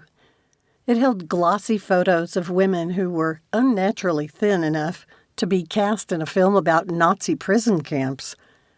Sam knew Michelle favored skeletal women, and her mother, who had never been heavy, had lost a lot of weight since marrying him.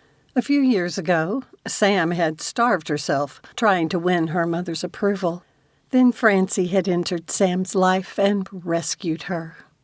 "I need to use the restroom first," Sam said, rising from the chic sofa.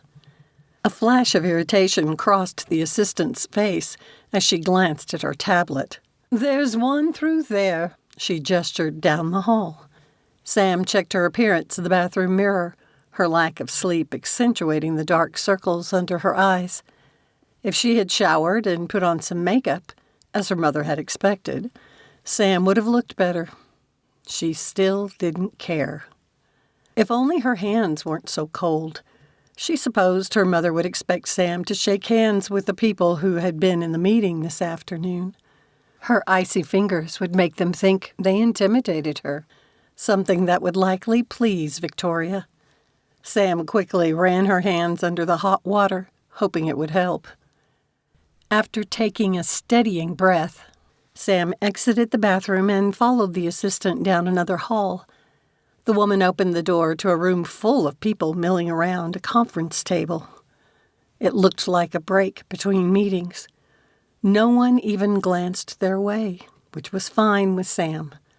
Fashion sketches adorned the walls, showcasing what must be Michelle's upcoming collection. Sam had never liked his taste, the sterile style of the living room mirroring his designs. Too few women would look good in his clothes, let alone afford them. which was the exact opposite of Sam's goal for her brand online. So, how did they plan to use her approach in their business? Victoria's laughter reverberated through the room. Sam spotted her, standing next to Michelle, in an animated discussion with several people. Her mother's high cheekbones stood out more prominently than before, making her face look even more gaunt. No one could be healthy and be that thin. Victoria glanced to the side in Sam's direction. Pleasure flashed across her face, only to dissolve into a frown as her gaze slid down Sam's body. The disappointment at her expression killed the spark of defiant energy Sam had mustered, leaving only defeat. What she was, her true self, was never good enough. Not for her mother, and not for Ethan. "Darling," Victoria cooed as she slid across the room, "you look utterly exhausted." She greeted Sam with fashionable air kisses near Sam's cheeks before entwining their arms and turning them to face Michelle. "Ah, Samantha, here at last." Michelle's gaze also scanned her attire. His was more approving, but it also made the hair stand up on Sam's neck. While he had never made inappropriate advances, Sam hadn't forgotten his previous attempts to get her drunk while his creepy friends were visiting. "As I've mentioned, I adore what you've done with your hair," Victoria said. "It's far better than keeping that stringy strawberry blonde you inherited from your father's mother." Sam bit the inside of her cheek to hold back a retort. She hadn't cut her hair or added highlights because she disliked the color. She had cherished the shared gene with her grandmother. But now was not the time for a discussion, which would inevitably escalate into an argument. "Why am I here?" she asked instead. "Come with me." With their arms still entwined, Victoria led the way to a group of elegantly dressed individuals, ranging from their early 30s into what could be their 70s, with one man wearing long white hair pulled back in a ponytail. They turned bored, haughty gazes on Sam, and one of the younger men arched a brow as he assessed her figure. Sam didn't have to feign disinterest and merely gave the man a flat look. "My daughter, Samantha," Victoria introduced the people, but Sam made no effort to remember their names, though a couple of them sounded vaguely familiar. They offered the typical limp fish handshakes Sam had encountered in countless gatherings. When visiting her mother's friends, Sam had often longed for the good old Southern handshakes she had grown up with, where the strength of the grips could turn into a contest, especially among the men. The group resumed their conversation, drawing Victoria into it, but excluding Sam. She felt like a piece of forgotten furniture. Why had her mother been so insistent that she needed Sam right away, only to let her sit for 3 hours? Victoria and her ridiculous mind games. Bored, Samantha retrieved her phone to check the time and found a few messages. Her breath hitched. Ethan had texted her. "Ethan, I'm the world's biggest idiot, and I have a huge apology planned. Can you let us in?" Her heart exploded. Was he here? She scanned the room. No one paid her any mind, so Sam turned her back to her mother and sent a text. "Sam, let you in where?" "Ethan, inside the penthouse." A surge of exhilaration swept over Sam, banishing the previous lethargy. She was fully awake now. How had he known where to find her? Rafe. Bless him. Had he come too? As sweet as it would be, she hoped he had stayed behind. Her dear brother didn't deserve the way Victoria treated him. "Sam, you're downstairs?" "Ethan, in the foyer." But Sam had to know for sure why he had come. She wouldn't blindly step into more pain. Sam, why are you here? Ethan, to support you in whatever path you choose for your future. To apologize, and more. Her heart soared, and she covered her mouth to keep from squealing. What did he mean by the "and more"? She tried to calm herself, unwilling to believe he meant to do more than repair their friendship. But Ethan had cared enough to travel all the way to New York to do it. Whatever it meant, even if it was only the chat buddies they had been for years, she would accept it. Her trembling fingers composed a reply. Sam, I'll be right there. When she moved toward the door, her mother grabbed her arm. Where do you think you're going? Some of my friends just arrived. Sam jerked her arm free, energy pulsing through her for the first time since seeing Ethan's expression last night. I need to let them in. You invited friends to my home? What? You tell me this is my home, too, and assign me a bedroom, but I can't have any of my own company over? Backing away, Sam grinned. She didn't care that everyone was looking at them. She wasn't alone anymore, and she hadn't dragged her father or Francie into it. I don't think so, Mama. Sam turned and hurried from the room, racing toward the fancy penthouse entrance, fueled by a heady blend of longing and urgency. As she entered the foyer, the sound of the elevator doors opening greeted her, accompanied by the flustered operator's movements as he feebly attempted to prevent occupants from getting out. Someone inside had intimidated the poor man. Who on earth had Ethan brought with him? I'm expecting friends, Sam gasped, her breath hitching. Have they arrived? Sam, Ethan burst through the elevator doors, bypassing the bewildered operator and enveloping her in his embrace. The warmth of his touch ignited a firestorm of emotions within her. Surprise, relief, and something that looked a lot like hope. He pressed kisses to her forehead, then her cheek, and finally claimed her lips. He did care for her. The tiny seed of hope exploded into full bloom, and Sam wrapped her arms around his neck, seeking reassurance. As he pulled her closer, her heart threatened to burst with joy. Ethan had come. A discreet cough from behind him jolted her back to reality. She reluctantly broke the kiss and tried to step back, but Ethan kept his arm around her shoulders and pulled her closer to his side. Yes, Braden, you're right. Our Ethan has finally fallen in love, a woman's familiar voice said. As Ethan turned them to face the group in the elevator, Sam heard people coming from her mother's apartment. Sam refused to look back. Instead, she studied the small group of people, 4 tall men and 3 women, and all of them grinned at her. You never told me you know Olivia Howard, Sam hissed, unable to tear her eyes away from the famous talk show host. She's kin. Ethan kissed Sam's temple. Sam, let me introduce you to my family. The really tall one there is my brother Braden, the one you're tired of me always talking about. The big man arched a brow at Ethan before extending his hand to her. Biting her lip, Sam took it, her southern heart swelling with approval at his firm but gentle grip. The tall lady is my sister Ashlyn, and that's her husband Darcy. Next to him is his brother Mal, and that's his wife Elle. Sam gasped. You're one of the cozy Blissfits. I love your channel. What is a Blissfit? Ethan asked. The petite Elle shot him a flat look.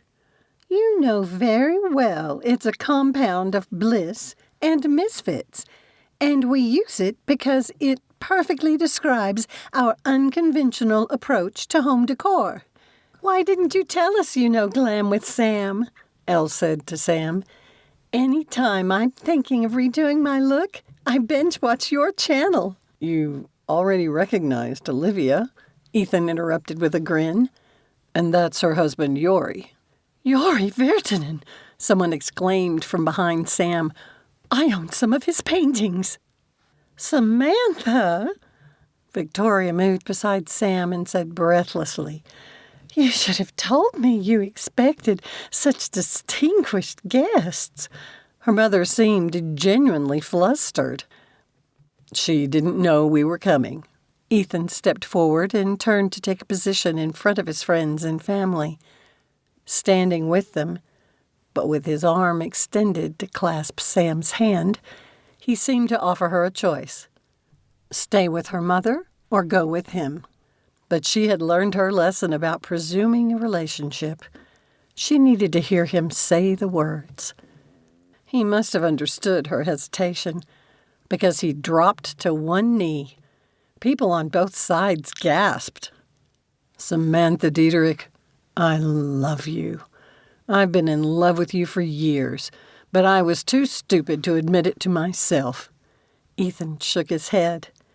And you've seen my idiocy firsthand. It won't be easy because my medical training will take up so much of my time, but I can't face a future without you. Would you give me a second chance and consider marrying me?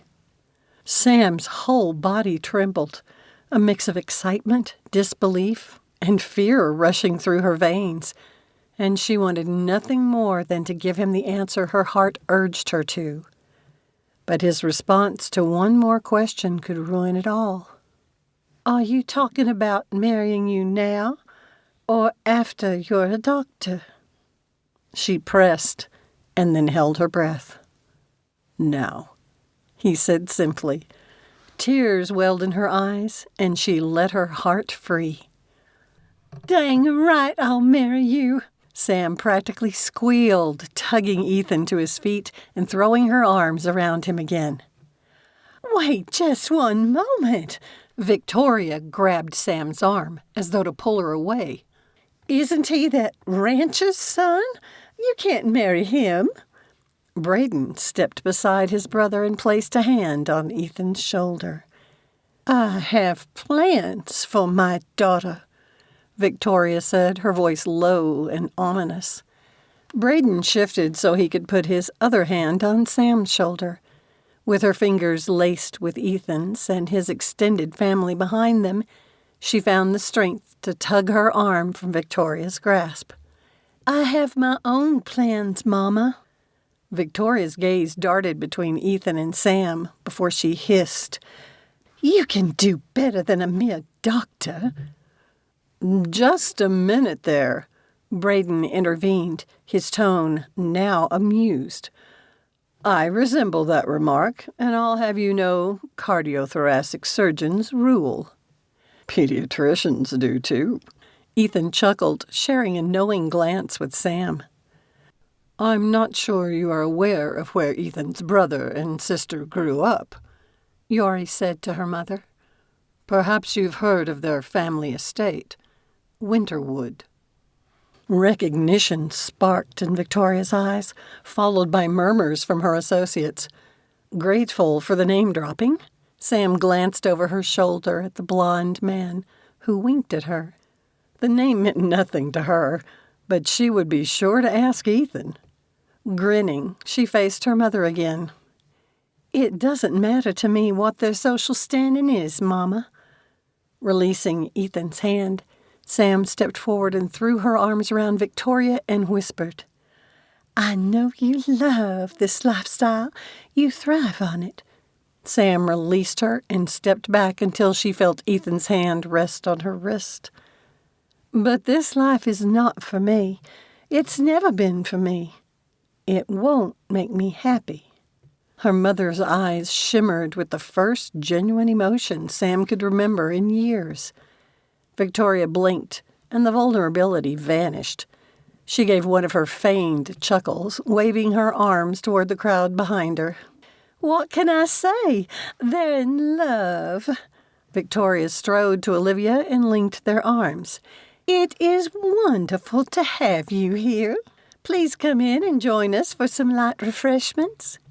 I would love to, Mrs. Rabu, but I must return to the studio. Olivia deftly extricated herself, and her husband stepped to her side before Victoria could argue, an enormous man who looked like he might be a bodyguard hovering nearby. Olivia said, "Perhaps another time." "I need to get my things." Sam brushed past the people and found her roller bag, laptop, and packages, still just inside the door. "Let me help." Ethan reached for the suitcase, but she stopped him by throwing her arms around him again. "You two need to save it, or we'll never get out of here." Braden took the suitcase while the other grinning men took the rest.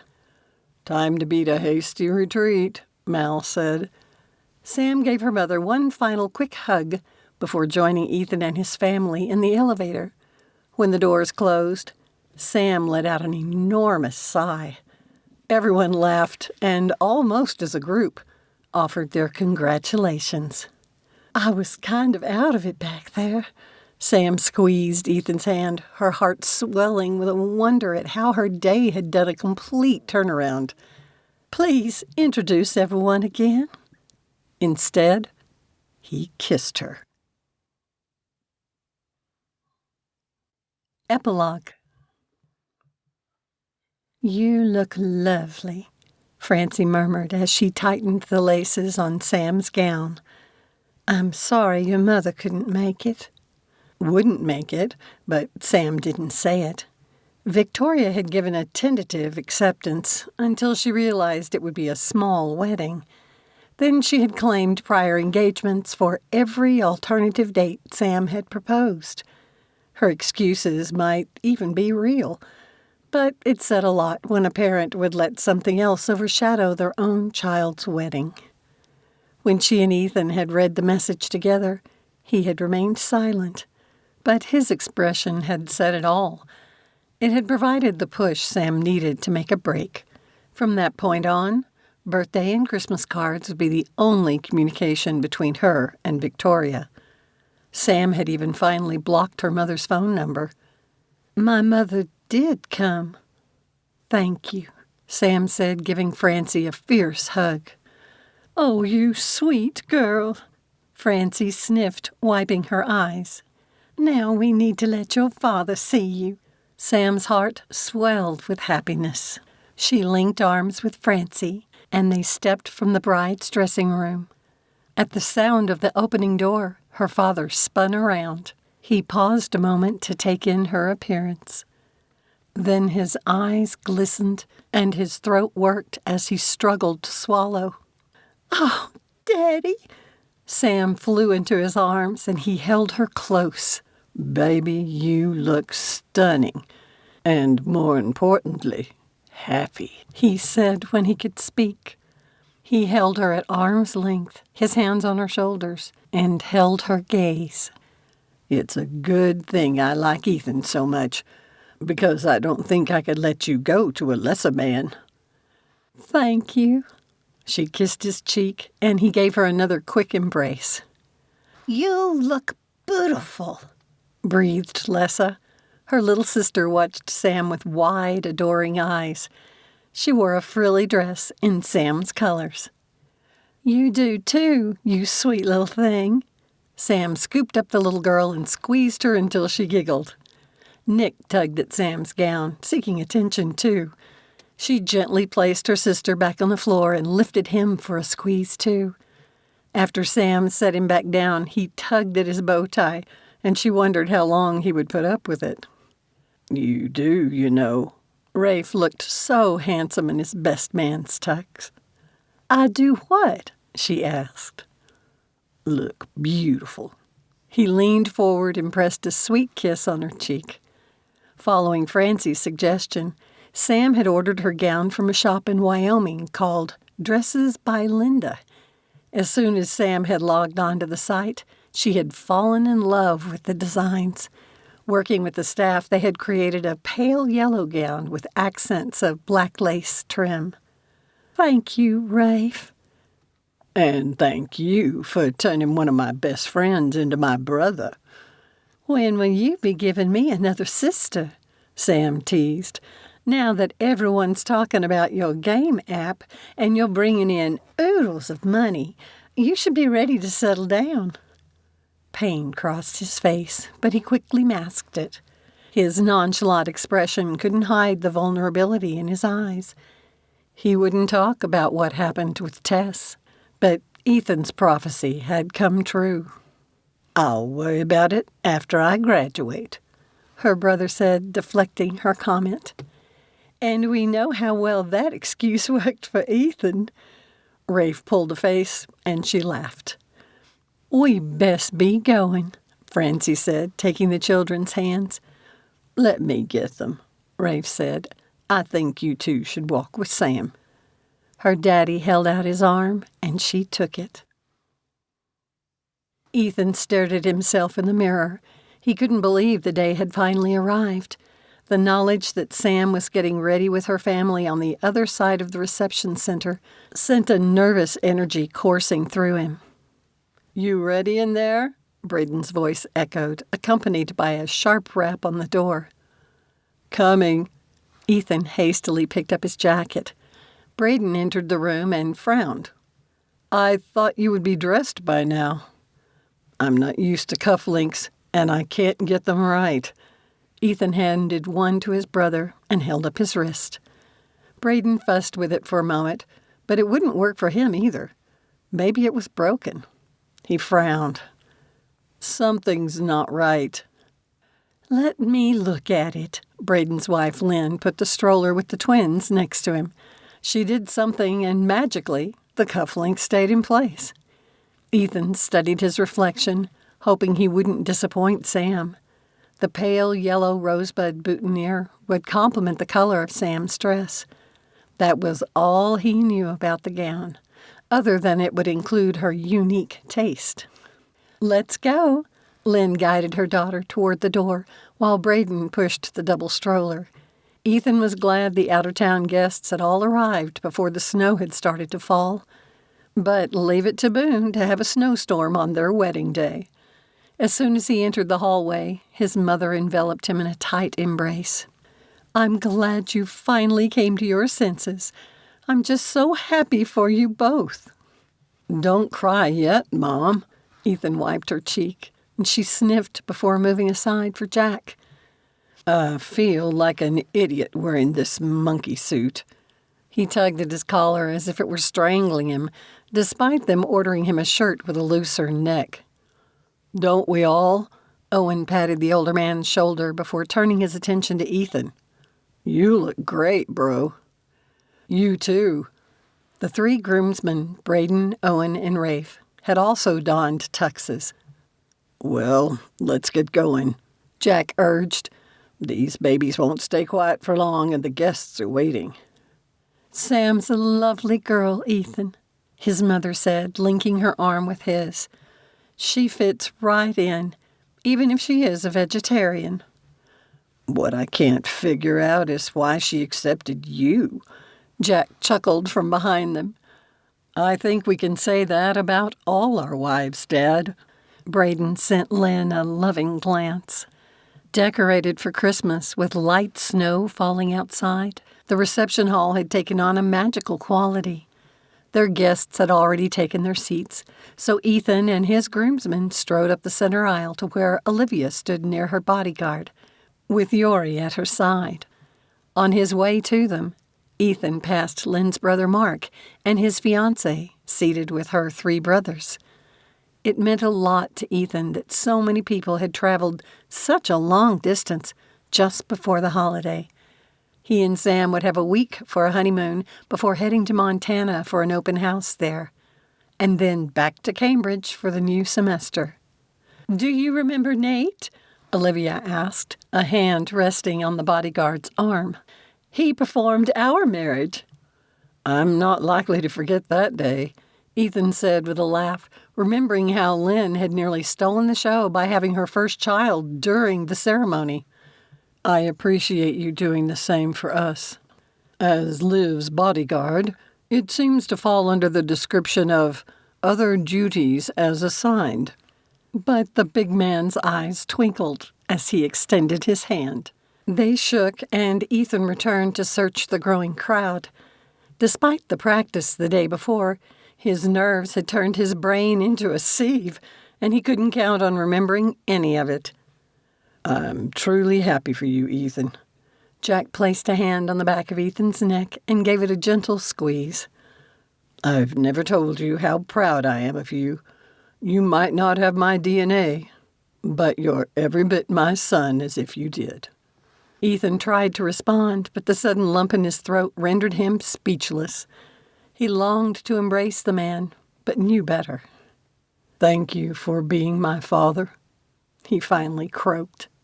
His eyes shiny, Jack surprised him by giving Ethan a tight man-hug. Jack stepped back and cleared his throat, refusing to look at Ethan, who was afraid he might burst into tears. The first notes of the processional music began. They hadn't used it during the rehearsal, and Jack frowned. Is that a soundtrack? He asked. It's from Harry Potter, of course, Rafe said. Jack shook his head in mild confusion before giving Ethan a quick pat on the shoulder and taking his seat. Then Ethan saw her, and his breath caught. On her father's arm, Sam slowly walked to him, holding his gaze the entire time. Ethan had to fight an overwhelming urge to run to her, but Rafe's hand on his arm steadied Ethan. They finally reached him, and Alex met his gaze, his eyes glistening. With great solemnity, he placed Sam's hand in Ethan's and stepped back. "I love you," she whispered as they turned to face Nate. Ethan only had time to squeeze her hand before the big man spoke. Thank you for coming to celebrate the union of Samantha and Ethan. It marks not only the beginning of a new family, but is a commemoration of a love nurtured and shared between them as they embark on a new life together, built on the foundations of trust, compassion, and mutual respect. He looked at Sam. I invite the couple to share their vows, beginning with Samantha. Her hand trembled in Ethan's as she turned to face him. "I have never wanted a Prince Charming to sweep me off my feet, but I got one anyway. I never needed a magical happy ending, but you brought it to me anyway. I only wanted you, Ethan. You make me laugh and join with me to embrace our inner nerds. I promise to never be a boring adult, to always be your friend and your love." Sam's voice broke, a tear running from the corner of one eye. "And now, Ethan, your vows," Nate said. He had to cough before he could speak. That dang lump just wouldn't stay away. "I can't promise that our life will be perfect." Ethan cleared his throat again. "But I do vow to fight for our happiness. I promise to try to make each day an adventure and to raise our children to be nerds, just like us. I pledge to be at your side to support you when times are rough. I love you, Sam, and promise to make sure you're never sorry you gave me a second chance. Samantha." Nate's voice took on a chanting quality. "Do you take Ethan as your cherished husband and promise to stay with him through sickness and health, joy and sorrow, so long as you both shall live?" "I do." "Ethan, will you take Samantha as your cherished wife and promise to stay with her through sickness and health, joy and sorrow, so long as you both shall live?" "Always and forever." At the tears that suddenly flooded her eyes, Ethan knew he had chosen the right response. Nate went through a simple exchange of rings. He then held up a Nimbus 2000 broomstick, causing a ripple of excitement through the guests. "Can I have one of those brooms?" one of the tween boys cried. "We'll see, Noah." "Shh," Lynn's brother Mark said. "Samantha and Ethan," Nate continued, "your vows have sealed your union, but jumping over this broom will move you into your new lives together." He laid the broom horizontally on the ground before them. Think of all the magical moments that have led you here. Please join hands and leap into your next grand adventure together. Ethan's heart soared as he clasped Sam's hand. She gathered her skirt with her other hand and shot him a quick grin before they jumped over the broom. Samantha and Ethan, with the power vested in me, I pronounce you to be married. Ethan, you may kiss your bride. Ethan's gaze locked with Sam's, and he wanted to roar to the world that she was his and he was hers. He wrapped her in an embrace and pressed his lips to hers. His sweet wife slid her arms around his neck and pulled him closer. The crowd cheered. "Hey, can we see the broom now?" Noah shouted over the crowd. "I want to ride it." "Yes," Ethan whispered to Sam. "What a ride we'll have together." He kissed her again. This has been Whispers of Forever by Donna K. Weaver, narrated by Vickie Pierce. Copyright 2023 by Donna K. Weaver. Production copyright by Donna K. Weaver.